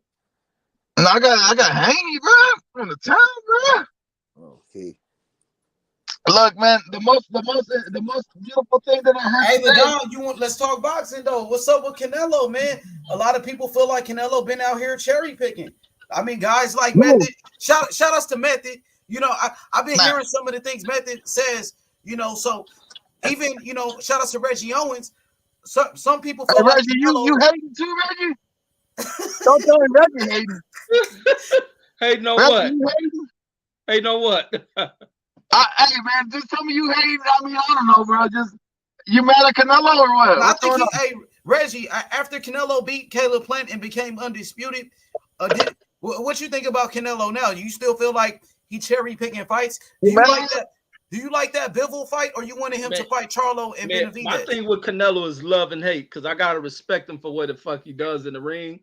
And there's fights I want him to fight, but Canelo can do what the fuck he want at this point. These other fighters gotta act like Canelo is the end of the road. Like there's other great fights that these other fighters can do, even if Canelo don't fight him. Like Charlo and them could be fighting Andrade. Charlo can be fighting Benavidez. He can be fighting Caleb Plant. Benavidez can be fighting Caleb Plant. He can be fighting Andrade as well. They all can mix it up amongst themselves, even if Canelo doesn't give them the fights. But my thing is love and hate with Canelo. He does his shit, but I be wanting him to fight these guys too. But he'll fuck around, probably beat everybody I want him to fight. Hey, and that's why I've always respected you, Reggie, because you speak the truth, bro. Like I know a lot of people think you're like a fanatic, but I used to be on your page all the time, bro, and you ain't never disrespected me. You know, I was just a little Latin cat just chilling with you, never disrespected me, bro. Love you, bro. Hey, for real. Hey, right on, bro. The point that you made though is straight up solid though, because you know these motherfuckers like on the for real though, even though like Canelo, I mean, it might not be in everybody's best interest on who he's fighting right now or what he doing, but like, you know what I just saw the other day? I saw Caleb Plant call out who did he call out the other? Caleb Plant just called out somebody. He's like, Charlo, hey, he been calling out Charlo. he said, yeah, Benavidez. He said you want to fight Benavidez so he can get the rematch with Canelo and shit. So look, man, even though he lost, he's starting to look. The key to everything, bro, is you motherfuckers need to start fighting each other. Even though you're not fighting the top dog, man, we gotta see, do you deserve, like, look, Canelo, I love Canelo. I'm not even gonna front. You know, I love Canelo. But like I think he's the best. But like when you on top of your game and you the best, then you motherfuckers like you're gonna fight the whole damn division like every time, bro. You know, that's ridiculous. Like at least fight between fights. So if it's out of 10 people, dwindle it down so he can pick out of 5. You feel me? Like, and if it's out of 6 people, rolling it down so he can pick out a 3. Because I mean, somebody's gonna get the bag. But if you have Canelo just sitting there, everybody looking hella equal, everybody looking like they ain't got the competition, everybody looks the same. Right now, even Plant, after he got defeated by Canelo, he still looked like the same kind of dude. Like you're like, yeah, I don't even know if he could even step up to fucking Benavidez. Like we gotta see this shit. You feel me? I apologize if I went off. Nah, man, you was smoking the barbecue. Man, we gotta roll with it though. I'm telling you, like boxing needs a change, bro. Anyways, look, let's talk some more boxing though. Let's talk some more fucking boxing, bro. The thing that I see right now, bro, the thing that I see in the future, I'm gonna let you guys into my mind. What I see, you know what I'm saying? Like my sadistic internal being, you know what I'm saying? Look, Devin Haney about to get these belts, right? Next thing you know, I'm telling you, Devin Haney is the modern day Sugar Ray Robinson. You got Ryan Garcia. Ryan Garcia already looking too big for 135. He's gonna take one more fight. Yeah, I see his next fight is gonna be at a catch weight. You gotta give me. You gotta let me have that. Yeah, I just want to say this, bro. Ryan Garcia, his next fight at 140. I know. Come on, H. Let me get it out. Let me get it out. So you got Devin Haney. Maybe get a rematch. If he wins, a rematch. Okay. Mega fight at 145. Devin Haney and fucking Ryan Garcia. That's the future. That's the biggest money maker ever, bro. You watch. That's gonna be the biggest money maker ever. You got the modern day De La Hoya, and you got the modern day Sugar Ray. It ain't bigger than Tank Davis, man. The problem is that Tank don't got no dance partner. You gotta have a dance partner. That's what I'm trying to preach. There's a lot of people for Tank to fight. That's not true. Tank got a lot of people he can fight. No dance partner. No mega dance partner. He can fight you, though. Tank got a lot of great fighters he can be fighting. You go that 5 to 6 He's struggling with Isaac Cruz. His hand was fucked. He could have been fighting him. He could have been fighting his hand was fucked. He could have been fighting Loma a long time ago. There's a lot but of they didn't let him. They didn't let him. And this is the other thing. Was it Mayweather and them really, or was it Tank? No. We've run into these issues. Okay, hold on. Oh, wait. Reggie, you know I'm gonna keep it 100, right? Do you remember a while ago? Remember when he was dating or messing around with Floyd's like daughter, right? You remember that, right? I was hearing those, but I don't know how true it was. The rumors, do you remember the word on the street? Just, come on, just level with me. You remember the word on the street that Tank was messing with Floyd's daughter, right? I'm not saying nothing happened. You don't even have to confirm it. But the word on the street was that something was going on, right? Fact or fiction? I didn't hear nothing about that stuff. I don't know. Correct. But if it did, what does it have to do with it? No, I'm gonna tell you what. I'm gonna lead into it. So what happened was, as soon as Floyd found out, he got upset, and Floyd was gonna feed him to the wolves, and he put him. He said, "I'm gonna feed you to Loma," and Tank was starting to say, "Man, this motherfucker trying to feed me to the wolves." But Tank never said that. Don Tank never said that he trying to feed me to the Tank. He ain't ducking no smoke now. He didn't want to fight anybody. He didn't want to fight no Loma, bro. Yeah, yes, he did. No, that was Mayweather, bro. He's just a baby. That's Mayweather. Mayweather was the one who didn't want to do business with Bob Arum. So that was Floyd Mayweather. Tank is just a fighter. I'm telling you. I know. Hey, Floyd was ready to put him in the ring of fire. Tank didn't want it, bro. Tank wanted it, bro. He always. That's why him and Floyd got mad at each other the first time, because Tank always wanted to fight Loma, and Floyd wasn't trying to do it. Because and then what happened now? Like doing business with Bob Arum, you know. Nah, but then what? Okay. All right. So then what happened now? What happened now? What happened now? If he's still with Floyd Mayweather, this is his last fight with Floyd, and Tank is about to be a free agent now. And let me say this about the Floyd and Tank thing, where everybody like, oh, Tank leaving. This dude, what's that young kid, Camaro Moulton? That's gonna be the next Tank Davis replacement, and I think Floyd will go very far with that young kid, and I think that's gonna be the next major prospect coming for Floyd to develop. Is gonna be who are you talking about? What's his name? Young Camille. Jalil Hackett? No, Moulton. The light-skinned dude. He looks like Tank. It's a young dude. Who is that dude? Who are you talking about? His name Camille Moulton. Smolton, I know Smolton, but you haven't heard him? He's like a national champion. Hey, Reggie, I know you said what is he, Reggie? Who is he? He a national champion, like a top amateur. He looked just like Tank Davis. Yeah. He can't replace Tank, bro. He already built Tank. He's not Tank though. He's not Tank. Watch when this young kid come up and watch. Go check his Instagram out. The thing with Tank, let me just say this: when Floyd Mayweather was fighting, while he just signed Tank, so Floyd was still a fighter. So Floyd was still the biggest name in boxing. Floyd was the biggest thing going, and Tank Davis was his fighter. So he was putting Tank Davis on his undercards. Floyd can't do that with these guys no more. He's retired. He can't put nobody on his undercard how he did Tank. Hey, funny you said that. Did you know that Devin Haney was in Pacquiao, like something undercard? Undercard on Top Rank a long time ago. Yeah, I remember. He was like in his fourth fight. Devin Haney versus like Velasquez or something like that, if I can remember. All right, let me say this: everyone who is a big name in boxing today, of the lower classes of weight below heavyweight, all of them got their name because of Floyd. Earl is known for who Earl is because of the sparring with Floyd.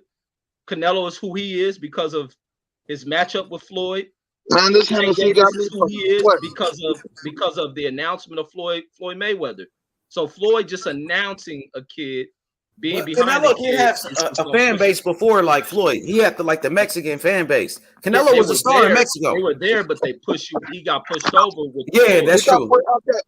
Reggie's right. Like Floyd made him a superstar when he fought Floyd. Yeah, all the fighters that are stars are because of Floyd right now. No, Reggie's right.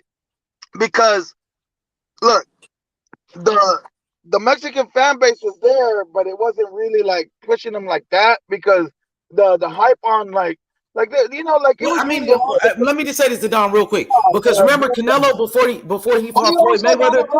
Look, but before Floyd fought Floyd Mayweather, Canelo, he beat Austin Trout. I think they fought at the Alamo Dome in San Antonio, and that motherfucker was packed. I'm not even talking about that fight. I know that fight, H. I'm talking about what Reggie was talking about. Fucking, are you putting me on mute right now? Can y'all hear me? Yeah. We're talking about the push that look, Canelo had a following. But after he fought Floyd, he gained strength, bro. I got a bigger following, bro. Because then Cesar Chavez retired. And Oscar De La Hoya took the reins and promoted his ass like a motherfucker. You gotta give De La Hoya his credit for that too. That's all I'm saying, H. Don't bring up no other fights though. Like, stick to the topic one time for me. Hey, listen, you funny as hell. But remember, before Canelo fought Floyd Mayweather, he fought Austin Trout, and he fought him in San Antonio, and it was at the Alamo Dome, and that shit was, man, it was lit up in there. And Floyd seen that like, damn, this dude is a star. I need to fight this motherfucker. You know what I'm saying? That. But remember, it wasn't only him though. Like fucking Canelo was just one of many that Floyd could have picked from. Canelo is in the same boat now that Floyd was in back then, where he was picking and choosing his opponents. Remember, Floyd didn't have to fight fucking Broner. I mean, fucking Maidana, but he had to beat Maidana's ass because he made his pupil AB look hella bad. Because Maidana was on fire once he beat AB. Maidana with that overhand fucking, like, when he leaned into you, he did that overhand fucking shit like this. Man, the whole world shook. Nobody could even defend that, bro. Not even Floyd. Hey, the Don, I got a question for you. I got a question for the panel. Nobody can defend a punch like this. Damn, my arms are looking big, bro. Damn. Hey, I got a question for y'all real quick. Recently we've been seeing Ryan Garcia doing interviews, and he's been going at Canelo. He's been talking a lot of shit about Canelo. We know Ryan Garcia is a part of Golden Boy Promotions. Do you guys think Oscar De La Hoya is the one telling Ryan to talk about Canelo? Do you think Oscar De La Hoya is instigating this beef between Canelo and Ryan Garcia? Oh, I don't know about that. He might. He might, huh? Every time Ryan do an interview now, we talking shit about Canelo. The one stage De La Hoya wanted to fight Canelo Alvarez, fam. So I ain't putting. Yeah, that's what I mean. Ryan Garcia is still his fighter. Yeah, trust me, fam. He's therefore wigging it in his ear like, yo, this is, you don't know Canelo. Trust me, man. Hey, Oscar De La Hoya, man, funny guy. I've seen crazier shit in boxing, bro. I wouldn't be surprised. I'm telling you, he's wiggled in his ear a little bit to say, yo, Canelo Alvarez, that guy, you don't know about this, about Canelo? I'm telling you, man, I'm telling you. That's what I think anyway. That was a good point. One thing I do know is that with the Latin gyms, you know, they don't like to share the secrets, you feel me? And I know one thing about the with the brothers too. They ain't sharing the secrets, bruh. It's kind of like, that's why there's like it's really like rare for like a Latin fighter to go into a black gym, you feel me? Like, to get some work, you feel me? It's like we stick to it because, you know, it is what it is. I'm not even trying to. It is what it is, bro. Like even myself, when I was growing up, I grew up in a black neighborhood with some Latin people in it. But I'm just telling you, like, you go to the gym, you got to get your respect. But you almost become like a product of your environment. You feel me? Like, I don't know, like, to invite somebody like that, to give, like, to try to, like, they could investigate the secrets. It's really difficult, bro. Really difficult. Yeah, I got a question. Do you guys think Ryan Garcia and Canelo Alvarez, their relationship was similar to Adrian Broner and Floyd Mayweather's relationship? Like big bro, little bro type of relationship? You know what I mean? It's better. But they both like fell off. Like they both went at each other a couple times and shit like that. Because Floyd went at because Broner called Floyd a bitch and shit. Oscar De La Hoya is more supportive to Ryan. Oscar De La Hoya is willing to support Ryan. And when AB started falling off, you know, like, it seemed like almost like Floyd let him fall off. All right, Debo said, yeah. Debo said their relationships are kind of similar because at one point everybody was saying Adrian Broner was the next Floyd Mayweather, and Floyd Mayweather said that was his little bro, and Floyd used to go to his fights and shit. You know what I mean? 2004. I remember. Yep. 2004. Reggie, what you think about that comparison? Ryan Garcia and Canelo, their relationship, you know, being compared to Floyd Mayweather and Adrian Broner's, because they did they wasn't friends for a while because Floyd called them out. I think Broner said he wanted to fight Floyd and all type of crazy shit. Then he didn't throw his hands though. H, you feel me? Like, yeah, after that Maidana fight, he wasn't the same fighter. Yeah, I'll get that with JFL, man. Floyd, nah, JFL's cool, bro. Like, me and JFL, we good. It don't matter. How you say that? Bruno was throwing his hands in it. Hey, man, JFL undefeated on this channel, bro. Hey, it's all good, but hey, Cassidy, what do you think about, you know, Canelo and Ryan Garcia's relationship, though? Do you feel like it's kind of similar? That's a great comparison. That's a great comparison, man. Break it down for me, brother. Break it down. Yeah, man, that's a great comparison. Obviously, when it comes to Canelo Alvarez and Ryan Garcia, there's different logistics when it comes to Broner and Mayweather, man. These guys, Mayweather and Broner, Broner was meant to be. I don't know if he was meant to be, but they was building him up to be the next Mayweather. So when it got to the stage where he wasn't doing such, it's the same. That's what I'm saying to you. It's the same thing. When these guys are great Hall of Fame guys, when you're not doing the right things that you want to become these guys that your persona, you're acting to, you want to be like, they're gonna call you out and tell you about the stuff that you're not doing, and then they didn't take it in a fair manner. Like the same with what Mayweather did. He told Adrian Broner, "You're not gonna be where I'm gonna be if you're not doing the right things. You're not following certain routes that I'm taking." The same with what Canelo did. As soon as Ryan Garcia you're stepping out of place, he wasn't doing the right things. He called him out on his bullshit like he should do. So it's funny comparison that you put. Hey, Ryan Garcia fight on Saturday, bro. He fight. He coming up. Yes, that's correct. Gonna be a big fight, Ryan Garcia and Tago, man. Ryan Garcia, one of the biggest names, bro, in American boxing for sure. He's a huge name, bro. That shit gonna be lit. I'm telling you.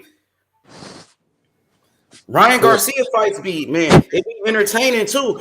Ryan Garcia, even though he looked like a pretty boy, that motherfucker come in a fight. Like Ryan Garcia, he like to go to war. When he get in that ring, Ryan Garcia a dog. I'm telling you. And we've seen him go through adversity. We've seen him go through adversity. We've seen him get hit, get back up off the canvas. Yeah, and get his opponent don't have any power though. Like Emmanuel Tago, he's a good boxer. He can box, but he don't have any power. So, let's see what happens. Because Luke Campbell was a good boxer, but Luke Campbell wasn't a power puncher, and he still dropped Ryan Garcia, put him down with a left hand. So we got to wait and see what happens. Tago is not a bum. Tago is not a bum, bro. He can fight. Tago might be the best opponent Ryan Garcia been in the ring with. Tago might be a better fighter than Luke Campbell, to be honest. I don't know how he's a bum when the guy's on a 31 Yeah, he only lost his first pro fight. And then he's won 31 in a row. He's won 32. He's won 32 fights in a row. So he's a former champion, former IBO champion of the IBO. So the dude can fight. And I remember, Devo, the dude he can box, Devo. I ain't gonna lie. For real, dog. That nigga's a good boxer. I think Devin Haney was talking about fighting him before. Because Devin Haney needed an opponent. Nobody wanted to fight him. And Tago was his name got brought up. People were talking about him. JFL been talking about Tago for years. I remember where JFL at? Where JFL at? He came back. He be here sometimes. Man, get his crazy ass on. He don't be talking to Danny Garcia no more, do he? Nah, not anymore. I remember like 2 years ago. Look.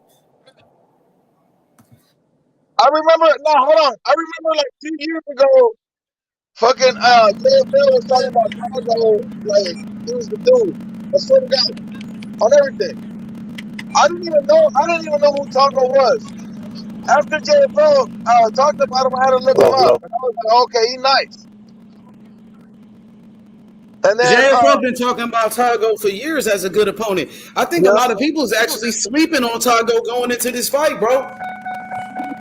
Brian Garcia's coming off a long ass layoff, bro. People not talking about that. Inactivity for Ryan Garcia. And Ryan Garcia, they said they fighting at a catch weight, Reggie, at 139. They said Ryan can't make 135 anymore, by the way. I told y'all. Hey, Ryan's back. Brian's back was like, when you got wings? Hey, when you in shape and you get the wings? The wings? Dude, Ryan's back look crazy. His wings, bro. Oh, yeah. His tattoo with the wings on it. No, I'm talking about, that nigga strong as shit. You right. Ryan Garcia is strong than a motherfucker.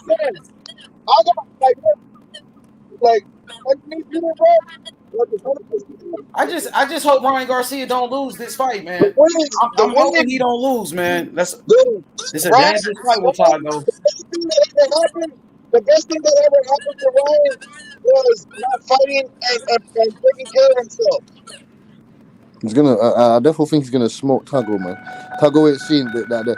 I've seen the competition, the level of fighters that he's fighting. Ryan Garcia should clean this guy out or destroy him. I don't think he's gonna destroy Tago, bro.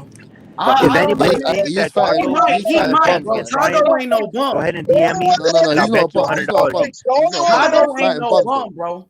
No, he's not a bum. He's not a bum. He He's can not a bum. He's not a confuse bum. Ryan Garcia He's in not the a ring, bum, but bro. I'll definitely bet everybody $100 that The Ryan only wins. one that could beat Devin is Ryan.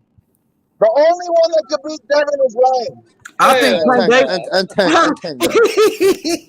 No, that's The false. only one that could Tank beat could Devin beat is Devin. Ryan. No, and Tank as well. Tank will smoke Devin as well. Well, Devin about to go for the Yeah, Tank. undisputed. Devin about to be Tank ranked the ain't number Tank one too. lightweight when he beat Tank ain't Kambosos. beat So Devin. How's Devin that? How's doing that? more than all of those guys right now. Tank too little. Tank too little for Devin. The Tank got power though. How's Tank too little Tank for got when he power. smoked Barrios? Tank Tank like Mike Devin out. Tyson. Barrios is bigger Well, than they Devin said Haney. Canelo too little. Barrios They is said bigger than Devin Canelo Haney. too little. Yep. Barrios is bigger than Devin Haney. You talking about Devin Haney? The Tank a killer though, the dog. Barrios is bigger than Devin Haney. Hey, Tank's a killer, bro. Tank can knock out Ryan Garcia for Tank's damn a sure. killer, bro. Tank would knock out Ryan Garcia. He'll knock the fuck out of Ryan Garcia. Devin Haney ain't get to 140. Tank get to 140. Man, fucking Luke Campbell If almost Tank knocked hit out Ryan Ryan with Garcia. how Luke Campbell Luke did, Campbell almost knocked out Ryan Garcia. If Tank I hit like Luke- Ryan, but Tank could knock the fuck out of Ryan. if Tank hits Ryan with how Luke did, he will not get up. Yeah, that's as simple as that. He's gonna get finished. I agree. Wait, hold on. Let me talk. Let me get in there. Go ahead, talk. Go ahead. Tank, because I got an echo. Tank could fucking beat Ryan. I get it. That's true. But fucking Tank is not gonna get close to Devin like that. No way. No way. He's more explosive You than said Devin Tank won't Haney. get close to who like that? He's more explosive than Devin Haney. Oh, like Haney. You said Haney. He's more explosive than Devin Haney. He will, He's got though. the equalizer. He's got the equalizer power. He will though. Yeah, he will though. He's a southpaw as well. Come on, man. Devin won't let you. Devin won't let you. Devin Haney's never come across a guy that's got that power in his left hand like that. I'm telling you, he's more explosive. He's gonna Yeah, it's different when you're getting hit. You know what I mean? He went up to 140. Barrios is bigger than Devin, 2 times bigger than Devin Haney. Barrios is almost 6 foot, 140. He smoked Barrios. You guys don't know shit about boxing.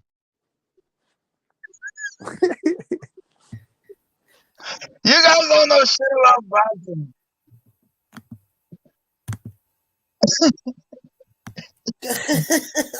Y'all niggas funny, man. Y'all don't know shit about boxing. Hey, but Ryan Garcia fight on Saturday. Who else? We got Triple G on Saturday. So if Triple G beats Murata, Triple G becomes a unified champion again. You know what I mean? And Triple G, well, he's looking for that Canelo fight. So if Triple G beats Murata, he will get Canelo next in the Don. A lot of people thought Triple G beat Canelo in that first fight. Hey, and a man, lot of people think Canelo what? cheated. Canelo cheated because Triple G. Well, I'm just telling you what people told me. All right, I'm going to tell you what they told me. They told me that Canelo took steroids after that first fight with Triple G. Is that true? Is that true, Prime? Prime, answer that. Is it true? No. Hey, you know me for years, right? You know you can't come at me with this like the word on the street kind of question. Yeah, word on the street is. I want to know how you feel about it. Because I want to know how you feel about it. Hey, I want to know what you think about this situation. So I'm gonna ask Reggie then. Reggie, is it true that Canelo popped dirty after that fight with Triple G? And who you thought won that first fight with Triple G? Yeah, he popped dirty. The first fight, that shit was close, man. To me, it could have went either way. Cassidy, what about you? Who you thought won that first fight, Canelo or Triple G? Man, this Hennessy got me sweating like a motherfucker. You asking me questions. The Canelo don't fight on the ropes, but Canelo did show that he could fight on the back foot though. But nah, man, fuck that. You kind of low, Cass. No, I said Canelo. He had Canelo on the ropes, man. But fuck that. Canelo did show that he could fight on his back foot though, but nah, man. Triple G won like 8-4, man. Come on, man. We're talking about the first fight. We're talking about the first Yeah, fight. the first fight, he smoked Canelo Alvarez, and Canelo Alvarez know that. He knows that. Everyone knows that. We sit down and watch Man, the fight. There's no commentary, Canelo, no sound, nothing. You know who won the fight. You know what? Before my old channel, before my old channel got deleted on some bullshit, I had that fight go by go. Who had the more clean, effective shots? Who had the more clean, effective punches? It was Triple G in that first fight. The second fight, you could definitely say that Canelo won the second fight. Punch his ass. The more effective punches, and then he controls the pain. Fuck Lubin. Lubin needs to get stopped. Fundora is going to smoke Lubin. I don't know. It's going to be a good fight. Good fight. Fundora. Just hit Lubin on his chin, fam. Just hit him on his chin. Watch that fight again. Okay, well, Triple G fight Saturday, man. What y'all think gonna happen in that fight with Triple G and Murata? He's gonna punch out Murata's face in I Japan. think Murata's gonna go to sleep. Yeah, I got Triple G by knockout. Triple G. I got Triple G knocking him out by the 6th. I got Triple G in the 9th, man. The 9th. Yeah, Triple G gonna knock him out, bro. I think it will take him a little bit of time to knock the rust off. You get me? So is Murata good though? My brother, is he good? Yeah, a good fighter? He's good. No, Murata's good, but there's levels to this shit. There's levels, fam. That's what I'm saying. You can't be losing to guys like Rob Brandt, and then you're gonna go take on Triple G. Like Rob Brandt's not a bum, but it's the fact that you're a former Olympian. You can't be losing to guys like Rob Brandt, and then you want to go take on Triple G. Like it's not gonna happen. No, it ain't gonna happen, bro. You're not there, bro. You're not there. That's why all the rest of these guys are gonna get smoked by Canelo Alvarez, because you can't go and fight Juan Montiel. You can't go and fight a Kyron Davis, a Plant. You can't go fight Uskotegi, and then you think you're gonna go up in class against Canelo Alvarez and go and fight and beat him. It doesn't make any sense. You have to have tough fight after tough fight, or at least you get me, at least two fights there, and then you fight that guy. You get me? Like Keith Thurman, the same with Keith Thurman. Keith Thurman knows he can't come from Barrios to Terence Crawford. That doesn't make any sense. Hey, what you think about this comment? Go ahead. Somebody said something to me. Go ahead. Who was that? Okay, let me read this comment. Shout out to my boy David Gordon Lane. He said, H Money, can I ask a question, please? He said, why is the narrative surrounding Cam versus Devin Haney focused on supposed judges bias before the fight has even taken place? What do you guys think about this question? He said, why are people focused on the judges and shit already? Bring it to me, H. Go ahead. All right, so this is what I can say. Put me on the big screen, H. All right, so basically, everybody's saying because it's in Australia that he's going to have an advantage. But at the end of the day, it's going to be an international judge on 3 sides. So 3 international judges. You'll be lucky to have 1 Australian judge, and he might be a 4th, but he's not going to have at the card. What they're saying is that just because Kambosos is fighting in Australia, that means that he has an advantage. That means that he has probably like 2 Browns in the bank. Look, at the end of the day, Devin Haney is going to outclass him. Devin Haney said that he knows his streets and he knows the book. He's gonna know everything that he got. And every opponent that Devin Haney's ever had in his life, he knows his streets. So I have no doubt in my mind that he's gonna go in there and he's gonna nullify Kambosos' strength and he's gonna dominate him. So if you really think about it, this is not a unification. This is undisputed. So you got 3 international judges. You cannot have a biased committee. And I'm done. Go ahead. All right. What up, Marcus? What's good, my boy? What up? What's up with it, man? Devin Haney and Kambosos, man. You ready for it? You know I'm ready, man. I'm trying to figure out how to make it to Australia, man. Man, you trying to go to the fight, man. Devin Haney going for that undisputed, man. You've been representing for Devin Haney this whole time. And now Devin Haney finally get his opportunity, bro.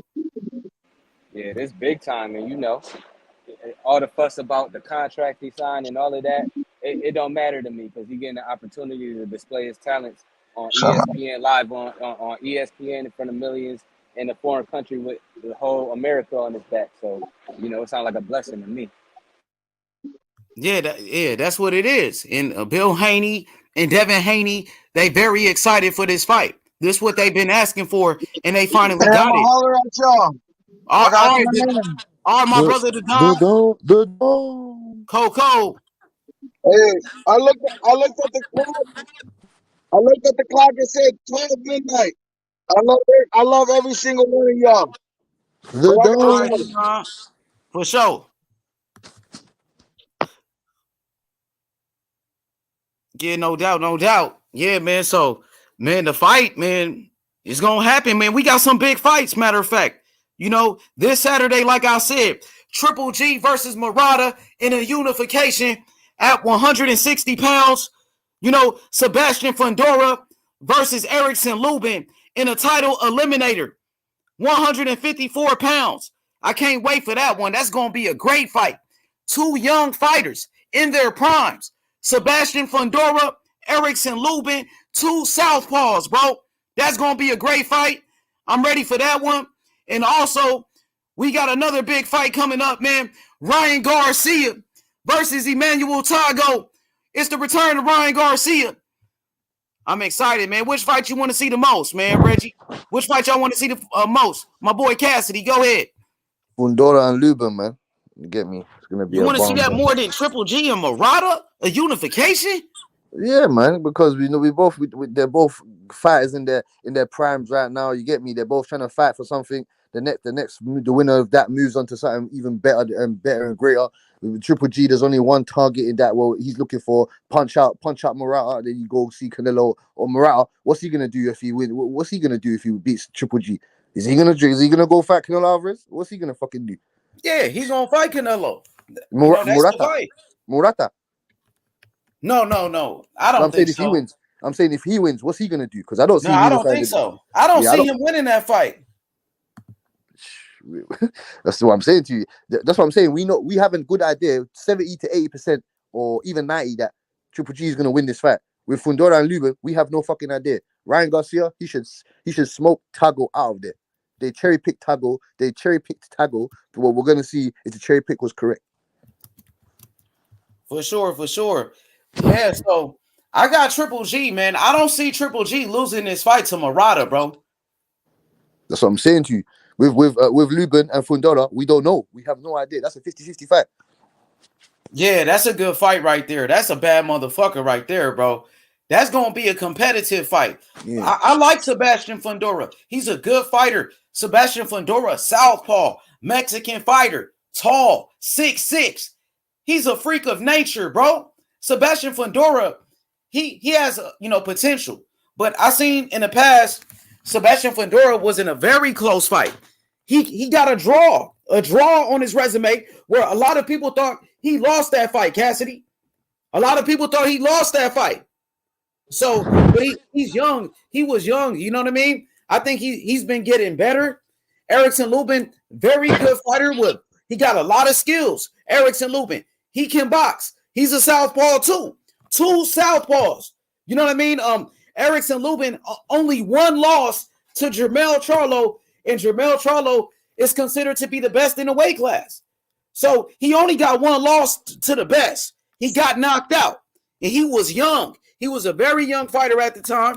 You know what I mean? And a lot of people felt like he wasn't ready. A lot of people feel like he wasn't ready for Charlo, and they rushed him. He got rushed into that fight, but Erickson Lubin is willing to fight the best. And the crazy part about this, Cassidy, Erickson Lubin, he's been fighting title eliminator after title eliminator. He wants to get a shot at the title. He wants to fight the winner of Castaño and Charlo. Do you feel like the winner of Erickson Lubin and Fundora should get a shot at the winner of Charlo and Castaño? Yes. This is WBC. This is WBC eliminator, correct? Exactly. Title eliminator, WBC. Yes. So the winner of this fight should definitely, and it's the main event, the headline, and it's the main event for a reason. You get me? So this definitely should be the winner of this should definitely get a title shot at Brian Castaño or Jamal Charlo. Cause I want to see. I want to. That's what I'm saying to you. I want to see Erickson Lubin against Charlo again. I do think he got hard done by in that first fight, but that's his own fault. I don't know. I think it was more of his own fault than the doings of the great shot, the placement of the punch from Jamal Charlo. I just think it wasn't what Lubin was doing more than what Jamal Charlo done. So I want to see that fight again. But I think he was young then. He was young, and you know, I don't think he was ready for that fight. He made a mistake. He got caught with a big shot. And I think Erickson Lubin is a better fighter now. I think he learned from his mistakes, but we seen him get hurt a couple of other times. He got hurt in his fight against Terrell Goucher, the same Goucher that Tim Tszyu fought last week. That guy hurt Erickson Lubin with a right hand, rocked him. But that same guy dropped Tim Tszyu. Lubin, he didn't get knocked down, but he was hurt. He was pretty much hurt for the rest of that fight, you know, and but he survived. He never went down. And Erickson Lubin, in this fight against Jason Rosario, he got hurt again. He got hurt with a short left hand, and it rocked him. But he never went down, and he knocked out Rosario. After he got hurt, he came back and knocked out Rosario. So what do you think about Erickson Lubin's chin? Do you think he could take a punch? I don't think he can take a shot just yet.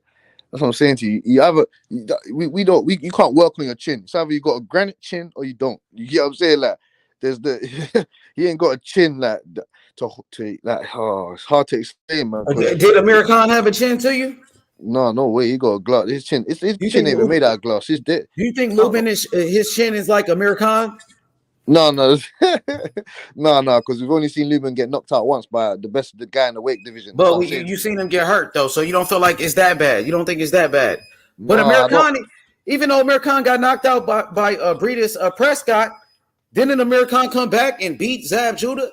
Didn't Amir Khan become a unified champion? Didn't Amir Khan beat Marcos Maidana? Yes, he did indeed. But that's when he was in his prime though. When you're not hitting that guy, you're not catching him.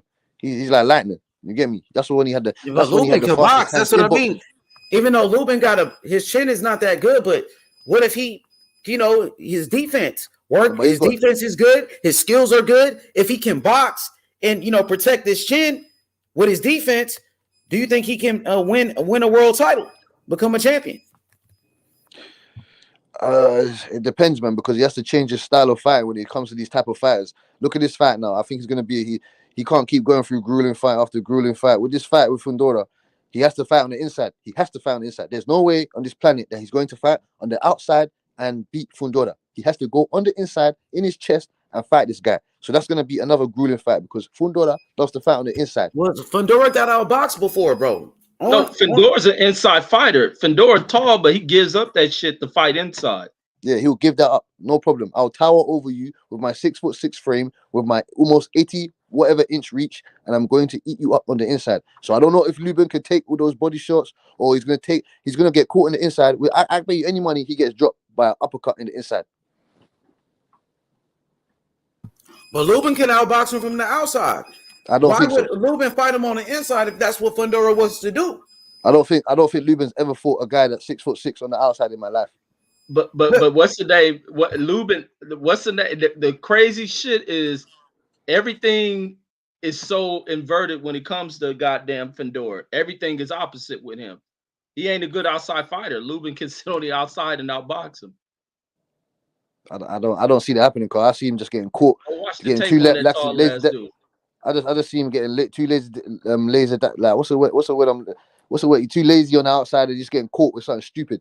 Because he's a bit indisciplined. He doesn't really stay. He doesn't keep his head off the line. He doesn't really, you get me. He doesn't really parry shots as he should. You know what I'm saying to you? So I see him getting caught. If he tries to do that outside shit for the whole fight, he's getting caught with something. I mean, Sebastian Fundora, like I said, Cassidy, he got a draw on his resume. A draw, bro. A lot of people thought he lost that fight, and in that fight, He was getting outboxed. He was getting outboxed from the outside. But he's a way better fighter after that. After that draw, he's a way better But fighter. has he learned how to box on the outside, or does he just fight on the inside, Fundora? We'll have to see. We'll have to see. We'll have to see. We'll have to see. What's good, Method? Salam alaikum, brother. What's good, man? What's up, Method, man? What's up, man? And what do you think of What do you think of Jamonte Clark? What do you think of Jamonte Clark then? Because he's not a shit fighter. Oh, that dude that a lot of the dude that beat Fundora, the guy that got robbed against Fundora, that dude. Yeah, he'll give Lubin problems as well. Come on, bro. Come on, bro. Are you serious? He's not a bum.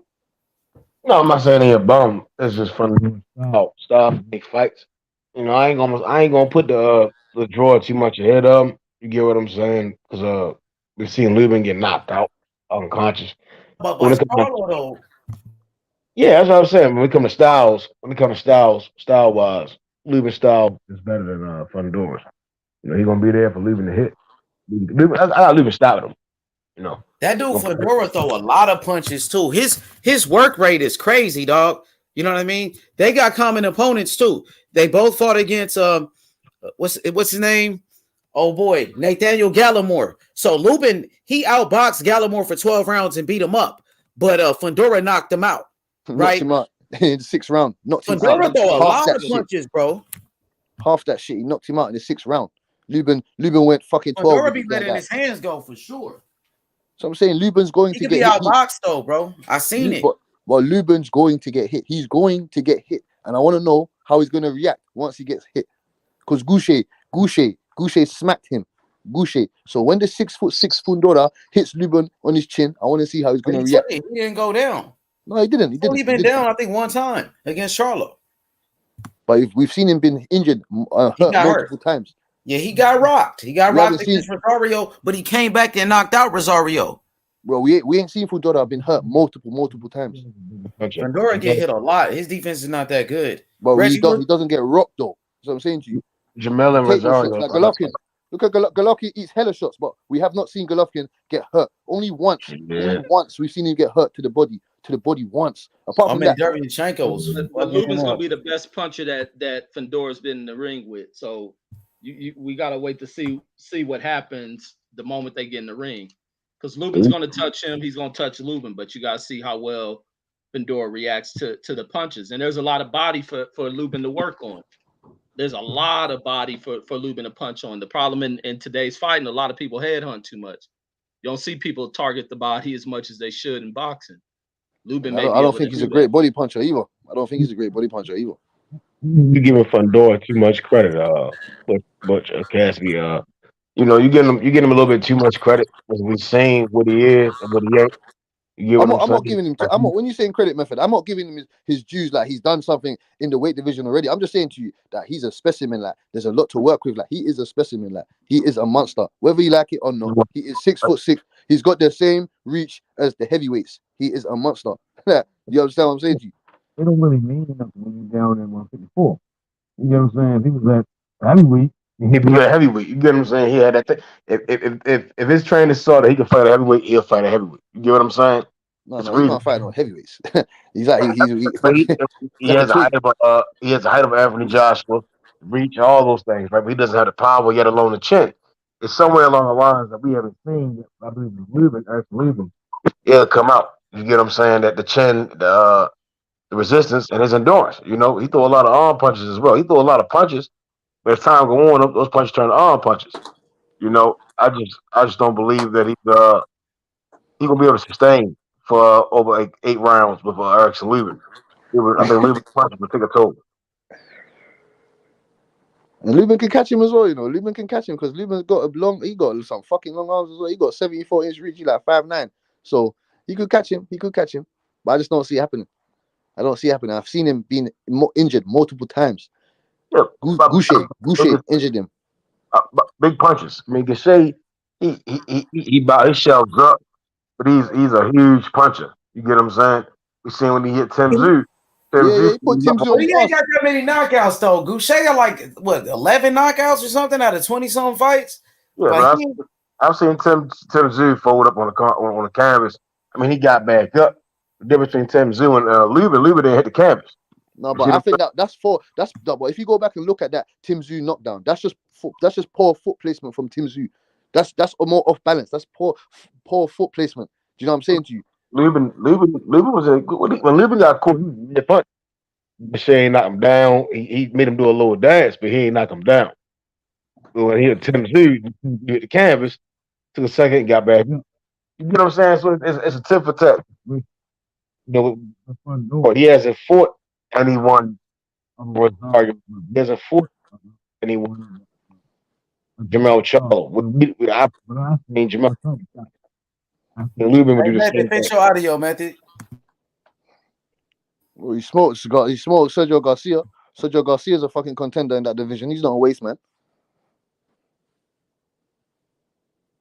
Who? Sergio Garcia. He's not a waste man. I mean, if they can't beat Jamel Charlo, in my opinion, they all waste men. I don't see anyone right now beating Jamel Charlo. You know, Lara's a waste man. Lara's a waste man. I mean, he took the loss to Lara's not a waste man. But I'm not saying he's a waste man. I'm saying what I'm saying is Jamel Charlo is the guy. He's that guy at 154. And Castaño. Castaño. He's cool. But I think there's levels. Like it'll be Jamel. No. I mean, Sierra was the champion at one point in time. Castaño went in there. He took his title. No, but you can argue. You could argue method that Castaño he's up there with Charlo. We don't know who the man is of that division just yet. We don't know. We don't know yet. He's not better than Jamel. I didn't say that he's better. I'm just saying we don't know who the man is just yet at that division yet until they fight. Because we got a unification fight coming up. It's like the 147. We don't know who the man is at 147 yet until Bud and Errol fight each other. Not even that. Until Errol gets past Ugas. We don't know who the man is of these divisions. There's only one man. The man at the man of the light heavyweight division. We don't know who the man of the light heavyweight division is yet. I can't say that either. Right now, again, I'll say Better Beef is the guy. I didn't see Bivol pushing. No one's no man of no division until the fight until number one and number two or both number ones fight each other. Like Tyson Fury, we know Tyson Fury is the man of the heavyweight division. We can say the same thing for 175. I can say the same thing for 147. Damn near the same thing for 154. 147, in my opinion, only one guy has been maintaining that pound for pound prestige, Terrence Crawford. 175, all he got there is stopping everybody at 175. I don't see Bivol attempting to go unified. I don't see his handlers pushing him to go unified. You get what I'm saying? I see them guys trying to worry about payday. So I'm gonna give the credit where his credit is due. He's going back in there to go snatch those titles. You know, I don't see Canelo saying, "Well, if I beat Bivol, damn a Triple G fight, I'm gonna fight Better Beef if Triple G wins." You get what I'm saying? So I just can't say that. You get what I'm saying? Like, no, you know, I still gotta give Better Beef the crown of being the best guy at 175. And the same with Jamel. He's been stopping everybody. I mean, he went to a draw with Castaño. Could have been a bad night, but right now, I mean, based on patterns and history, you rematch Jamel Charlo, he's gonna knock you out. We've seen that pattern. I don't see Castaño going in there beating the guy whose pattern is he gets better every rematch or every time he fights you again. Fair enough. I can agree. You get me. I'll agree to a certain extent. Yeah, I get what you said. I don't see. I mean, Fundora stays behind his jab for 7 rounds, goes to the body against Lubin, gets those hands to drop, or if he can maintain the distance with his right hand, then yes, I see him beating the Lubin. You know, Lubin's a southpaw. He throw that right hand down the middle, boom. He might knock Lubin out. But I don't think he has the patience. I haven't seen him as a patient guy within boxing. I've seen him press the issue, but I don't see patience. That's something I could agree on. I don't see patience from him. You get me? Yeah. He wants to rush. He wants to rush with the opportunities. He wants to get in there like a like a 5-star. He doesn't want to sit down and think about, let me place this shot here. Okay, he's giving me this angle here. Okay, let me slip that and then go underneath here with this. I understand what you mean. You got when you fight a guy that's way more credible in boxing. He has a great amateur career. Well, very decent professional career. There was some of the best guys. Gotta fix your thing method, man. Man, can't really hear you. Can y'all hear me? Yeah. Just keep coming in and out, innit? All right, shit. That's on me. Shit. I mean, Lubin, he been around. He trained with some guys, and we all forget that he's young. He's around the same age as Boots. You get what I'm saying? He's 25. He's 25. Yeah, he's around the same age as Boots and Virgil Ortiz. He just jumped in there at an earlier age, testing his mic. But the thing is, he's still growing. We got a question for the Masters of Boxing. Shout out to my boy 502 King. He said, "Who y'all got between Gabe Rosado and Shane Mosley Jr.? Who y'all got?" I got Gabe Rosado, man. Fuck Shane Mosley Jr., man. I'm a roll with the underdog. I'm hoping Mosley can go out there and prove the world wrong. Hopefully he got good genes. He can go out there and get that decision against Gabe Rosado. If he don't, he gonna get stopped. I got Rosado in that one. Even though Rosado is coming off the loss and Rosado is the older fighter, I feel like Rosado is the better fighter. I think Rosado got better skills. Shane Mosley Jr. I don't think he's that good. I never thought Shane Mosley Jr. was that good. Yeah, I got Rosado, man. Shane Mosley Jr. shit. Who you got, Reggie? Who you got, Marcus Rosado or Shane Mosley Jr.? Probably Rosado. And that's 3 for Rosado. 3 people said Rosado. Method, the only one that said Shane Mosley Jr. Method is going with the underdog. So, there you have it. Shane Mosley's the underdog. Shane Mosley Jr. That boy ain't nothing like his daddy for sure, man. He lost it quickly, right? Who you got, Reg? I got Rosado too. Mosley lost it quickly, right? Yeah, like, come on, man. Yeah, I remember watching that fight, man. His defense is terrible. He terrible. Shit, he get hit with too many shots. He ain't got no fucking power. He ain't shit. He lost to Brandon Adams as well. Yeah, like, you're trash, man. They tried to hype him up of Shane Mosley's Shane Mosley's son. Yeah, it's gonna be epic like his dad. No. Fuck that. Complete upward trajectories of careers. Like, get out of here, man. You need to go sit down. I was thinking, did you even study or watch any film of your dad? All right, we got another question for the Masters of Boxing. 502 King. He said T. Harris versus Sergio Garcia on Lubin undercard. Who y'all got in that one? T. Harris. Tony Harrison? Oh, yeah, Tony Harrison versus Sergio Garcia. Who y'all got? Tony Harrison, man. That's my guy, man. Tony Harrison. I got Sergio Garcia, man. I mean, Tony Harrison, his last fight, he didn't look too good. And he did get knocked out by Charlo. And I feel like pandemic, though, Harrison, his chin is not good. I think Harrison is kind of chinny. He did get knocked out by Jared Hurd. Jared Hurd knocked him out. And I think he got knocked out by another guy before that. So he's been knocked out 3 times. I think, Tony Harrison took a lot of damage in his career. And I like Tony Harrison. He got good skills. But I just think Sergio Garcia is young. He's young and hungry. You know what I mean? I got Garcia. I think Tony Harrison, he's had time to grieve, had time to recuperate, rebuild himself. I'm a side with Tony Harrison.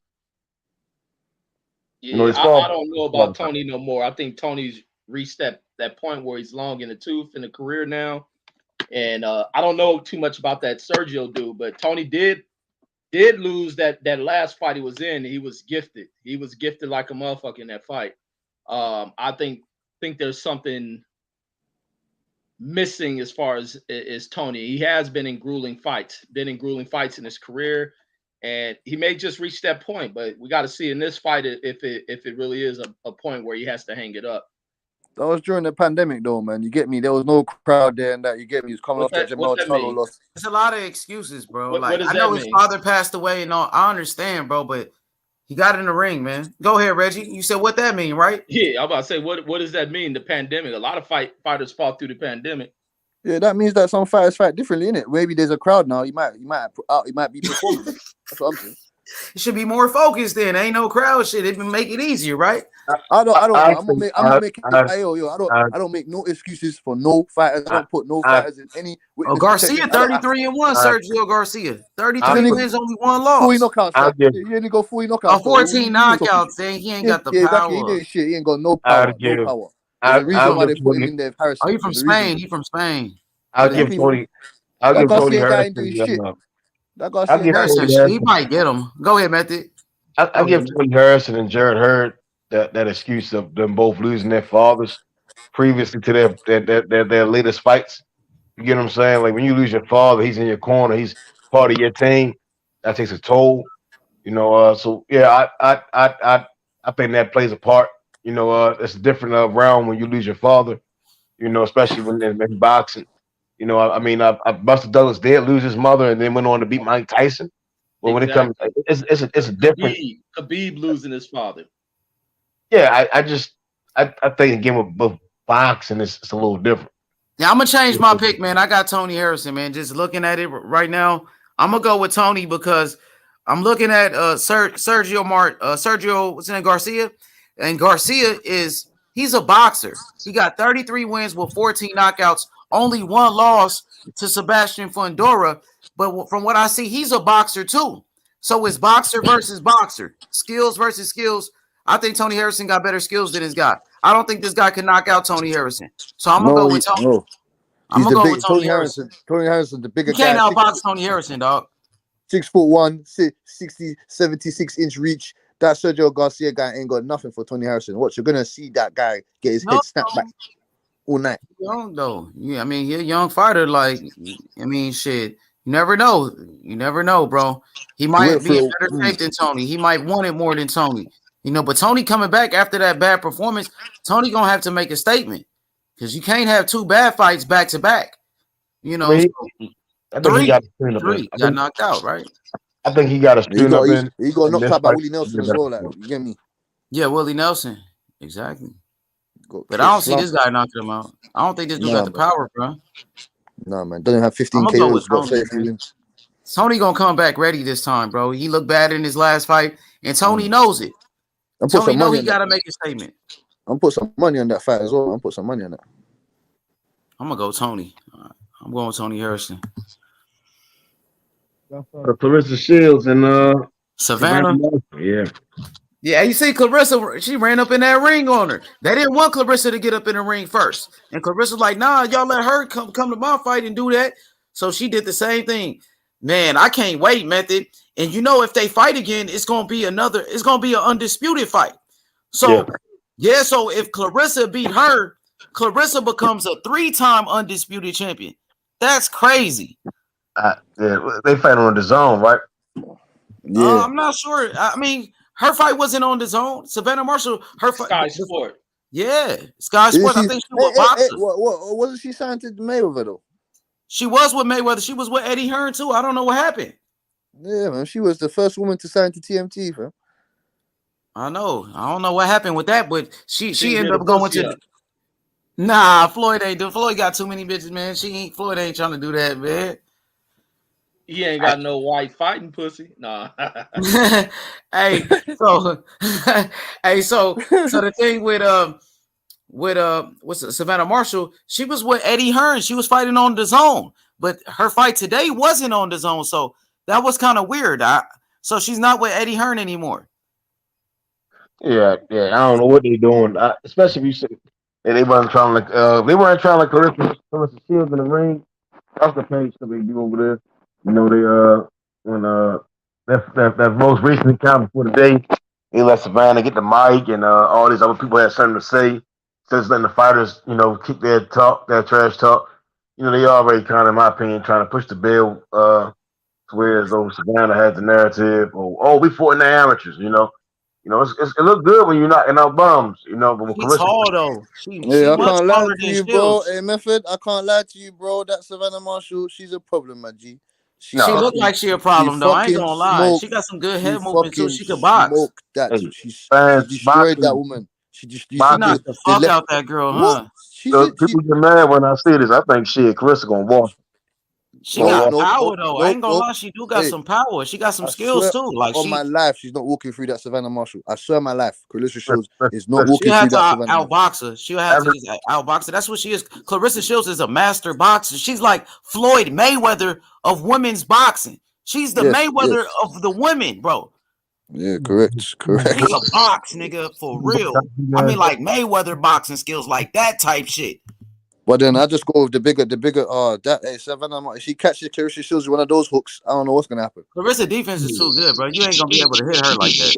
My ring got too good. That girl's like she's like both of them. Like Savannah smothered herself in the situation. The problem was the other girl. She came back up hands down, got hit with the left hook, got up out of there. Clarissa ain't gonna do nothing stupid like that. She gonna beat up. She gonna beat up for 12 rounds. She calls Savannah Martin. She calls Savannah got skills too, though, method. She can box too. Clarissa gonna piece up on that. Probably close that left eye up. It's gonna be over. She's gonna close one of them eyes up. Shorty gonna look like she got her ass whipped by 5 people after she get done with Clarissa. I'm sure she called her a daft cow, fam. What is that? I didn't get that. A daft. It means a dumb cow, like she's just dumb, like you get me. Daft, did it? Daft means you're just dumb. Okay, I got you. Yeah, I was just trying to see.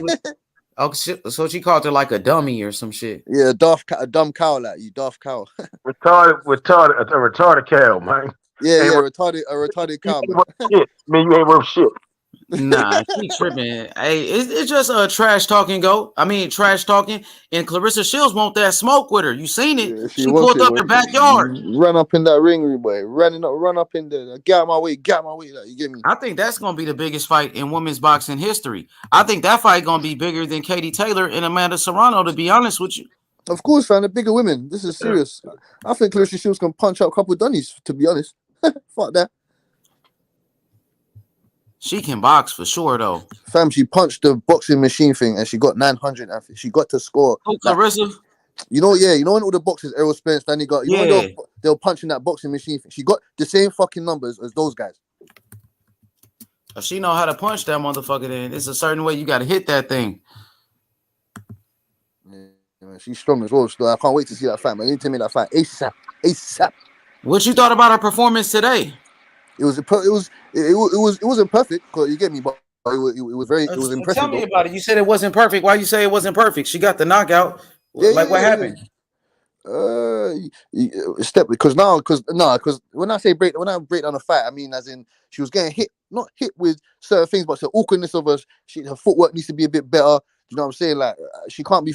There's certain things that she can't be doing in that fight against Clarissa Shields. Because Clarissa Shields gonna, like you said, she's gonna nitpick that and break her down and just, you get me, outbox her. But Savannah Marshall, she got heart though. She got heart. She got power. She got the equalizer. She got that power. You get what I'm saying? It was impressive. It was an impressive victory. It was impressive. It wasn't flawless. What would you grade her performance today? A in it, but it wasn't an A+. I don't know. I think the women that Savannah are fighting ain't much. I mean, she may be strong, but when she get in with Clarissa Shields, all that power gonna look like trash. You know, I think she. And that's why we saying when she get with Clarissa, she gonna like a buck. You get what I'm saying? Like, you know, like what was impressive? Like, you see when she fought Musea. Put her head down when I seen the night. Her head was down. She loaded up. You know, girl kind of stood right there to get knocked out. It was. You're not gonna get that for Clarissa Shields. That's what I'm saying. Like it's like coming like some Danny Garcia hook. Like your face is your head's down. Like, you know what I'm saying? Like, perfect example. She's a female Danny Garcia. You get what I'm saying? And that's exactly what she is. And she got flat feet. I can't see Clarissa going in there, just standing in front of her, getting hit in the face, and wanting to get punched up. Like it's a win. The sport is about winning. Shit, fuck all that. Listen to this now, Method. Listen to this. If she goes in there, if Clarissa goes in there and says, "Fuck this, I want to go toe to toe with this girl," then it's gonna be a bad. That's what I'm saying to you. It's gonna be it might be a bad outing. But if she sticks to her game plan, let me box you outside. Let me punch your head back a little bit for the whole night. You get me? Let me give you some bag of Doritos. You get me? Eat that for the whole night. Then you feel me? It will be very. But if she goes in there toe to toe with the Savannah Marshall girl, it's not. I don't think it will end very well for her. Yeah, that's stupid. That's at that point, that's stupid. Ain't no point in taking punishment. Just get the dub. 2 minute rounds, 10 rounds altogether.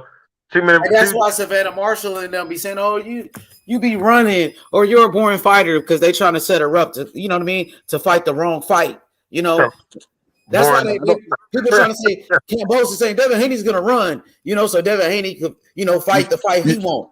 So you're trying to talk. Pretty much, you're trying to talk them out of boxing and doing what they do best by trying to say, "Oh, you're a runner, you're a boring fighter, so you could change your style." So because they know they can't beat you in that style. They know if you box smart, they can't fuck with you. So you know what I mean? Tell that trainer to step that shit up a little, because that bone's too brittle, man. God, man. But that's what I'm saying. Hey, shout out to Rodney. Rodney told me last week. Rodney told me, he said H Money. He said Savannah Marshall gonna knock out Clarissa Shields. That's what he told me. Who said that? Rodney? Yeah, but he told me that last week. He's saying Rodney it right now. Kambosos gonna beat Devin Haney. Hey, Rodney, stop smoking dick, boy. You smoking semen, boy. You smoking crazy shit. Stop smoking lick, boy. Dick eating like a bitch, boy. And I don't mean no disrespect, but of course. Hey, Savannah got power though. Like, damn, she just knocked the fuck out this girl today. You know what I'm saying? She's been knocking bitches out. But you're right, H. You're right, H. Though, man. You get me?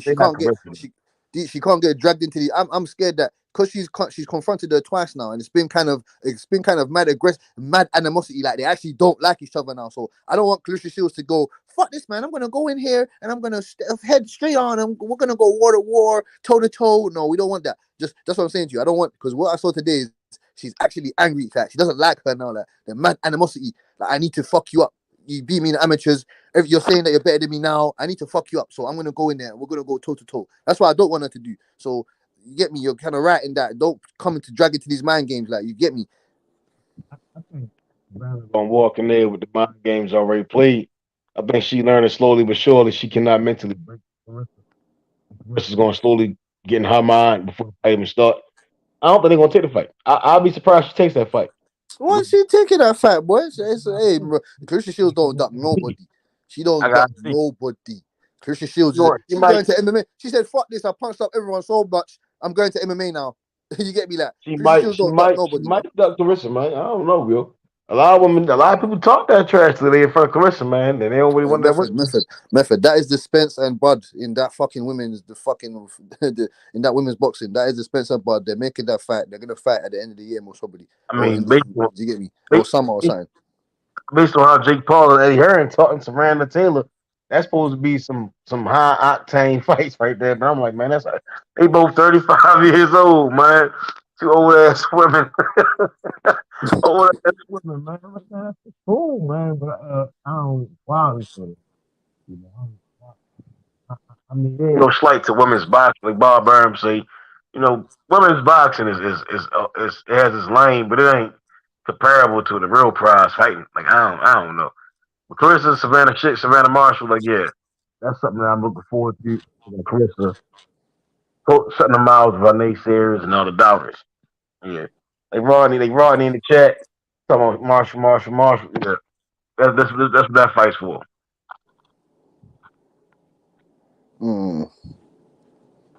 You man see that Kambosos interview and he's cutting his hair and that. Yeah, I see. Hey, Kambosos talking that shit, man. Yeah, he's talking that waffle. Hey, that fight big as shit. Hey, this Devin Haney Kambosos shit. Yeah, bro. I think it's the biggest fight in boxing. I ain't gonna lie. Yeah, yes, it is. Yes, it is. Yes, it is. Right now, yes, it is. Yes, it is. Apart from his haircut like he a player, man. They talking shit. He said Devin Haney gonna run from me. That's what he said. He said Devin Haney gonna run. He was ready to fight. Same way he tried to imply before. He was ready to go fight Jamel Hearn. What are you talking about, man? Stop the cap, man. He cap. I don't know if he was gonna fight Jamel Hearn. I don't know what he was. That nigga fought Devin Haney. We can't say he's about to do this. That nigga fighting Devin Haney right now, like now, like real hearing. You're fighting Haney now. Fuck that. You ain't going nowhere. You're not going anywhere. You're gonna defend those belts in Australia, and you're gonna fucking try and see what you can do against Devin Haney. Devin Haney ain't no Teofimo Lopez, man. You get me? Even though I respect you as a fighter. Yeah, I respect you as a fighter, but he ain't no Devin Haney's not no Teofimo Lopez, man. You get me? He's different styles. Yeah, he caught Teo slipping. That's what I think. He caught Teofimo slipping on that one, bro. Yeah, caught Teofimo with Lopez on his worst day. Like Teo, that shit was. I still can't believe that shit. Man, shout outs to Teo, man. Kambosos did his thing, man. Kambosos beat him up, man. Like, Fab, you know I can't wait for H, but I can't wait for that church guy, that Church Bondini, that guy to be at the press conference, man. That guy needs to have the Lord Devin Haney. We're gonna go to Australia and we're gonna take those belts. Lord Devin Haney, he's gonna come Devin Haney win those professionally. belts now. Devin Haney he Hey, gonna have the hardware. Like man, before, Devin stop Haney it. was a name. You know what I mean? Now he gonna have the respect of the boxing world. Now he gonna be like on some pound for pound shit. So, man, he got to be successful. He got to go out there, do what he got to do, man. Go out there, handle his business, dog. Oh man, Kambosos, he taught a good game. Hopefully the haircut gave him some superpowers. I don't know, man. This guy, man, yeah, he really a character though, man. I mean, he probably came from nothing. He finally got the No, lights. he's so amped, fam. Brother, fam, man. Before this Tio Lopez fight, no one knew this fucker. I did, obviously, but the boxing world didn't hear a damn thing from this Kambosos. Now he's come and took over the belts. Now he's talking all this shit, and he's allowed to do it because he beat Teofimo Lopez. He beat the man who beat the man. So now he can, and he was holding that franchise belt with all the pride, all his glory. He was holding the franchise belt, holding it. And he said, I'm the fucking WBC champion. He said, It's I'm the crazy fucking though, champion. man. But the funny part is that in Australia on a prompt that we seen WBA, IBF, WBO, we didn't see the WBC. I know, man. Then I seen that shit. I was like, damn.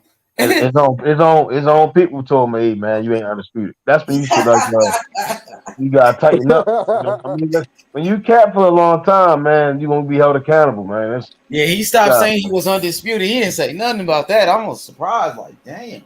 Shit, He change up quick just when the did an money interview and behind said you. he was undisputed. Now he ain't saying he undisputed. He said, I'm the undisputed champion. He said, I'm the undisputed champion. That's what he said. I'm the undisputed champion.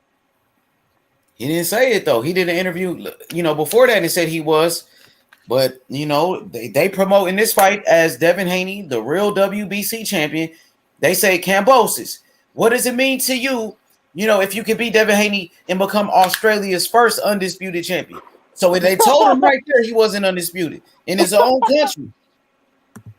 In his own country, I'm like, damn, nigga. I don't think the Australians they understand Roberto Suleiman's rules on that. I don't think they understand. They said fuck Suleiman. Fuck Suleiman. Fuck Suleiman. He could have did the T.O. right. Went to go fight somebody. Kept saying he was undisputed and shit. He could have pulled that one off. But they didn't do it. They said, fuck it. We want to go for the real thing. So you got to respect it. I guess that's what happened when you got that ESPN money behind you. Yeah. TM was the one saying, Bob Arum and them, they was the one saying that, T.O. and Loma was for undisputed. And now they did you gotta take top ESPN top rank for a grain of salt, man. You gotta keep your eye on them going into this fight, man. You gotta keep your eye on this fight. What? YB? Bob Arum wanted Devin Haney for the longest. The young master. YB. The young master. Bob. YB. Start calling him young master. What's up, Marcus? Good, young Billy. Bush, the cash man. Shit. We bought it, bro. What's going on, man? But my bad, man. I didn't even what you all was talking about. I couldn't even hear it. Barbecue up the chicken, boy. We're talking about Devin Haney beating the brakes off Kambosos come June. That's going in the barber. It sound about right. And I like Kambosos, but it sound about right. And y'all seen the all access Errol Spence with any two guys? I'm about to watch. As soon as we done with this shit, I'm watching that. I like it. I like your story. Bro, that's crazy. Like the big fights is right around the corner. Like right around the corner, fam. Nigga, this Saturday I feel like it's some big fights. To be honest, like Ryan Garcia's back. Man, Ryan Garcia it's a big fight. No matter who he fight, Ryan Garcia, it's damn near like Tank Davis. When he fight, it's gonna be big. You got a Triple G in a unification, and then Sebastian Fundora and Erickson Lubin in a fire fight. That's gonna be a fire fight right there. Facts this week, fam. You get me? Then after that, then we have Errol Spence and Ugas. You get me? Stanionis and Butayev. You get me? Oh, Stanionis, Pro Bellum. You know what I'm saying? Hey, that's gonna be a good one, dog. Shout out to Nonito Donaire too, man. That's a tough fight. Stanionis, Butayev. Because that's whoever wins that, they both gonna meet. They become a player now. Stanionis gonna meet Butayev, bro. And the more I think about it, I'm like, damn, Butayev might stop him, yo. And I seen Jamal James land some great combinations, and I'm like, damn, what's Stanionis going to do? Younger guy, stronger, more power. I'm like, he might stop him. The more I think about him, like Stanionis might get Butayev up out of there, Yeah, man. fam, Butayev is a fucking monster. He's a Hey, Lithuanian Butayev is bulldog. like that. He really like Yeah, that. he can rumble, Yes, but he's a both Lithuanian of them got their bulldog. own strengths. Fucking See, bulldog. the Lorme, he moved around with Stanionis. You see what I'm saying? Butayev, his work comes from the inside. Hey, And man, you the get, Butayev Muslim? I don't know. Is he Yes, Muslim yes, like yes. Baturbiev? Yes. I don't know. I For don't real, know. he is. They got a lot of them Russian Muslims out there. That's crazy. I don't know. Oh, he said he is though. Cassidy said he is. Okay, see what's up with it. What up though, P? What up? What up, fellas? Yeah, Hey, fucking mosquitoes, man. I had to go get some shit, bro. I don't know, man. That's a tough ass fight, bro. That's a 50-50 fight. Butayev and Stanionis. Butayev got more skills than Stanionis though, but Butayev, Stanionis is I think he's the more stronger, more sterner. He's more power. He's got to equalize the power. That guy, I'm telling you, man. I'm telling you, that Stanionis guy is going to be a player in the division. Cash, fix your audio, Cash. You got real low on. Oh, sorry, sir. I'm telling you, that Stanionis, he's going to be a real player in the division. He's going to give Keith Thurman has to either see David Avanesian or Boots or Stanionis, the winner You of said Stanionis. Boots? You said Boots? Boots. He's either gonna Keith Thurman either is gonna see Boots, Stanionis, or Butayev or David Avanesian. One of those guys. Because Jalalov is Muslim. Oh, he a heavyweight. Yeah, he Muslim too. He a monster. He a fucking monster. That's the one that beat the boy Torres. Yeah, let me Butayev is. Yeah. Dagestan. I want to see Javelov and Big Baby. That's what I want to see. I mean, Bivol might be Muslim. MJ Muslim. Shit. All these, he taking over. I don't know if Bill is though. You know what I He mean? I'm might not be. sure about him, but I know the He mother hang with boxers they might be. You know, but hey, Pro Bellum got some killers over there, man. I like they stable. I like they stable, man. With George Kambosos, Nonito Donaire. They got Stanionis. They got the heavyweight Javelov. Man, they got some hitters over there, man. They coming up in the game. And they got Regis Prograde H. Oh yeah, Regis. Can't forget about him. Well, Jack Carroll. Jack Catterall too. Yep, that's another one. They're souping up the fighters over there. And I like how they fighters fight on different networks. They work with all promoters. Like Nonito Donaire just was with PBC. Now I think he's about to fight Nonito Donaire. He about to fight in a way on Amazon Prime. I'm hearing. You know, so the dude, bro, they making the fights happen. That's what I like about them. Yeah, Richard Schaefer's making the machine work. I think Richard Schaefer the best promoter. Like, you know, the way he promotes his fighters, he did a great job with Floyd Mayweather, Adrian Broner, you know, all of Golden Boy, Canelo, all of those guys. He did all the fucking work. So I think Richard Schaefer, to me, is one of the best promoters. Of course, you got Bob Arum, who's the most powerful man in boxing. Eddie Hearn does a good job too. You got to give Eddie Hearn his credit for the way he talk about his fighters, you know, and Lou DiBella, he does a good job too. Lou DiBella, you know, he came back with George Kambosos, put him back on top of the game, you know. Literally. So, And shout out to you, Mr. Haney as well. Devin Haney's dad. I give him a lot of credit. He's a great businessman as well. Yeah, absolutely. Bill Haney, a monster in business. That's a monster. Shout out to Bill Haney. Shout out to Uncle Bill. Uncle Bill, fam. I like the way Bill now on a big stage, man, on ESPN, talking about his son like he started here on the YTBC. You know, he started off as a manager for Too Short, the rapper. You know, and Bill Haney, you know, now he's on ESPN at the highest level, fighting George Kambosos for the undisputed, bro. You know, he did it. He's doing his thing, man. Got it. You know, Devin Haney on the road to undisputed. George Kambosos on the road to undisputed, bro.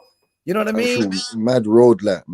Whoever wins this fight it's a different type of glory. You get me? Different type of status now. You're in the history books. You made it into the top 10 of fucking undisputed because there's only 4 spots left, boy. There's only 4 spots left. And then when the 7th spots gets taken, there's 3 spots left to first top 10 guys to get undisputed. Hey, my boy Fat Apple said Eddie runs boxing. He's in Bob Head. He's in Al's head, rent free. Let's be honest. Man, I don't know about that because Devin Haney just left Eddie Hearn and now he's with Bob Arum. Who's in whose head right now? Eddie, only thing Eddie running his mouth. Where the fight at, Eddie? Where the fight at, Eddie? Yeah, well, I need to start putting. Eddie. I'm putting Eddie Hearn's fucking feet to the flame. I should have done it before, but it's the fact that he give a Canelo fight, he give out Anthony Joshua that bullshit. But now I'm putting his feet to the flames. Now, Eddie Hearn, you need to be giving us the fights that we want to see. Now, you didn't give Andrade nothing for how many years was he there? How many fights was he with him for? He didn't do shit. He gave him a lot of money though. What about all that money he gave him? Yeah, tons of money, bags of money. We ain't getting paid. We ain't getting paid, and I don't think the quality. Again, the only way I believe Bivol will win is if he does win.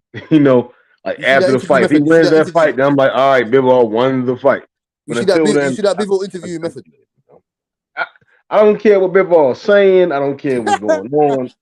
Bivol has to win the fight for me to believe that he will win the fight. You get what I'm saying? He has to win the fight for me to believe everything else don't really matter. You know, Eddie Hearn ain't falling through with as a promoter, in my opinion. You know, like it's all right. You got Canelo. All right, you got AJ. You got the little teeny guys, but as a man, you know, I fall in around that 140, 147, 150. Like them big, that's as a man, like that's all men that damn near walk around 160 like heavyweight, you know, and that's what we relate to. Heavyweight. You got nothing there. There's no 150, there's no nothing, no 154s, no 147s, nothing. Eddie Hearn ain't got nothing, not a damn thing. The only guy that he's got there is Conor Ben, and that's it.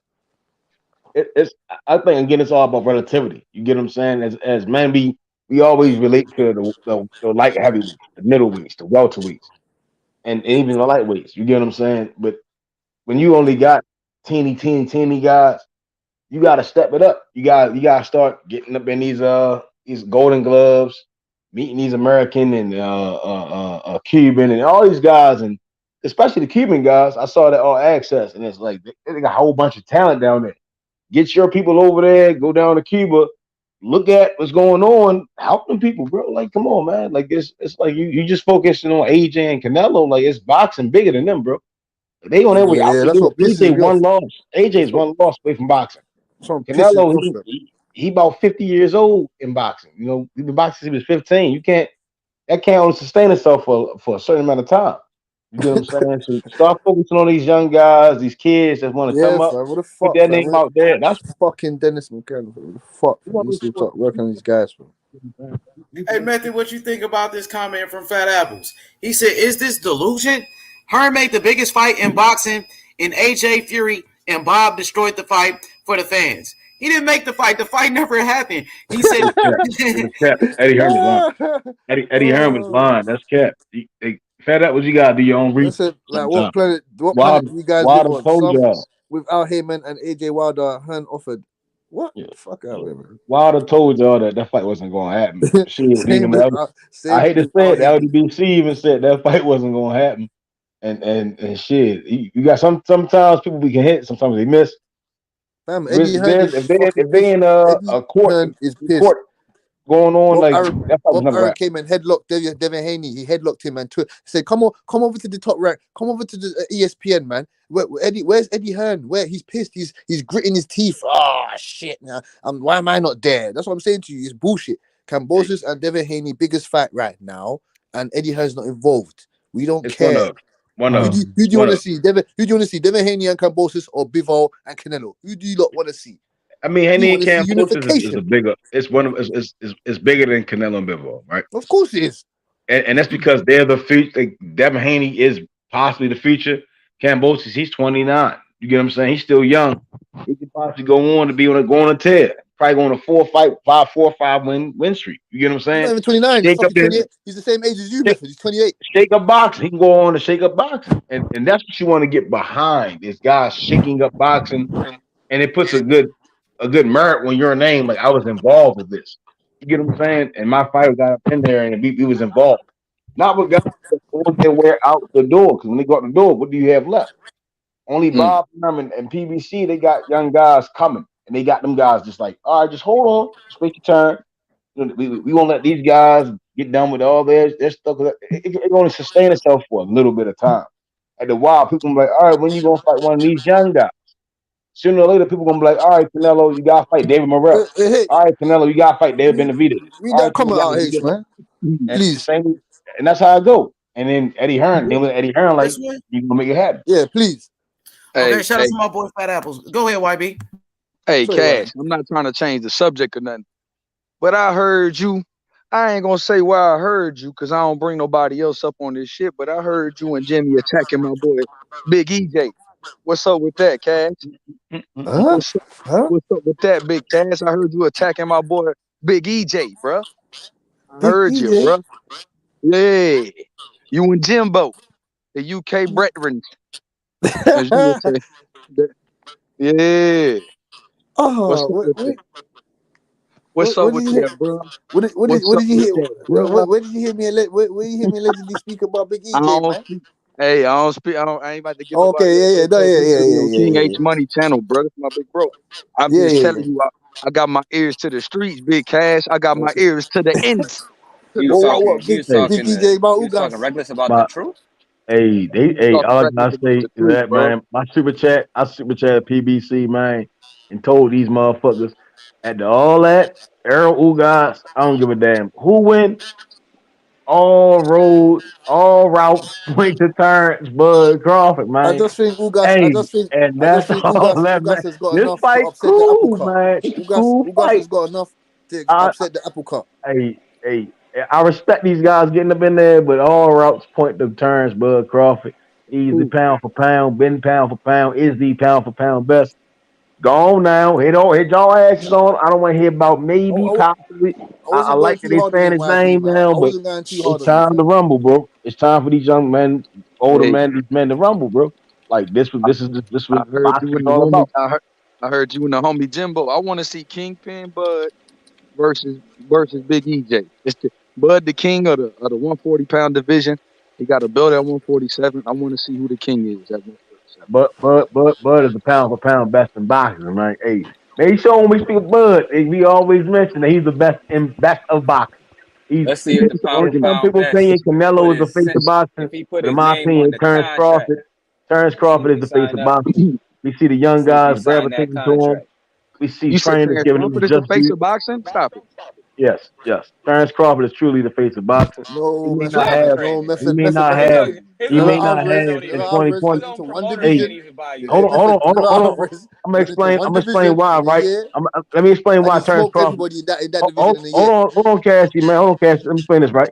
Because we live in 2022, and just probably 2-3 years ago, we seen the likes of Lil Pumps and rap. We've seen little Xanaxes and rap. We've seen all types of Right. guys in the world, right? Where clout chasing and oh, I got this following and that following, and I got this cheese on me, I got this bag on me, I got the bag on me, all this other shit going on. When we come down the box and Terrence Crawford, he's doing everything that we want to see from the elite and the top of the food chain. I want him. You know, he got the belt. I want him. Let's unify. This is why Terrence Crawford is the pound for pound best. It ain't no, oh, I'm too small for light heavyweight, or I'm too small for welterweight. Throw me in there. Oh, he 154. I want him. I need to make sure that there's no dispute about who's the best in boxing.